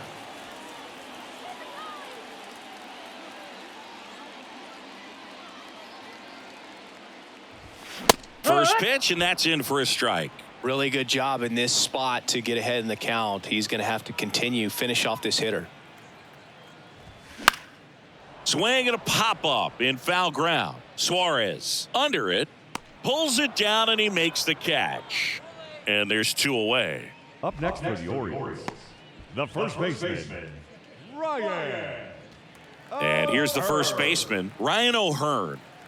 Singy, he's got a history of coming through into big spots. I know I like to talk about, I'm not sure whether clutch actually exists, but you look at the numbers, and this guy always seems to deliver in those spots. 0-1 now. And a swing and a line drive at a right field. Puts the squeeze on that one, and that'll end the inning. Orioles strand a couple. They lead it, though, 6-1.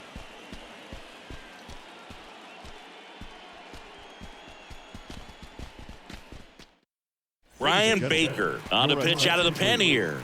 He comes on for the 35th time this year. Number 43, Brian Baker.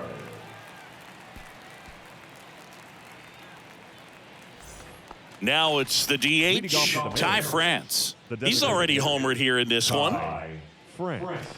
Well, I think it's the ability to assess the situation, understanding what the pitcher has, what he's trying to get people out on, and then being able to use the entire field.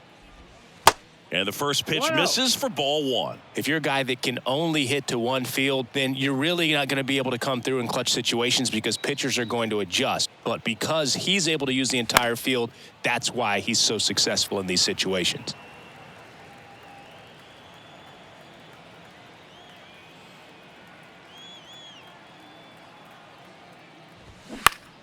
The 1-1 is fouled off. When you played, did you play with guys that you thought were clutch, and sort of what were the attributes you said that's what he possesses that allows him to come through?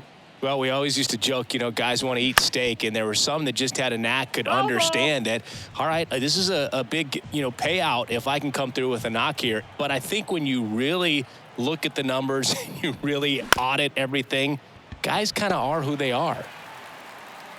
Slings it across. Now 1 gone in the 9th.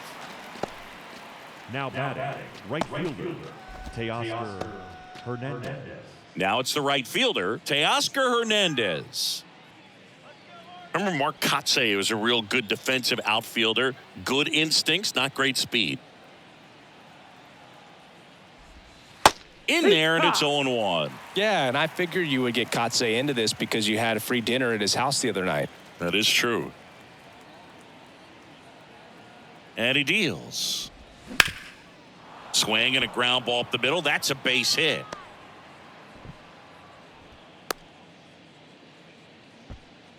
The left fielder, number 10, Jared. Here's the left fielder, Jared Kelenic.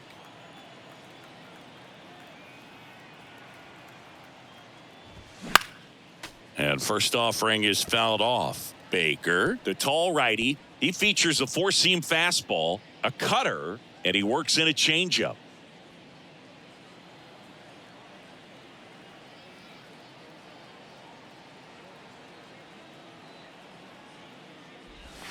And the next pitch is way outside.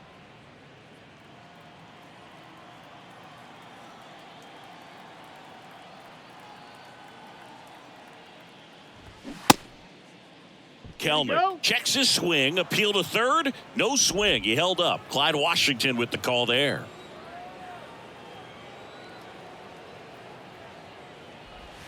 That clips the zone. 2-2.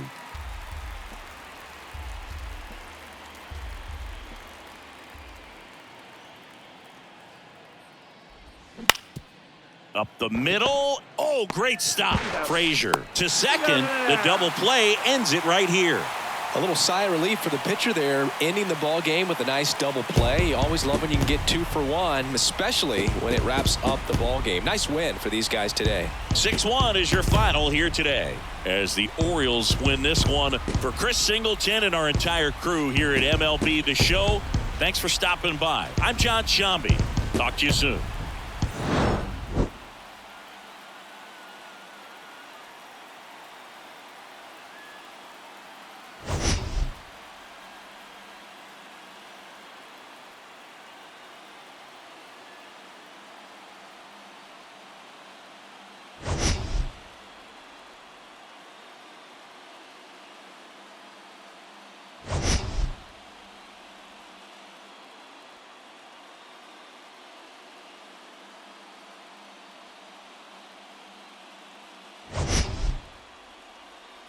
Ball game and you look up, they're in line for a quality start. We'll see what he's got in this one.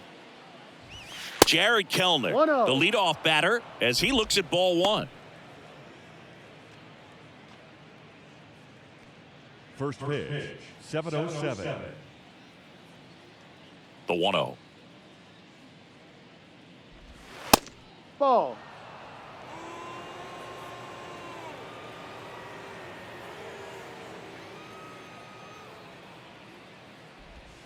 That clips the corner.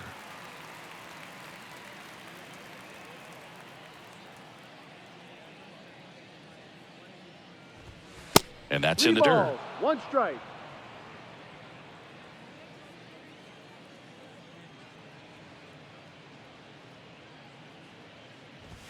And now a full count. Well, don't expect too many more high fastballs. This is a good sinker ball pitcher, and sometimes they can make mistakes trying to pitch up in the zone. Look for him to stay down around the knees to be effective. Hacks and misses. It's a strikeout. And now it's Julio Rodriguez. Number 44, Julio Rodriguez. That's in there, and that is strike 1. One of the things that's cool is Rodriguez, even as young as he is, has formed kind of a neat relationship with Ichiro Suzuki. They met back in 2019 when Julio asked to take a photo with Ichiro, and the relationship has grown since then.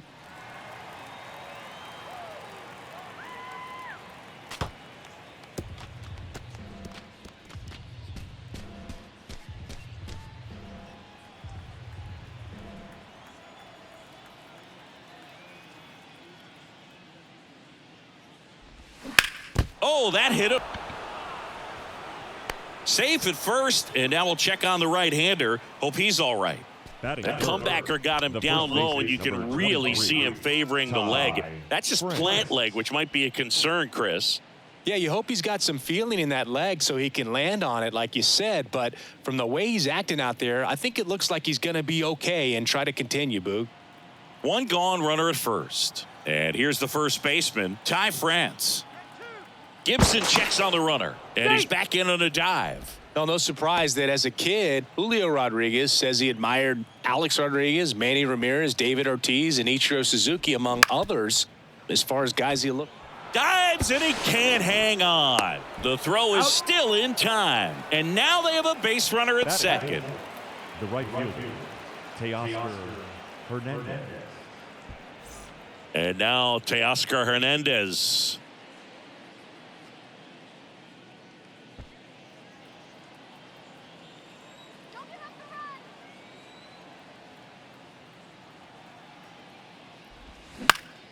And a pop-up, right side, foul territory.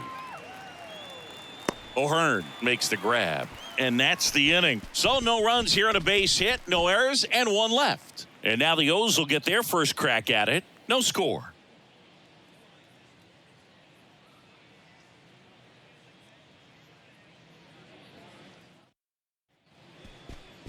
Back here in Baltimore, on the hill for the Mariners, Logan Gilbert. What do we need to know here about the right-hander? Well, no doubt about it. He's going to have to put together some consistently good performances in order to bring that ERA down. Now, he's got good stuff. He's just got to be able to have confidence, trusted, and really go after hitters, not nibble. Trust that his stuff can have late life and miss barrels of bats. Bottom of the first, and here is Gunnar Henderson. Henderson. And here it comes.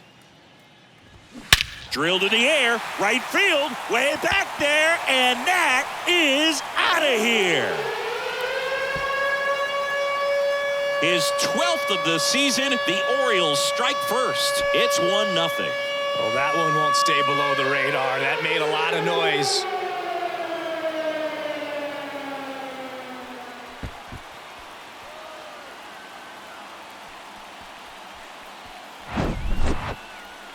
Chris, that ball came out hot. So let's see what StatCast has to say. Yeah, it really did, Boog. 111 miles per hour off the bat and a really nice launch angle as well. Just a beautiful swing from start to finish. Here's Adley Rutschman.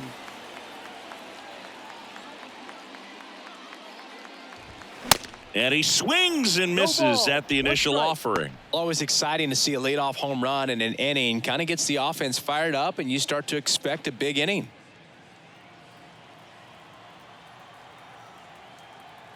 The pitch.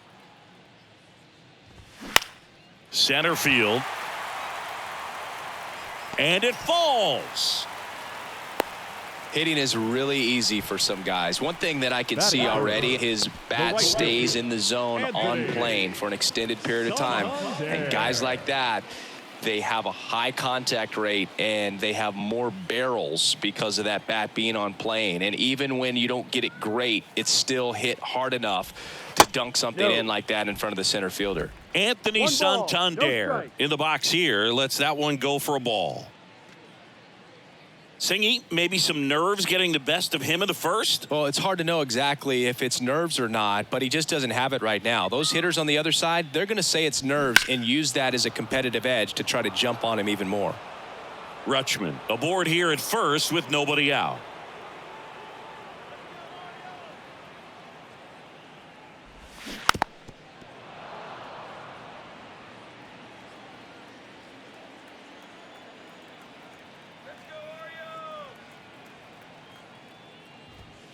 And now it's even up.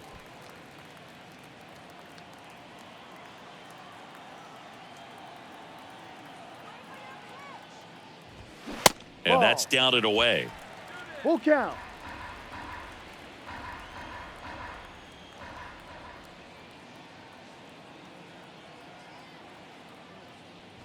The 3-2 is off the outside edge, and that is ball 4. Base knock and now a free pass. This has the makings of a big inning if they can get a couple more quality at bats. Ryan O'Hearn comes up to hit. He's someone that really beats up on right-handed pitching. The lefties, however, give him a little bit more trouble. Batter is out.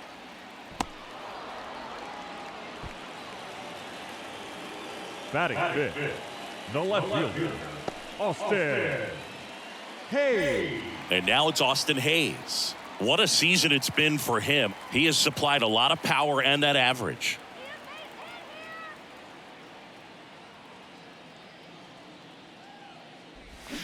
First offering misses the mark. It's great to get on the board in the first frame of the ball game, but here's an opportunity for them to really open things up with a couple of runners on. Let's see if they can cash in.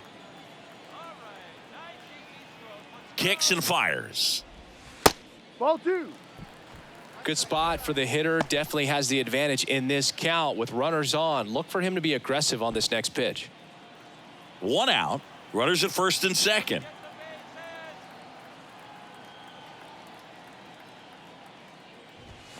The next pitch misses, and now 3-0. Get ready for some action here. Good RBI guy at the plate. Runners in scoring position and a hitter's count. They say it went. 3-1.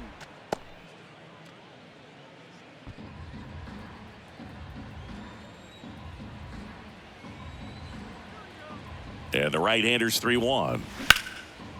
Hammered, base hit. Here comes Rutschman around third. 1 run across. Santander headed for the plate. He'll score. 2 runs are in, and they lead by 3. Showed some really nice patience in that at bat. Worked himself into a good count. He got a pitch he could drive, but he didn't get too excited like a lot of guys do and pull off the baseball. Really good timing all the way through the swing, and the barrel was so on plane with the ball, Easy drive into the gap for that double. One down. Aaron Hicks at the plate.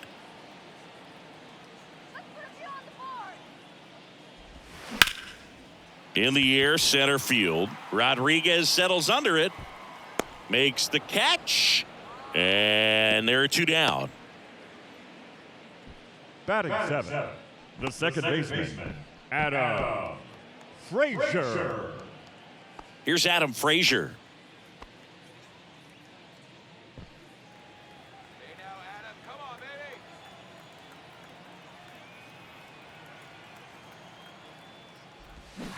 baby. And first offering is fouled off. 2 outs and 1 in scoring position.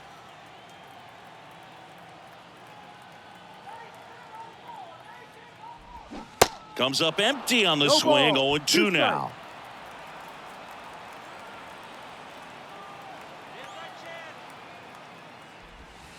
And that one missing low.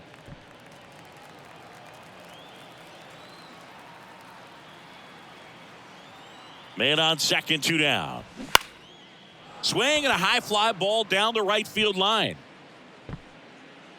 Hernandez makes the catch, and that'll do it. But 3 score in the inning. 2 of them on this 2-run double. It's now 3-0. You're watching Major League Baseball on the show.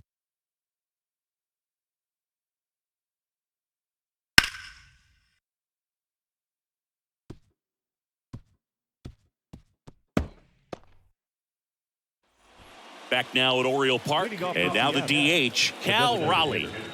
Cal Raleigh. Well, after putting up a nice inning on offense, got some runs across, this is where you look for the starter to go out there, have a shutdown inning. Don't give that other team any hope. You just hope that he can get through this inning, get the bats back up there while they're hot. First offering, and it just misses. 1-0. A 3-0 lead is great, but you can't get too comfortable. Got to stay aggressive, keep attacking hitters, try to cruise through this ball game. He swings and fouls one off.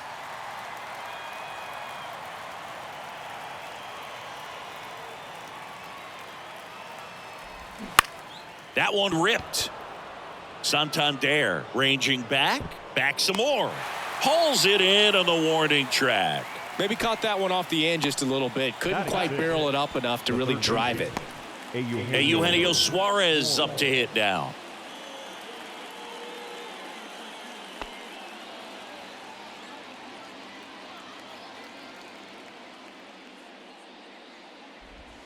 In there, and it's 0-1.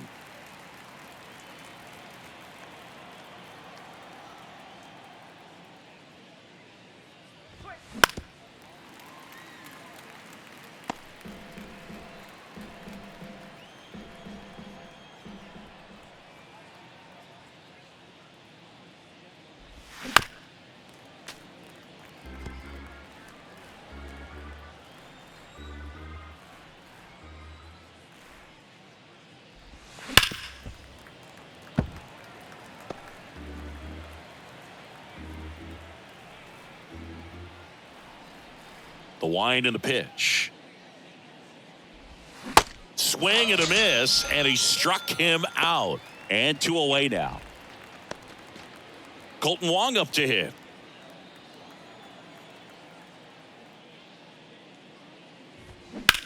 On the ground right side, and that's just foul.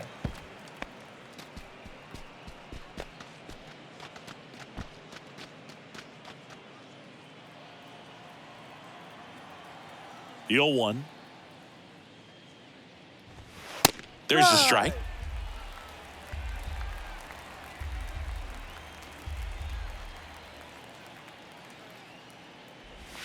Good eye right there.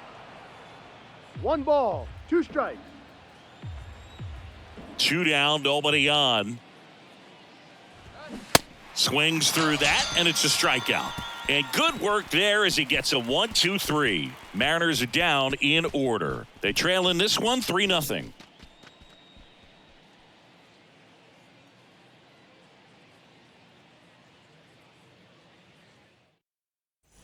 And welcome back. Bottom of the second. And now it's going to be Ramon Urias. Ramon Urias. The right-hander back to work. And that gets the top of the zone for a strike.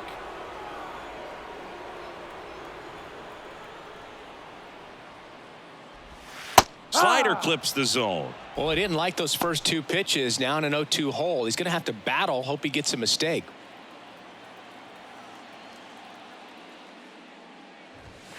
Next one just misses. And the count 1-2. It's a good take.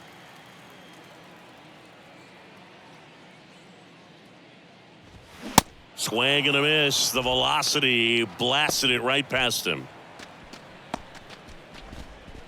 Jorge Mateo now.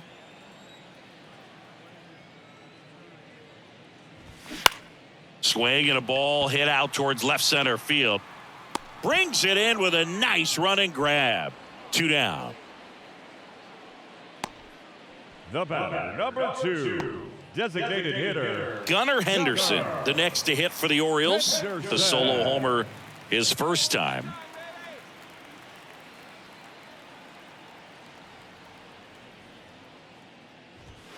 And ball one. Well, he's so great about hitting the ball the other way. He gets those arms extended. So right there, just trying to straighten him up a little bit so he doesn't have as much outside plate coverage.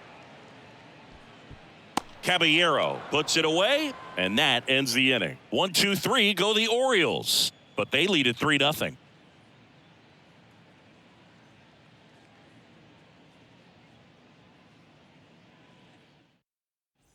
Back here at the ballpark, and now here is Tom Murphy. number 2, Tom Murphy. The pitch. And delivers outside.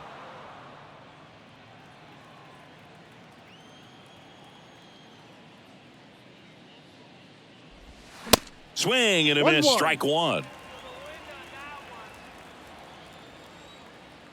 The 1-1. Worm burner into the outfield for a knock. He was all over that one. Timing on the swing was good, able to shoot the ball up the middle. Didn't square it up as much as he probably would have liked, but that's a good approach paying off. Here's a speed threat. Jose Caballero. On the ground right side. 4, 6, 3. And they turn the double play. I think 4-6-3 double plays like that are way tougher than these guys make it look sometimes, because no matter how you do it, the feed from the second baseman is a tough one. That's where footwork really comes into play, but right there, very well done.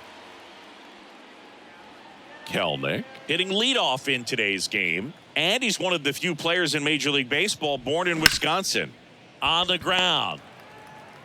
Fires to first on the run. Not in time. He's safe. Tough play and a nice backhand stop. Had to be perfect with the exchange and throw to get the out, but it looked like he had to dig in there a little deeper, like he was trying to get a split finger grip or something. Close play, but that little extra time on the transfer made all the difference. And now here's a speed threat. Outfielder Julio Rodriguez. First pitch doesn't find the zone. Julio Rodriguez, you're talking about one of the top young players in all of baseball, Chris. So talented, a rookie of the year, an all-star, and a silver slugger. And what I love about this kid is that he's all about the team. As much talent as he has, he could be. Makes the play, and it's out number 3. Mariners leave 1. Still down 3-0.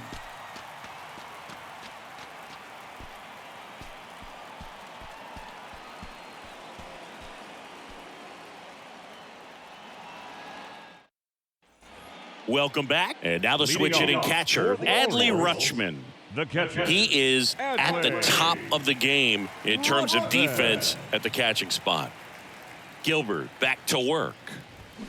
Swings and pulls it foul to the right side. It's so impressive because these guys have to do so much study and preparation for their pitchers, for opposing hitters, and really their number one job is to guide that staff through a ball game. And so when you also can turn it up offensively and be a force there, that is a win-win, every manager's dream. Santander.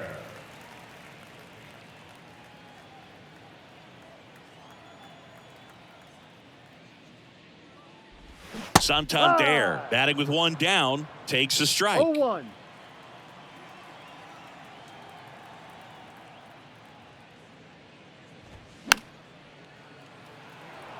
And as well, lots of pop in that bat. So you combine the slug with really good defense.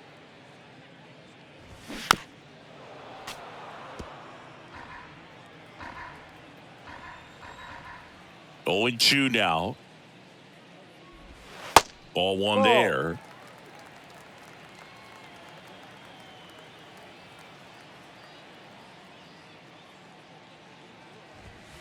Very high with that one. And the count is 2-2.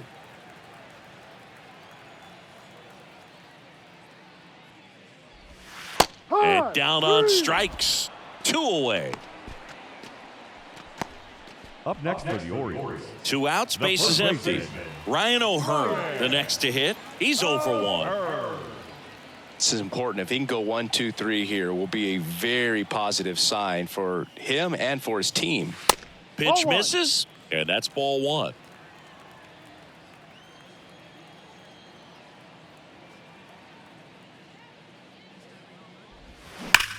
That one is absolutely belted. Rodriguez drop step going back. And it's into the bleachers. Out of here. All muscle to center field. His 7th home run of the season. And they boost their lead. It's 4-0.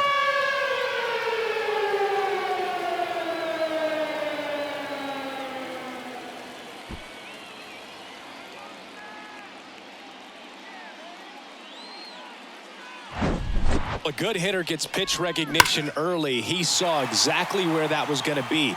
The challenge, not get over anxious and come out of your swing. He stayed on it and got all of it. And the batter now, Austin Hayes. Slice the other way and foul.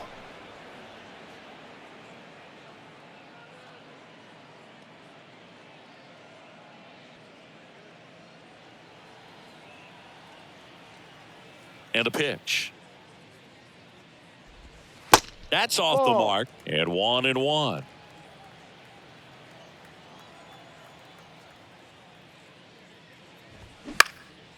Fly ball center field. Rodriguez racing after it. Makes the grab. Nice play after the long run. And that's the 3rd out. Solo homer brings in 1 for Baltimore. It's now a 4-0 ball game.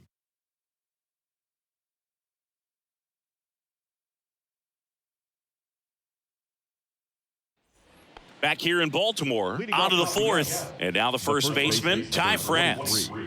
Ty France. And the right-hander back to work. Ty France, a pretty cool story. A 34th round pick in 2015 out of San Diego State. And in 2022, he was an all-star. In for a strike. 0-2 now. Generally, 2nd, 3rd time through the lineup, you want to be able to lean on those secondary pitches and command them. Looks like he's doing a nice job of it. Next offering is fouled back. Here's the 0-2. Swing and a ball popped up. Frazier in position. Drops into the glove. And there's one down. Now batting, right fielder, Teoscar. Here's Teoscar Hernandez. He's 0 for 1. Chris, you played here in 2002. What are the memories that stand out as to being a member of the Baltimore Orioles? For me, it was just pulling into the parking lot and having those that were there with an encouraging smile or a pat on the back, regardless of how things were going. It made it a lot easier to come to the ballpark, whether you were doing well or you were struggling. And then the way that they treated your family. I mean, this is a great place to play, and I'd say it's got to be one of the top places in all of baseball.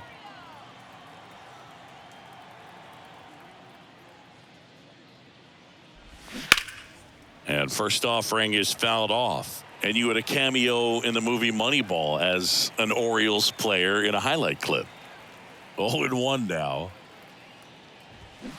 Swings and misses and 1 down below the zone.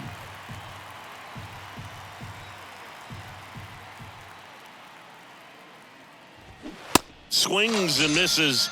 That ends the frame. And 1, 2, 3 go the Mariners. They're on the short end of a 4-0 score.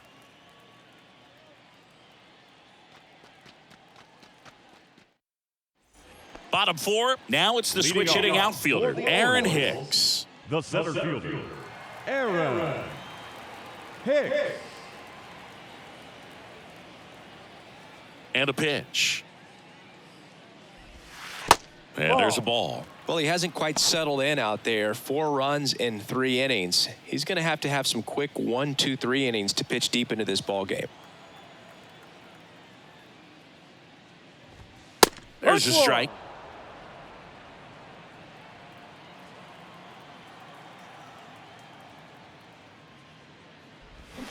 The 1-1 is fouled off. The 1-2. And the slider just misses. Really good take, especially with 2 strikes. Swings and misses. It's a strikeout. Blew the express right by his bat for strike 3. Great location with that 2-strike fastball. I'll tell you what, as a hitter, you're looking to protect the outside part of the plate, stay back on something off speed. So many times, that location with 2 strikes, you just can't get around on it, and that's a tough one to compete with. Fouled back our way, and that's out of play. The 0-1. And that one wrapped foul. 0-2 now. 1-2.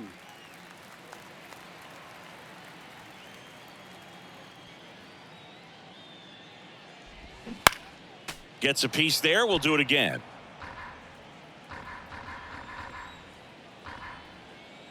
Here's a 1-2. And a ball evens the count. 2 balls, 2 strikes.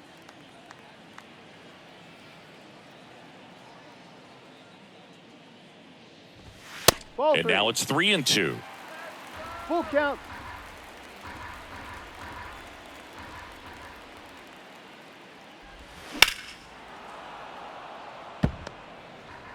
Eighth pitch of the at-bat coming up. The 3-2 is off the outside edge, and that is ball 4. Now, a great back and forth in that at bat. He had to lay off some really close pitches, and somehow Boogie found a way to keep the bat on his shoulder right there. I'll tell you right now, I couldn't have done it.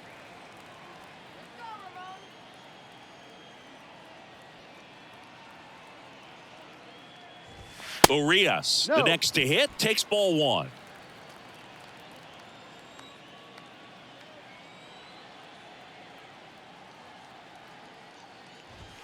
Next one off the plate inside. Ball 2.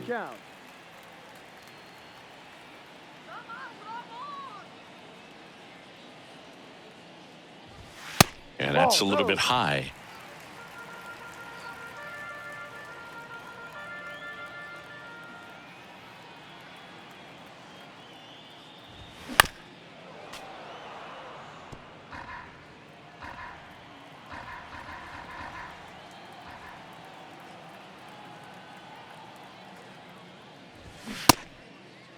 Started at the 3-1. Now a check. And down to first we go. No, he held back. That's ball 4. Well, he's normally going to fill up the strike zone and really limit base runners, but his command in this one just seems off out there. A lot more walks than he's used to giving up.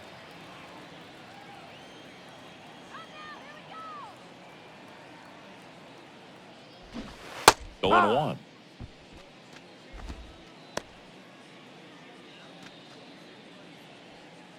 Frazier over at second. Urias at first. 1 gone. Good eye right there. Some activity in the Mariners bullpen. Andres Munoz appears to be getting ready for manager Scott's service.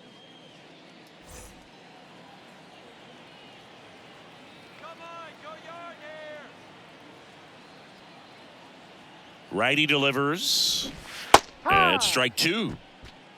1 ball, 2 strikes.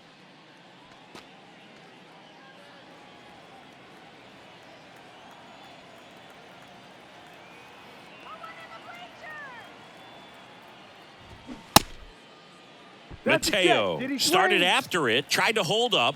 Now a look to first, and Ed Drummond right on it says he held up. And the righty deals. Foul ball, another 2-2 upcoming. Runners at first and second with one gone.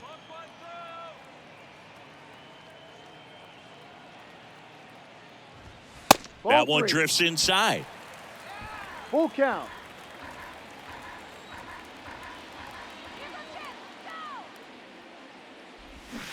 Cuts and misses. It's a strikeout.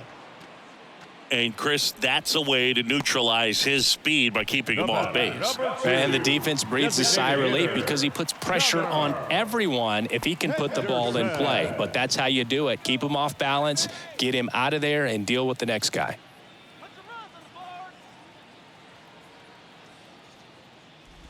Henderson Ball 1. stands in with 2 away as he takes One a ball. No strikes.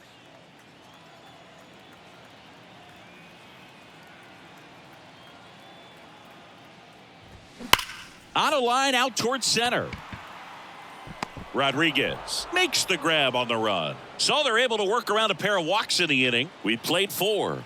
It's the Orioles 4 and the Mariners nothing.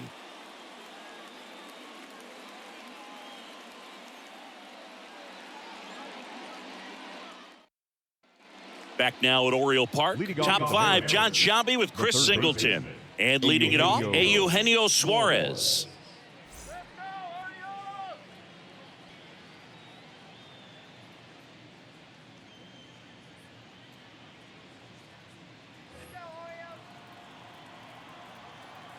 The pitch.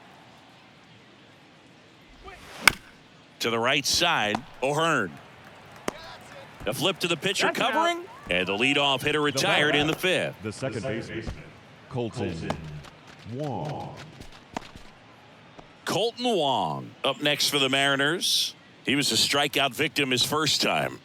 This is a guy you got to keep an eye on when he digs in. Definitely been known to drop a drag bunt from time to time, and he's pretty good at it, Chris. Yeah, and he creates a sense of urgency for the defense because of the speed, because of the ability to put down that bunt. Now you see even sluggers from time to time try and use the bunt really as a way to beat the Ball. shift.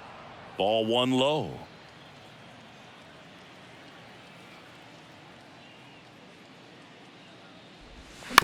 That one down the line. Urias. Jump throw. And a couple You're of out. quick outs. The catcher, number 2, Tom Murphy.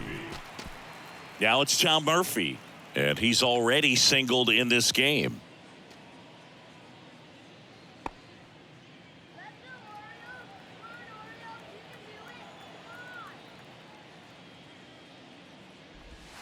That Yep. one's in there, 0-1.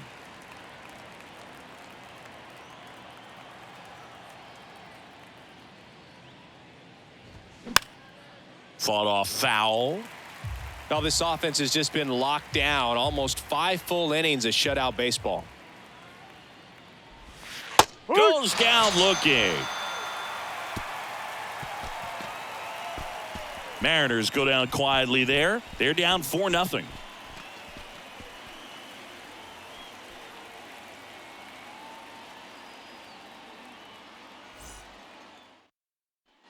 We head to the bottom of the 5th. Leading off. And now the catcher comes up to hit. Adley The catcher. Rutschman. Adley Rutschman. The wide to kick the pitch. That one pulled foul.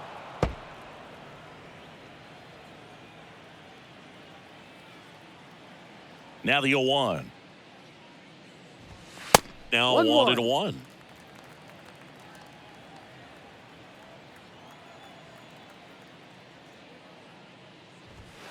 And another ball.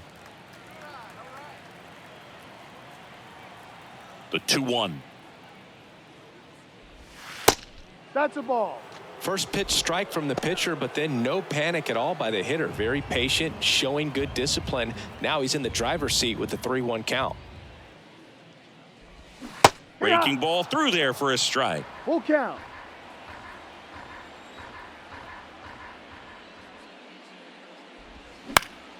Stays alive.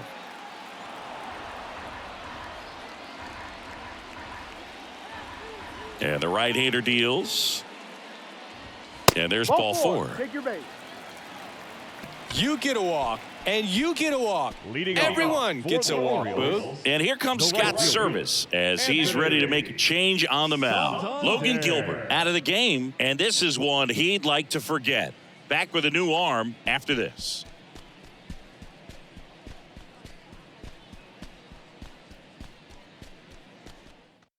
So out of the bullpen for the Mariners, Andres Munoz. He's been so good against lefties. Andres Munoz.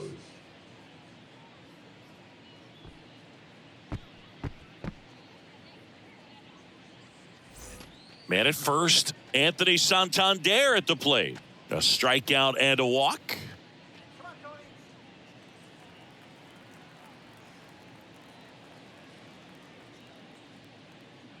Stay clear of the DP.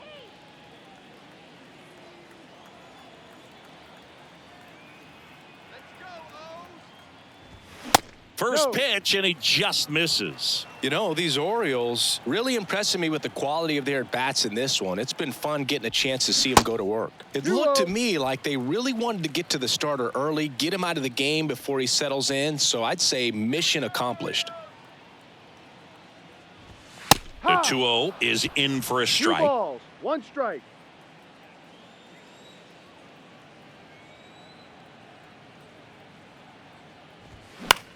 Swing and a high fly ball left field. Kelnick should have this one. And there's one down.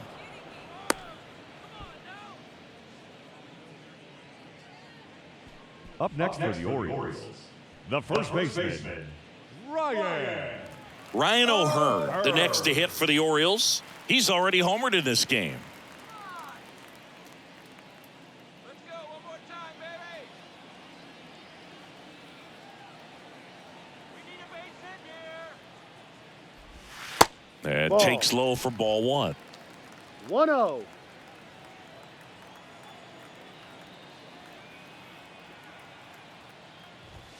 There's a strike. Wow, triple digits One on the ball, gun. one strike. I know there are more guys that can reach that now than in the past, but it's still impressive to watch.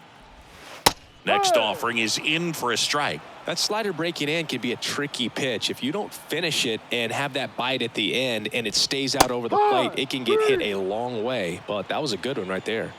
He goes down looking. Now batting. Here's the left fielder, Austin Hayes. Drove in 2 runs on a double back in the first. He's 1 for 2.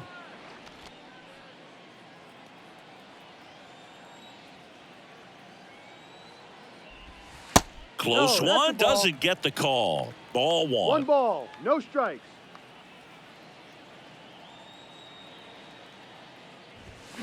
Fouled off. He was late. Well, he got challenged with a good fastball right there. Just couldn't catch up.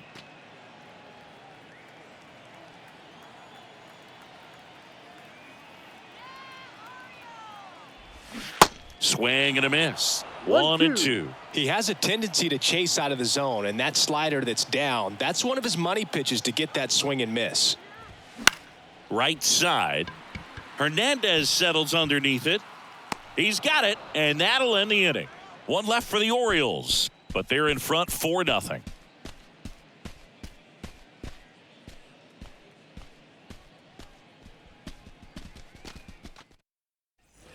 All set for the start of the inning. And stepping in for the Mariners, Jose Caballero. Jose Caballero.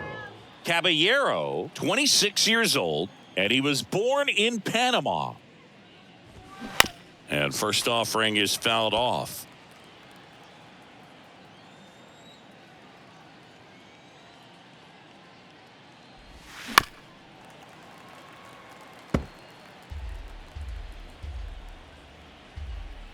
Kicks and deals. Not close 1-2. with that one. It's a ball and 2 strikes.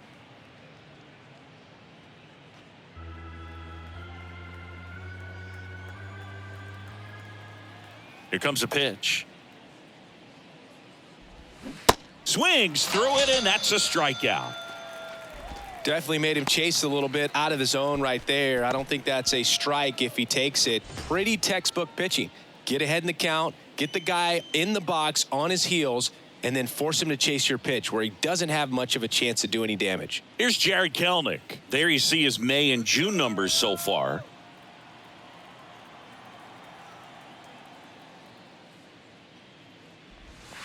First pitch, and that's in for a strike. Well, he's been incredibly efficient in this one. First pitch strike percentage over 70%. That's well above league average, and that's what's allowed him to pitch well up until this point. Here's a 1-1. That clips the corner. And it really looks like these hitters have been in between with their timing today. Good fastball, excellent slider, but they've not been able to commit to one velocity and stay there. 2 quick outs to open the top of the 6th. I always remember watching Johan Santana pitch, and when he was in his prime, you would see a lot of guys out in front, right-handers pulling that change up in the stands and then fouling the fastball the opposite field up into the stands.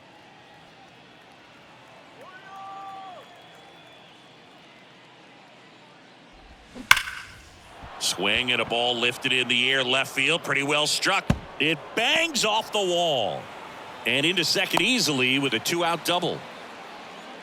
All over that one right there. A well-deserved double on a great swing. Got everything going on time. He stayed balanced and he squared it up about as well as you could possibly ask. Could be a chance here for them to start clawing back into this ballgame.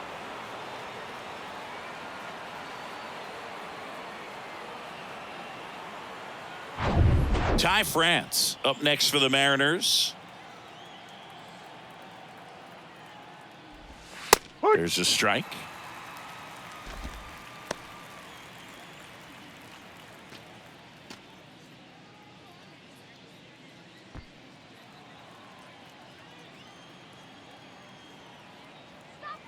And the 0-1.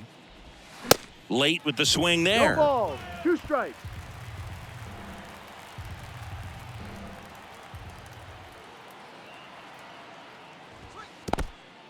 Squirts away a little bit.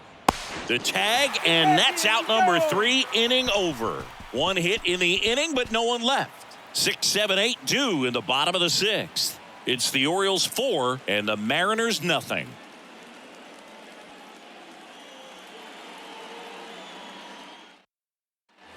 And welcome back. Well, we go bottom 6 and into the box for Baltimore. Aaron Hicks. Aaron Hicks. The pitch. Munoz. In his 4th year, he features a slider, a 4-seamer, and he works in a 2-seamer. That one out to right. Hernandez settles underneath it. And a quick out, number 1. Now that second baseman, Adam Frazier, the next to hit for the Orioles. Let's go now, Adam. Come on, base hit.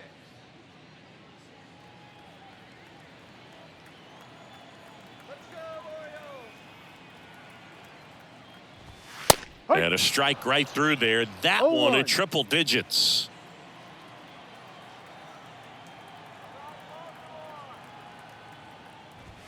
And he's down 0-2 as he swings through it. You tie a guy up like that, you're feeling like you are in command.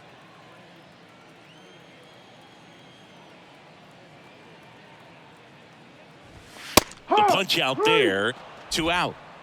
Well, I think that's a case of overthinking right there. He got 3 straight fastballs looking in the 0-2 count just to pour it back.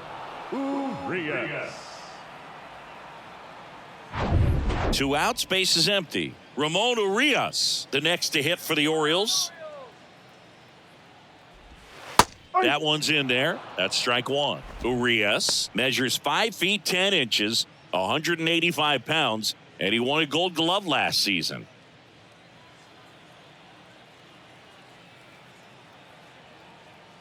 Right-handed reliever, and that skips in the dirt. 1-1.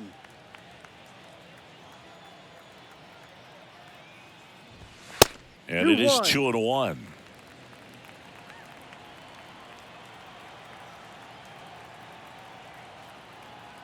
The pitch. And that one fouled off. Well, you put good velocity in the head of the hitter. He's got to get it ready early and then change speeds. Keep him off balance. That's the goal. cut on and miss, struck him out. That's his second strikeout. So no runs, no hits, no errors, and no one left. Seventh inning coming up. It's the Orioles 4 and the Mariners nothing.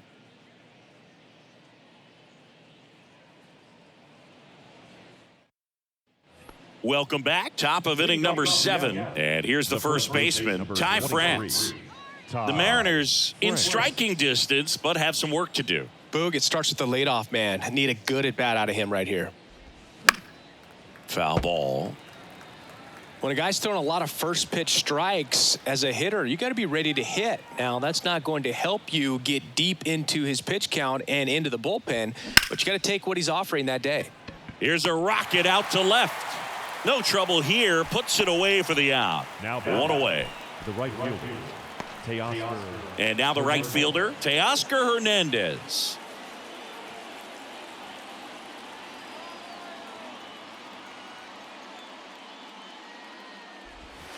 And the first pitch misses for ball 1. 1-0.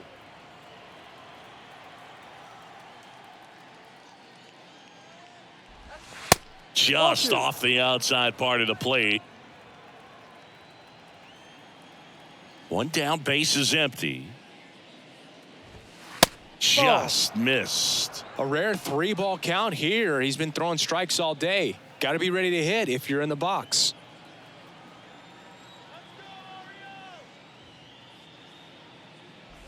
And it's ball 4. He missed down low.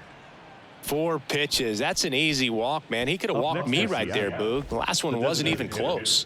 Cal Raleigh up next for the Mariners. Turn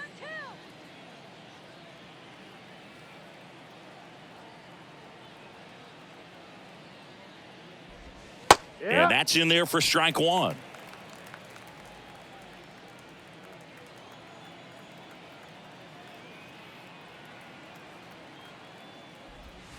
And that's down and away. 1 ball, 1 strike.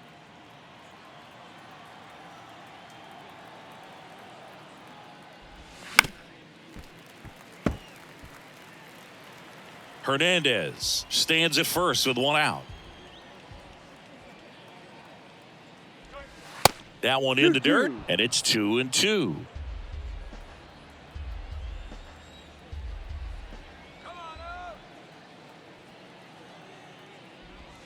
Gets a piece and stays alive.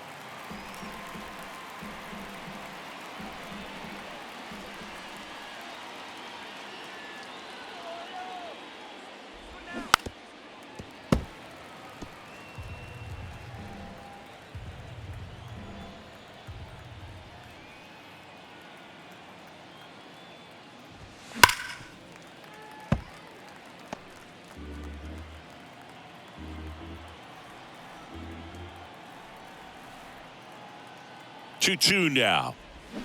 Fouls it back with 2 strikes.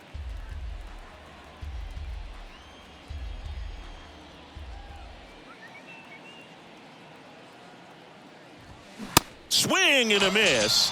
And he's down on strikes. Picks up strikeout number 7. Eugenio Suarez up to the plate now. Eugenio Suarez.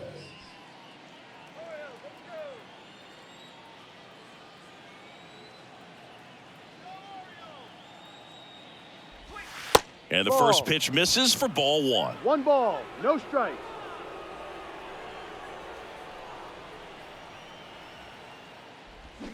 Got it started a little too early. Strike 1. Well, you can't really adjust your game plan for that last pitch. Guy hasn't thrown it very much. You got to focus on the stuff that he's throwing up there most of the time.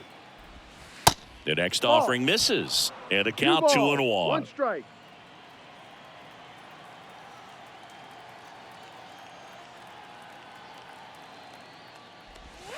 And that's outside. Here's an opportunity to do some damage and perhaps unlock this offense. 3-1 count. Be ready to turn on a fastball.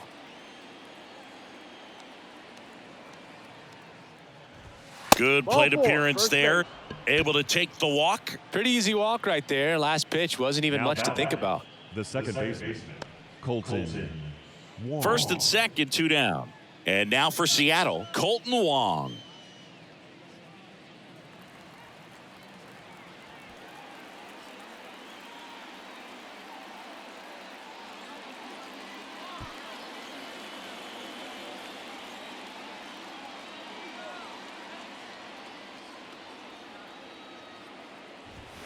That clips the zone, and that's strike one. Movement in the Orioles bullpen. Ryan Baker appears to be getting loose. Perez getting loose as well.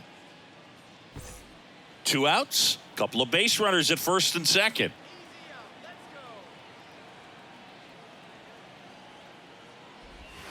Next Ball. pitch misses, and the count even 1-1.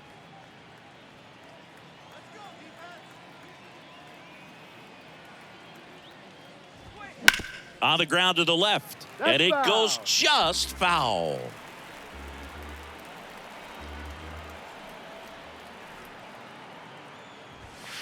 And now Ball the count is even. 2 balls, 2 strikes.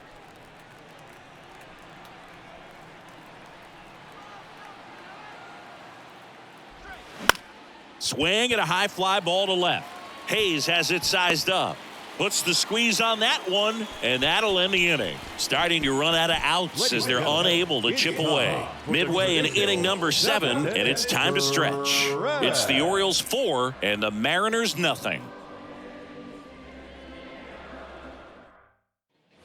Bottom of the inning, and into the box for Baltimore, Jorge Mateo.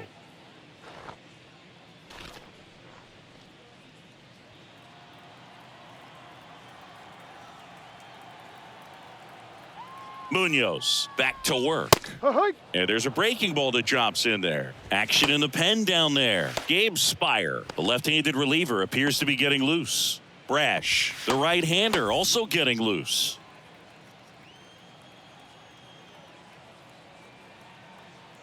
Here comes the 0-1.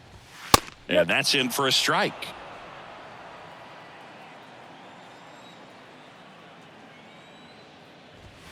And that's a strikeout looking.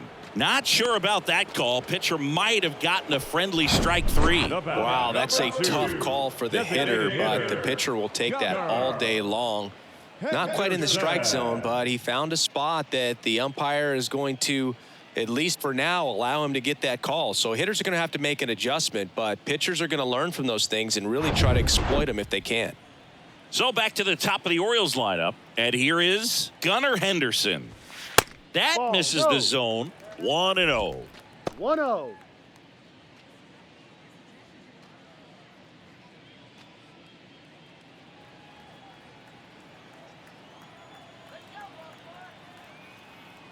At the belt and fires.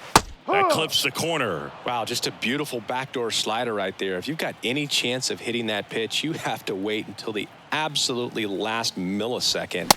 Just a tough One pitch to ball, hit, 2 and not strikes. an easy one to throw either.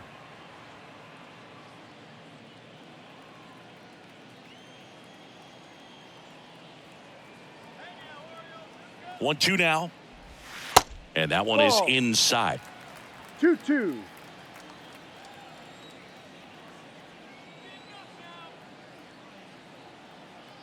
Two now. And now the Full count count. filled up 3-2.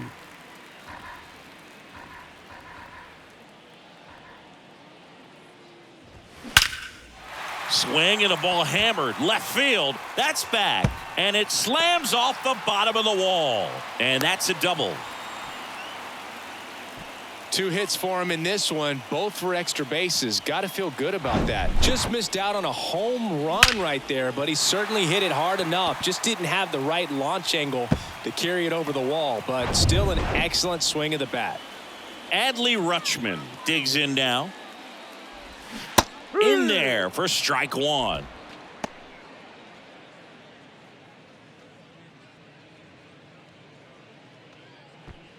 One out and a runner at second. And it's Ball. 1-1. 1 ball, 1 strike. And that's a strike. All sliders so far in this at bat to get ahead in the count, and clearly shows there was a game plan in mind for how to attack him in the box. Ball 2. Next pitch is outside. 2 Did get the balls, result he 2 wanted, strikes. but that's a nice pitch right there. In the air left field. Kelnick settles underneath it. Makes the grab. 2 down. Up next for the Orioles, the right fielder, Anthony Santander. So 2 down now, and here is Anthony Santander.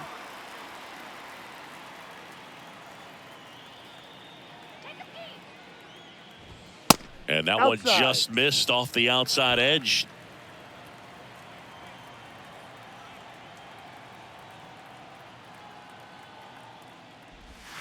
Next Ball. pitch is outside, and it's 2-0. Two balls. Well, no need to go strike. right at this guy. First base is open. He can hurt you. So make him expand his zone. If he doesn't, give him a walk. 2-0. And that one is in for a strike.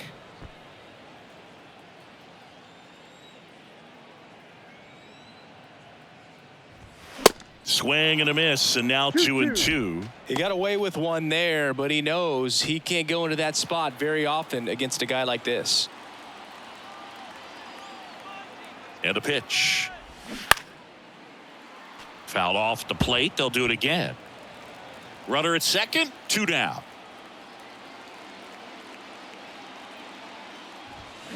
Fouls that off to the left, and we'll do it again.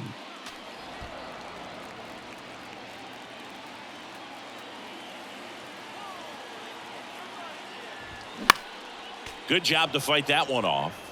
Well, he hasn't gotten the result yet, but it's got to feel pretty confident. 3 foul balls in a row. He's right on this guy. 2-2 now. Ball. And now it's filled up. Full count.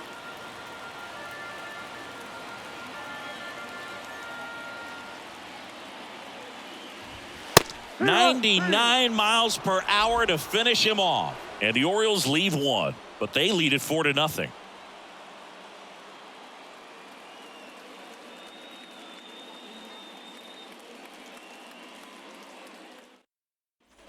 We go to the 8th. So here's Murphy now. Gibson still out there to pitch the 8th and working with a big lead. He's been excellent, really on his game in this one. And at this point, he wants to finish what he started. And first offering is fouled off. Is there a debate to be had about shutting him down, maybe to preserve some bullets given the score? Absolutely. When you consider over the course of a long season, guys putting a lot of stress on that elbow, on that shoulder, but you also have to pry the ball out of a hand of a guy like this because he's so competitive. Now batting, shortstop, Jose Caballero. Next to hit, Jose Caballero.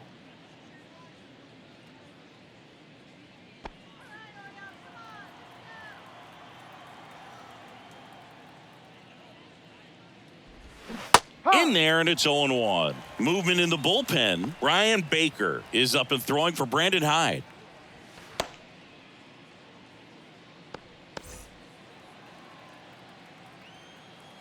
The 0-1. That one pushed foul.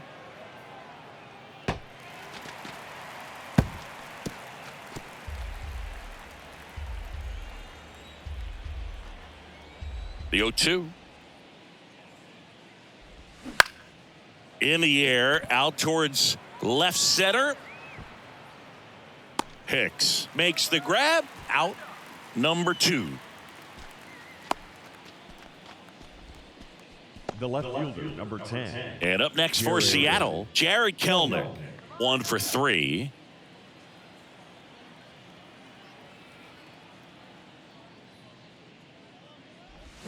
That one's in there, 0-1.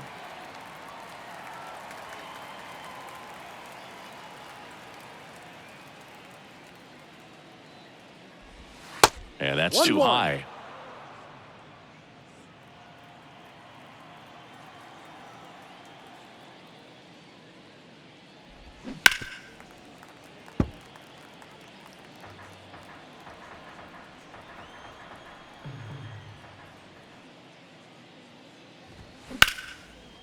Hammered on a line to the left, base hit.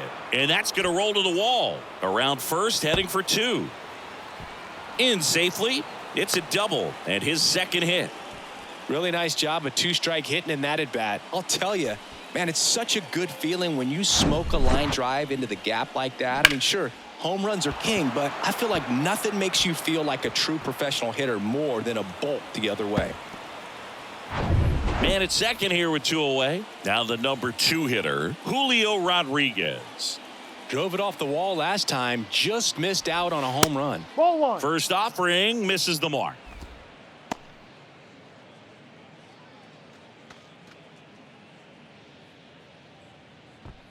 Kelnick stands at second with 2 gone.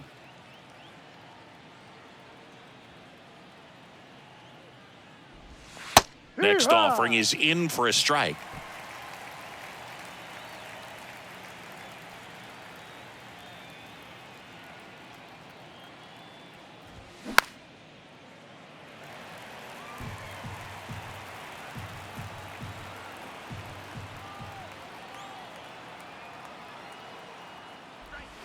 Swings and misses, struck him out. 1 left for Seattle. They trail it here 4-0.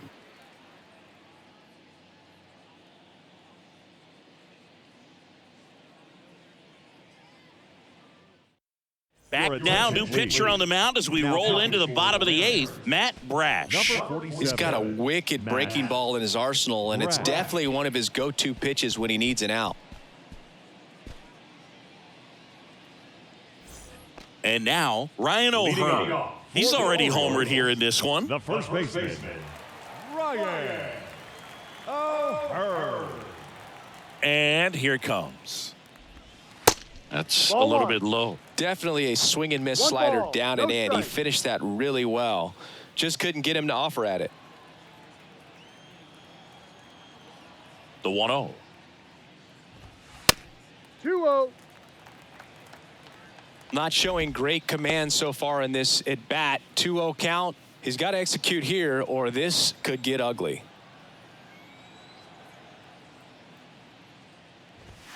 Swing and a miss. And it's 2-1. Boog, that's cheddar, baby.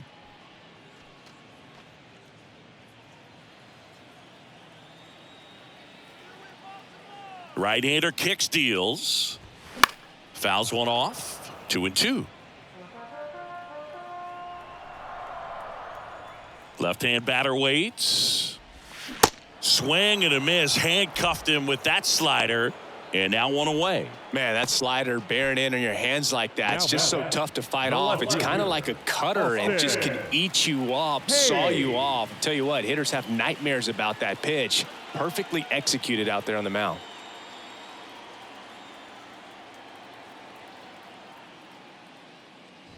Hayes, No. the next to hit, takes outside. Action in the bullpen for Seattle. Gabe Spire appears to be getting ready for manager Scott's service.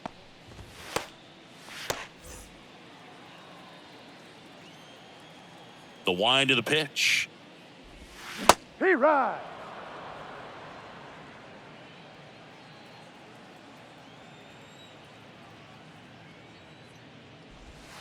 That one 2-1. way outside. 2 balls and a strike. Last couple of pitches breaking balls away. I think he's going to have to come firm inside to be able to open up that location if he wants to go back there later in this count. And the pitch. Slapped hard the other way, but foul. Really great change of speeds. He goes off the off speed to the fastball, and the hitter doesn't know what's coming next. Spoils that one, and it remains 2-2.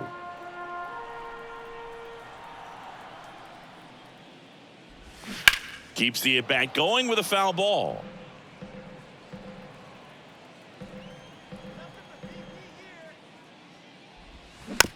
Comebacker to the mound.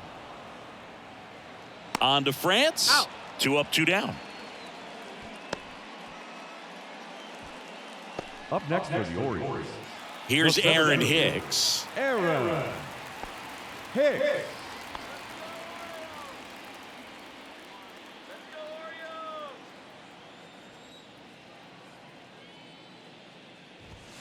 First pitch, and that's in for a strike.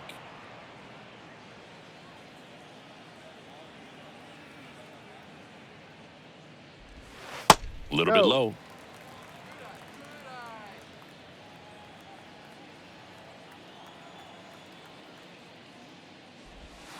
Next pitch off the plate, and it's 2-1.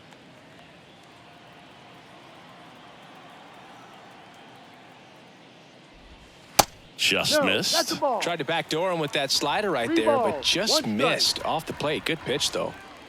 3-1 now. The right-hander That's the ball. gives up the Take your base. two-out walk. Well, two-out walks are never good, especially when you're trying to get back into that dugout. But he's still in a good spot. He's just got to refocus and deal with the bottom of this order. Now it's the second baseman, Adam Frazier. Went down looking on 3 pitches last time. Let's see if he can be a little more aggressive right here. First offering 1-0. misses badly for ball 1.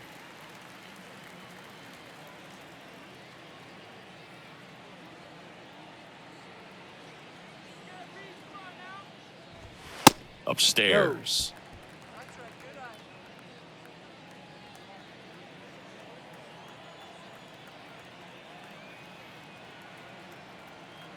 Righty to the plate. That one's spoiled, and the count now 2-1.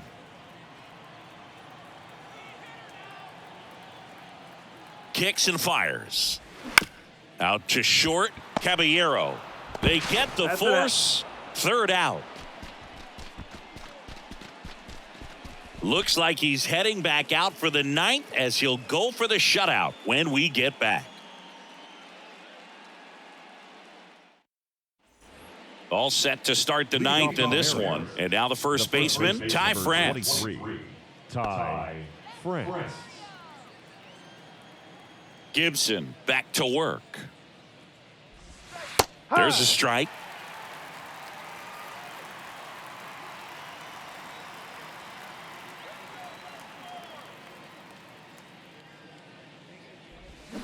Swing and a miss. No ball. 2 pretty nasty sliders to get this hitter in an 0-2 count. If you're up there at the plate, you got to look up in the zone and spit on anything that's down. Next pitch is popped up. O'Hearn makes the play, and there's one down. Now batting, right fielder, Teoscar. So now it's the 4-hole hitter, Teoscar Hernandez.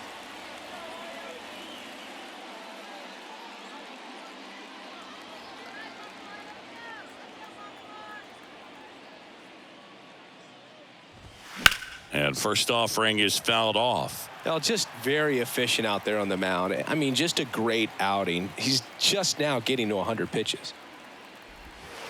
The No, 0-1 is that's a ball. outside, and it's a ball and a strike. 1 ball, 1 strike.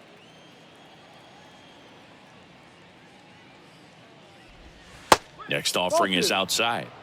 2 balls, 1 strike. The 2-1.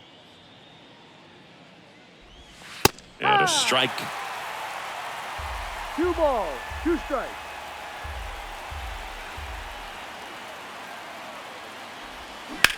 This one high in the air to left center. Hayes has it sized up. Hauls it in, and there's 2 away. Now batting, the designated hitter. Cal Now it's the Mariners DH, Cal Raleigh.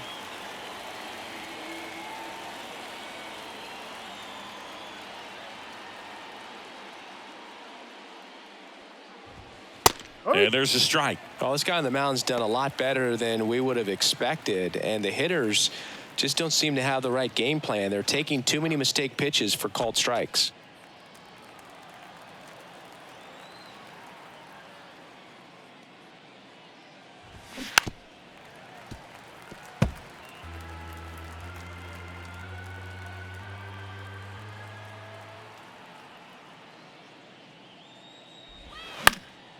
And a foul ball, he stays alive.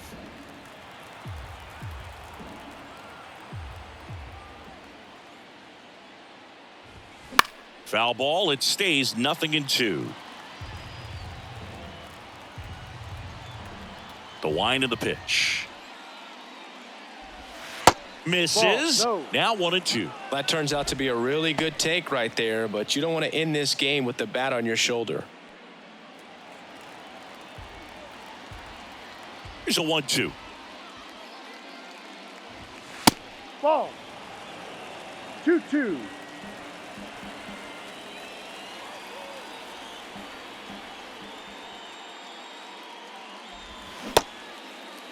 Check you got? swing. Now an appeal to third. No swing. Earl Hendricks with the call.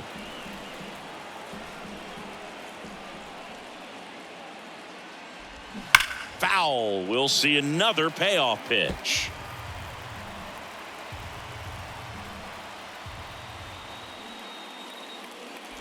The 3-2 is outside. off the outside edge, and that is ball 4. Pitch count's getting up there now, and not saying that's the reason for this walk, but this is the point in the game when every sign of wavering starts to get everyone's attention.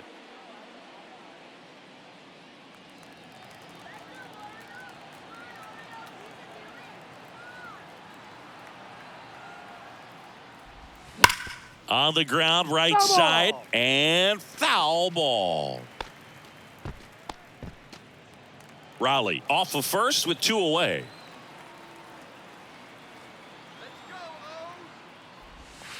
And now it's 1-1. even up.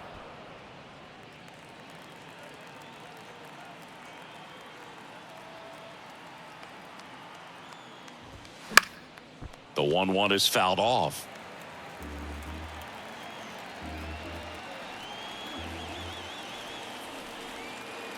Is just 1 strike away. Right through there, got him. That's the ball game.